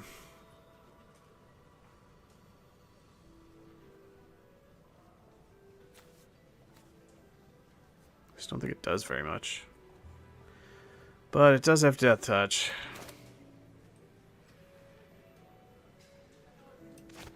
Actually, if I play a Swamp, then I can Surveil and still have Dissection Practice up, so.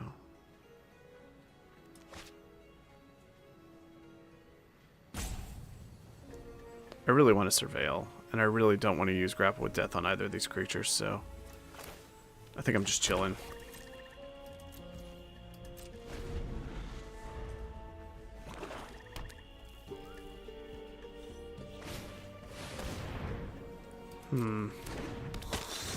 Now my life total's a little bit of a thing. they didn't swing. They know I have this dissection practice. They're totally playing around it. Mascot, nice. And I have a land untapped for dissection practice. Cool.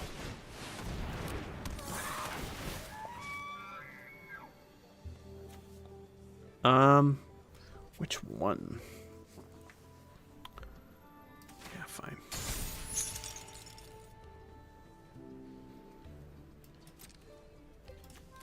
I'll gladly trade this for the Death Toucher. Okay, yeah. Noxious Newt. Another Death Toucher. It's gonna make this very difficult.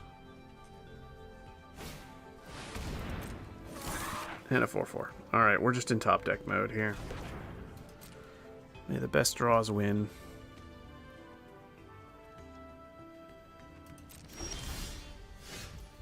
That is not the best draws. I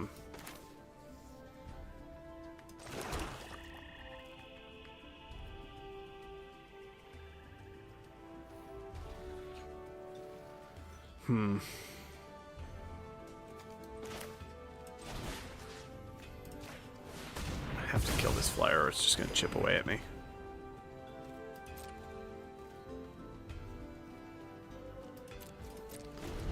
I mean, if we're just going into top deck mode and we're both going to draw a bunch of cards, well, that's a little annoying. Then, eventually I'll hit Delian Fel or Black or something and start to... Wait, Black doesn't grow this. It's not a... Why does Black not do frogs? He totally seems like a frog. That will forever confuse me. Okay.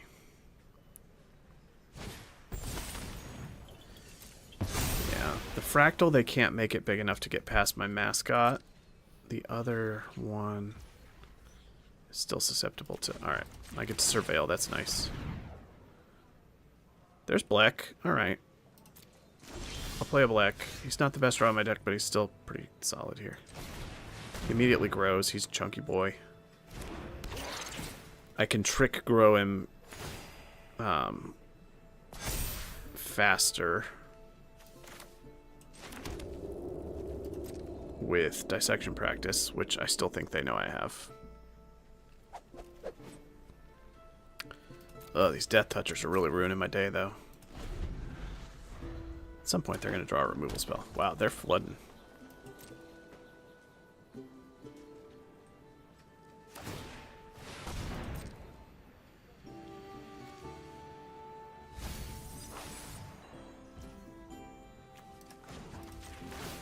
Surveil.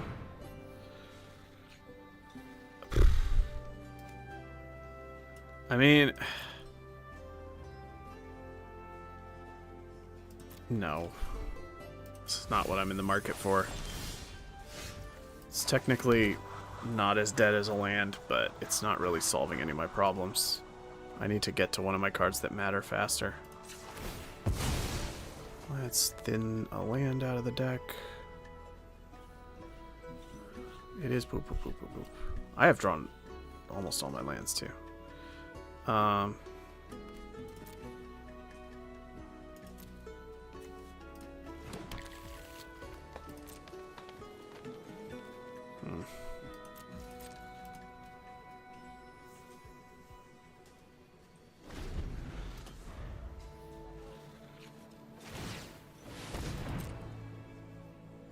Alright, they're immediately surveilling, so I guess they drew something useless.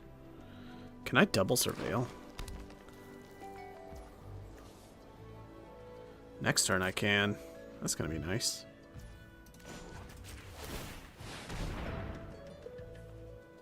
Oh, okay. Yep. That's gas. Actually, this enables an attack in kind of a funny way.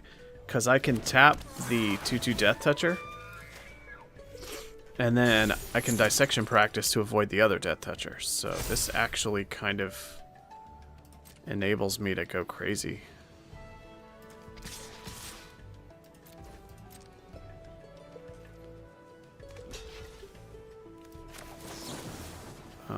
Target an opponent. Target a creature to buff. Whatever. Target a creature to shrink. So this now kills a Death Toucher. Black gets bigger. Assign damage. They go to 1. They go to 3. Man, that's annoying.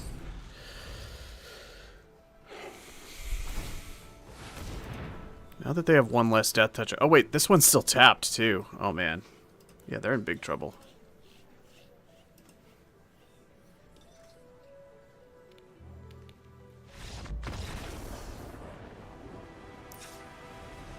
That was my Breggle impression. So we're in a mirror match here. They have a lot of Death Touchers.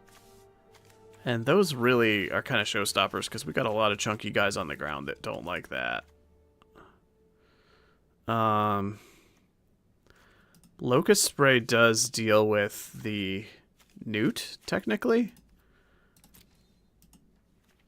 But in a clunky way.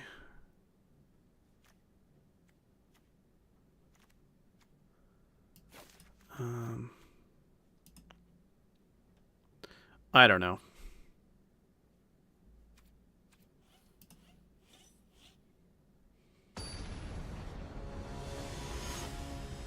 Who's a human? I'm not a human.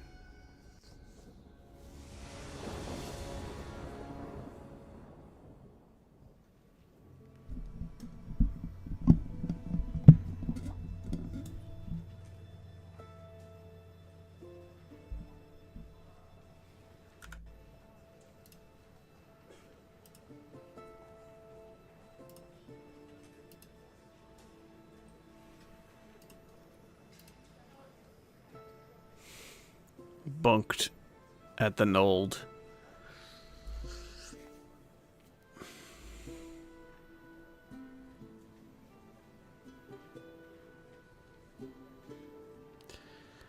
The Breggle was bunked at the Nold. We're just talking in code speak.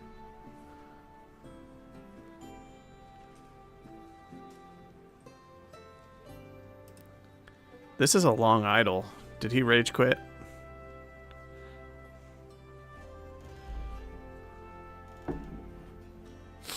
Opponent, I'm fine if you want to rage quit.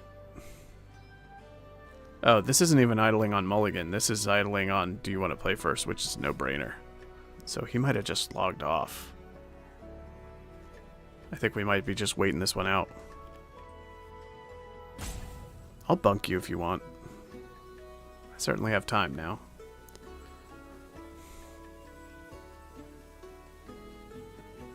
Nighty-night. Alright. Have a good night. You're just gonna miss the trophy that will happen maybe 50-50 in an hour. Yeah, he's leaving. Thanks for hanging. I have to mulligan. I have to keep.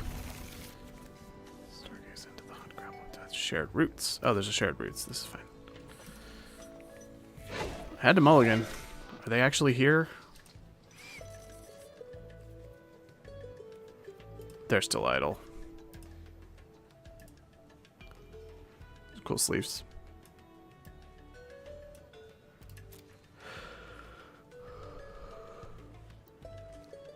You P-ace. Pie-ace. Pie-ace.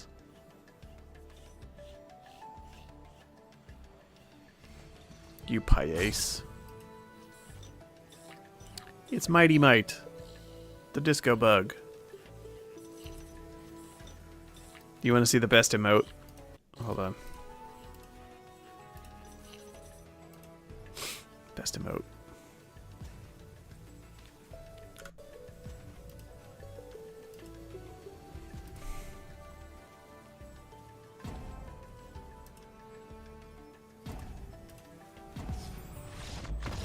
And he's gone. We made that game so frustrating that he was no more.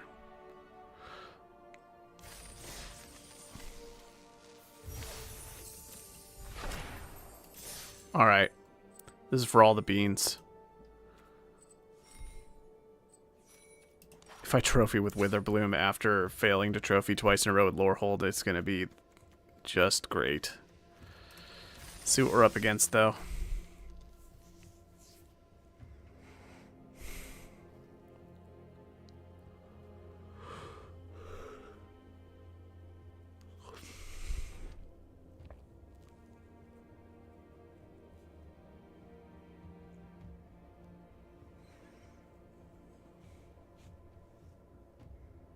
I feel like our worst matchup is probably Prismari.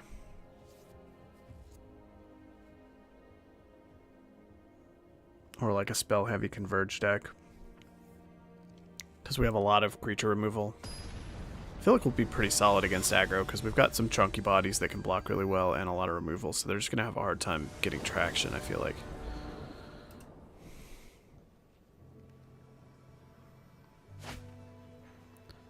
Ugh, come on. What is this hand? I always am on 2 or 5. Delian Fell's really good.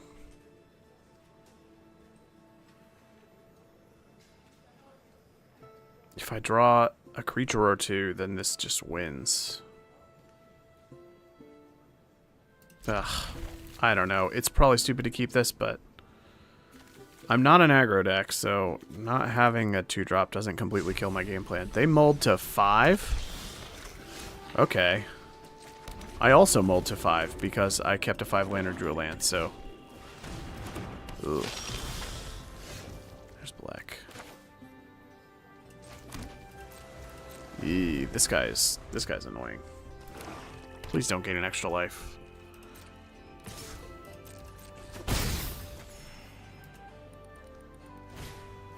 Noxious Newt. How come everybody's got newts today?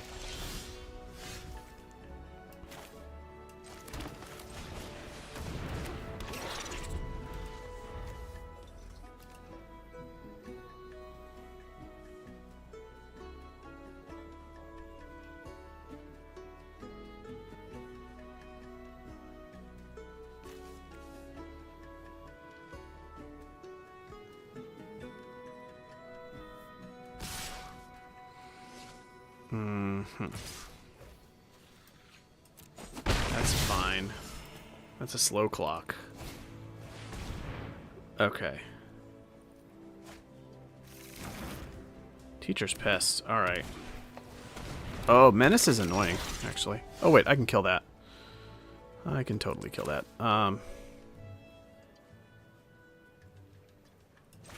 They only have 3 power in play.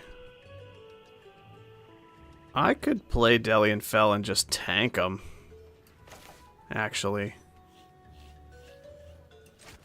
I can straight up tank their team. I need answers. Look at this wombo. This is dynamic duo over here.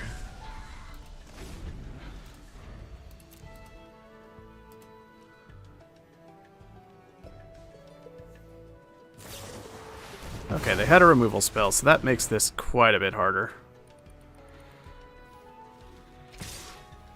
I need to draw something that can stem the tide here. What a pest. Foolish Fate. Okay, that helps. That helps. I think I...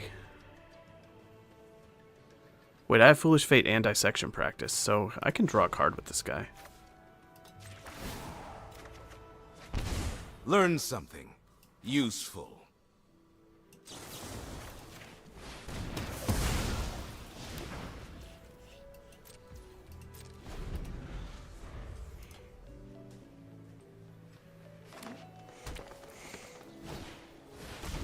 Osteomancer, huh? That is pretty annoying. Yeah, that's very annoying, actually. Now I'm kind of getting buried.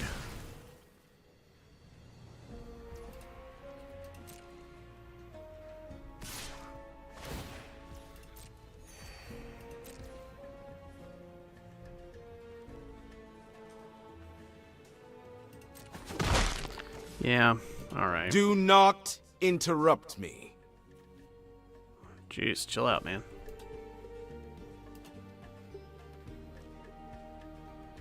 Maybe I should have killed the pest, actually.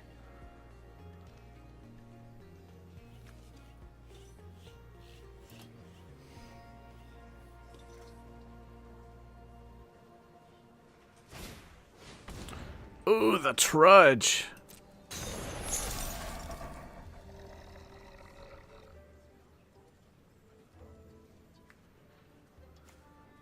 I think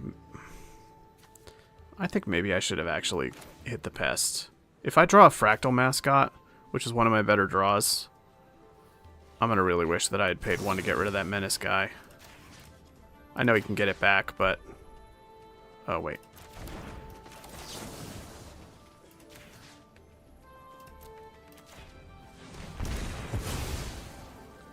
I get to draw 2 cards to try to hit one of my 2 mascots. Alright. Let's draw a card. Show me what you've learned. Man, flooding hard here. This guy draws me a card if they target him with anything, so that's good. It's also got vigilance. Ugh. Well, there goes my planeswalker. Am I going to manage to lose this game? That's real annoying. They had all the answers. I'll be in my office. I flooded so hard. Okay.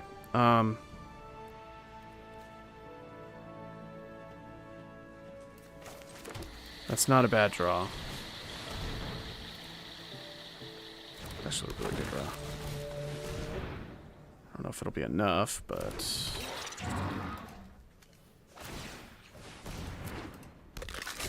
Lek is already exiled. Yeah, I'm worried that all my good cards are already gone from my deck. I don't know how I out-grind Scheming Silver Tongue and... Did they forget I have Reach? Ah, they almost did.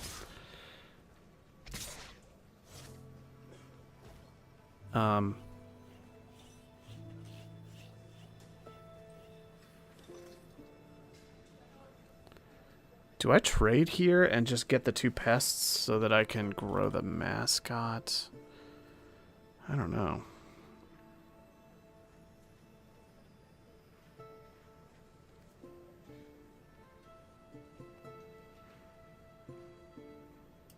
Nah. I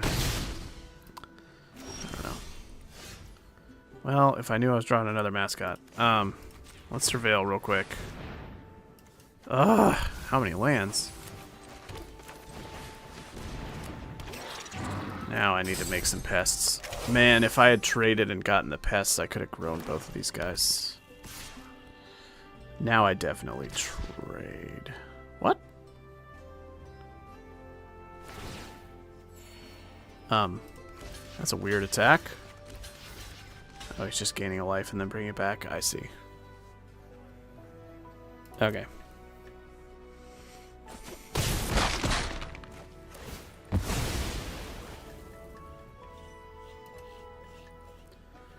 Alright.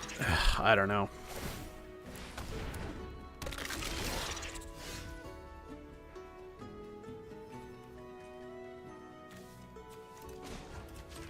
Let's see what I'm drawing. Stargaze! Oh, it's like the best card in my deck. Okay.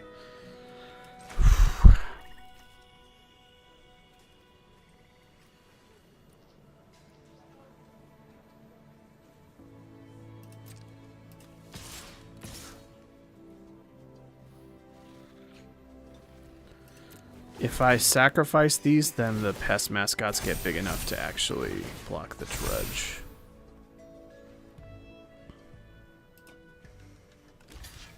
So I think I just do that.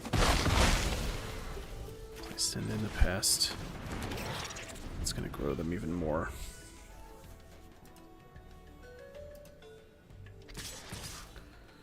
Okay. He's not even attacking with the trudge. I think he should attack with the trudge, honestly. He should try to get rid of one of these 2 pest mascots.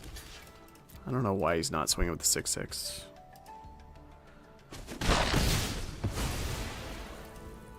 I mean, yeah, you're trading a 6/6 for a 4/5, but this 4/5s are growing like crazy. And what are you going to do about it? Sign of Blood. Alright, he's drawing cards. Don't love that. I'm about to draw a bunch of cards too, though. Cool. Alright, how much do I Stargaze for here? Because I would also like to cast something this turn. 10. And the rest into your graveyard. Okay, I gotta be careful. Probably do this for x equals 3. So that I look at the top 6. Or I could do it for x equals 4. Look at the top 8. Keep 4 of them. That sounds good.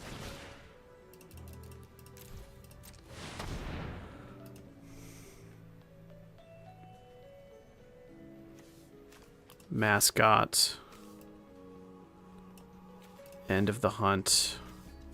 Grapple with death. Embrace the paradox, I guess. Cool.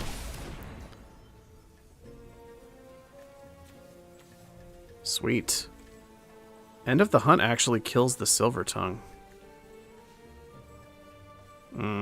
They can bring back the pest. Is this instant speed? Oh, it is. Alright. Then I actually have to grapple with death and kill. Let's actually just kill the Trudge. Who cares about the Silver Tongue?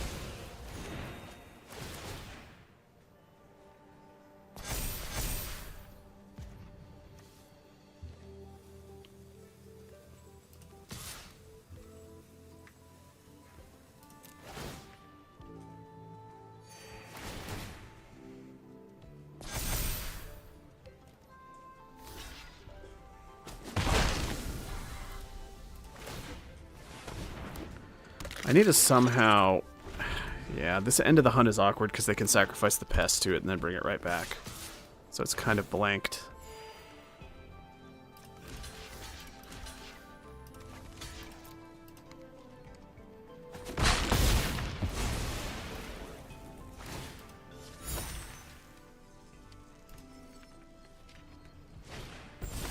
Sign in Blood. They're drawing a lot of cards too. I don't like that. There's a Lumerette.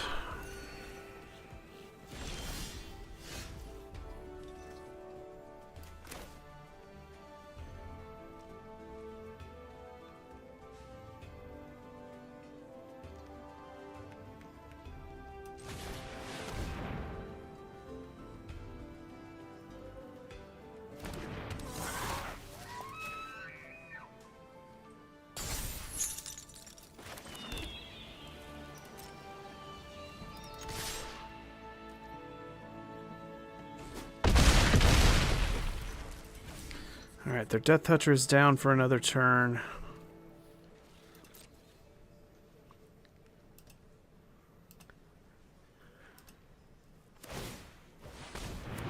Yep. Get to draw a bunch of cards next turn. If they ever play a big thing, I can use End of the Hunt on it, but everything they have is the same mana cost. They need to play a 3 or bigger drop. They just never do.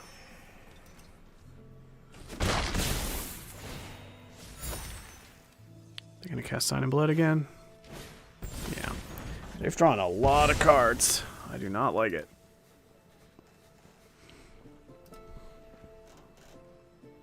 But I do have a lot of muscle out there. They have some serious problems to deal with. That doesn't really help.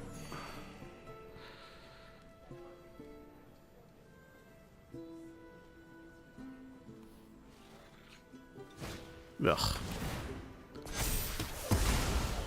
Well, they dealt with one of them.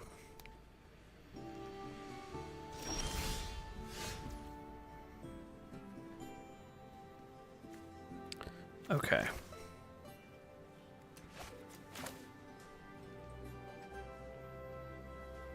One counter on target creature, gain a life.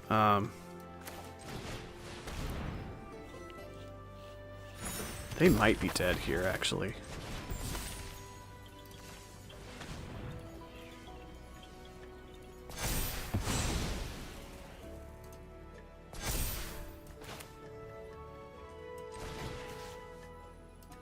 they have to sacrifice the Lecturer now because it's their highest mana cost creature. And then I'm swinging for 14. They can only block 2. I think they're just dead. Unless they have a trick. Do they have a trick? Ooh. Alright. They get to stall for another turn. And go to 1 life. Wow. 1, 2, 3. Alright. Draw 3 cards, ramp a land. There we go. These should do it, right?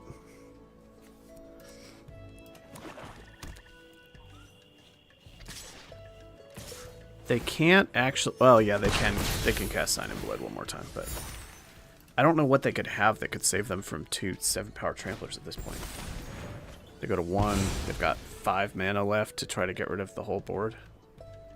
Is there a Wrath that could even do that? Just Snoot. These all have trample. Wow, they have so many creatures. Alright.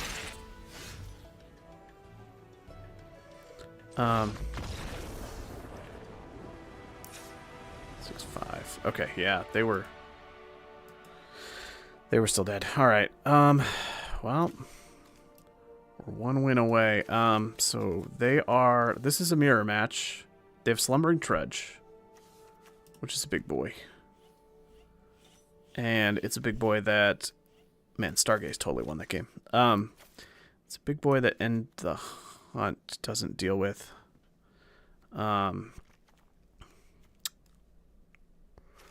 But all 3 Grapple with Deaths do.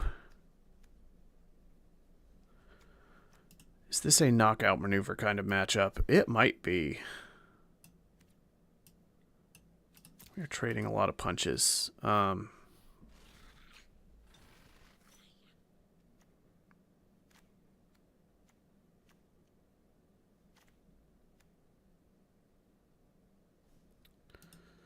Dissection Practice doesn't kill anything in their deck.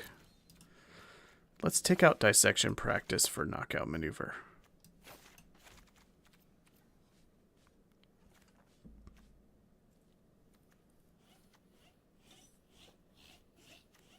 Yeah. Alright. They gotta win 2 in a row now. Otherwise we trophy with Witherbloom.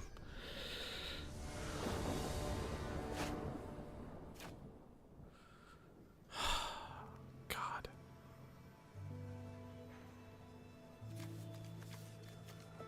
All my best instincts. This hand is draw a force, win the game. It just is.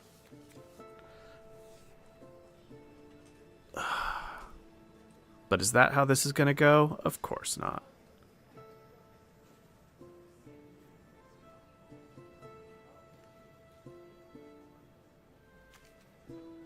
I don't know. I'm a little tempted. Their deck's kind of slow. We're on the draw. We have, what, 9, 10 green sources in our deck? A swamp is also not a dead draw because it does still help us get to the professor. We don't have blue. There's quite a few dead cards. Ugh, I gotta mulligan this.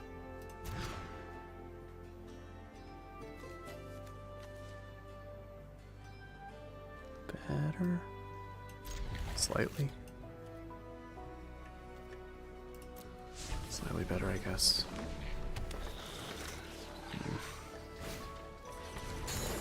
Turn 1 Trudge. It's going to be a tough one. And we drew our only other cheap blue card. Oh, they played back-to-back rares. That's brutal. Alright. Yeah, we're probably going to lose this one. And again, they played Trudge into Silver Tongue and curved out 1 into 2 into 3. Man, they had a perfect game. Alright. Let's...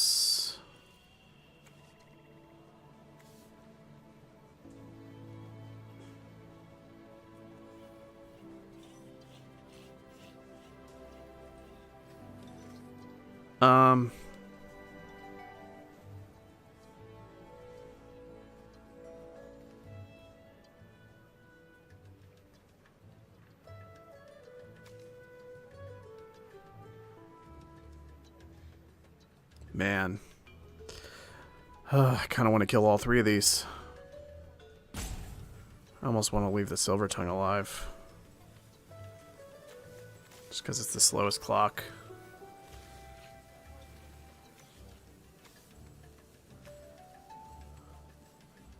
They could Sign in Blood the same turn, so like one of these 2 definitely has to die.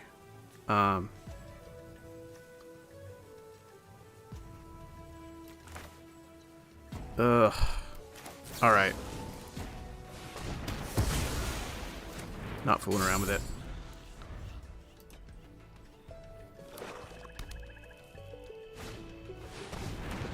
Ugh, yeah, that was a really good follow-up. They played a 1 into a 2 into a 3 into a 4, and they were all good. I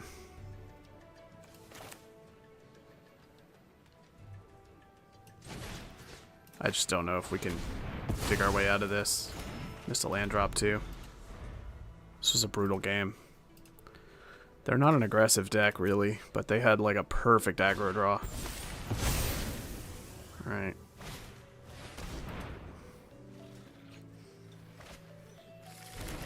I don't know why they put the counter there, because from their perspective, I think it would make way more sense to put it on the thing that you want to die. Since it has a graveyard effect, but it worked out very well for them that they did that.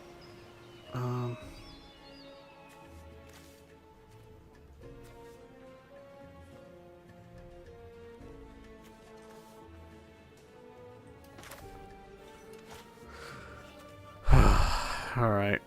This is so brutal.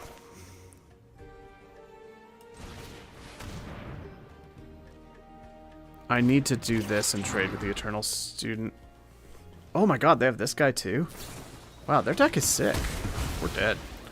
Wow, they have so many rares. Alright. Yikes. Alright. It was in the bag, now it's out of the bag. Jeez, that was such a disgusting curve.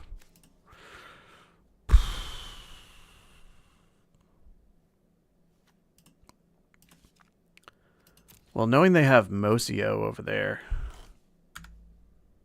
Hold on. I need to look at his stats. Open in my browser. He's a 2/1 flyer that makes a pest. Okay. Yeah, I definitely need to have Dissection Practice in my deck. Screw Knockout Maneuver. I need to pick that guy off as soon as they play him.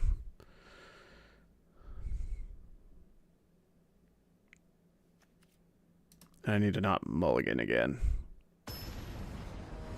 Can we have a good hand? Show me the Professor. Come on, deck.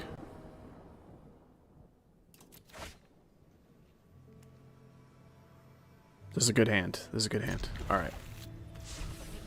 I need this to fetch a blue, but if I do that, then I can't play the Lumerette on curve, so I gotta wait to crack the Terramorphic Expanse. Nice. Looks like we're playing the Sloth on curve. That's gonna be sweet. If they play one of their good rares here, we get to end the hunt it. Okay. Black, huh? I think I black. It slows down the Sloth plan, but it's alright. My only other option would be end the hunt the Lumerette, which I'm not thrilled about either, so. Alright.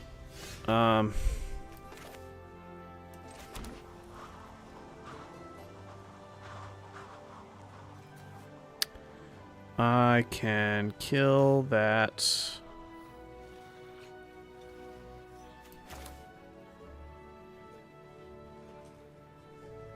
Which one of these is better to reserve?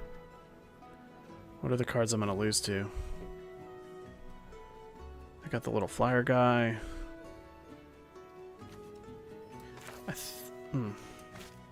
I mean, Grapple immediately grows black, and that's pretty nice. Then I'm hitting harder.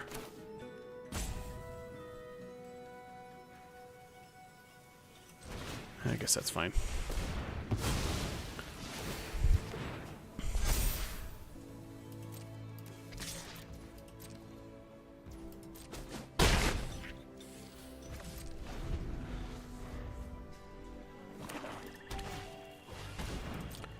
Dangerous Pest is fine. Doesn't do a lot.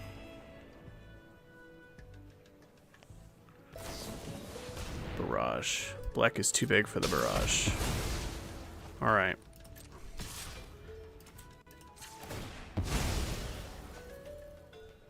Island. That's a good draw. Alright. Let's play the Sloth and swing for a lot. They're under a lot of pressure now. I can't take the pressure. They're getting back the Adventurous Eater. I don't care about that. Nice. I even get to remove that with End the Hunt. So swing for a bunch.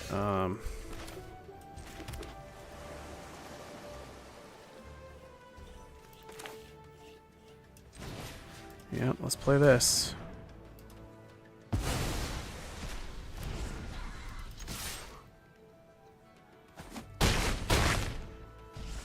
For a lot.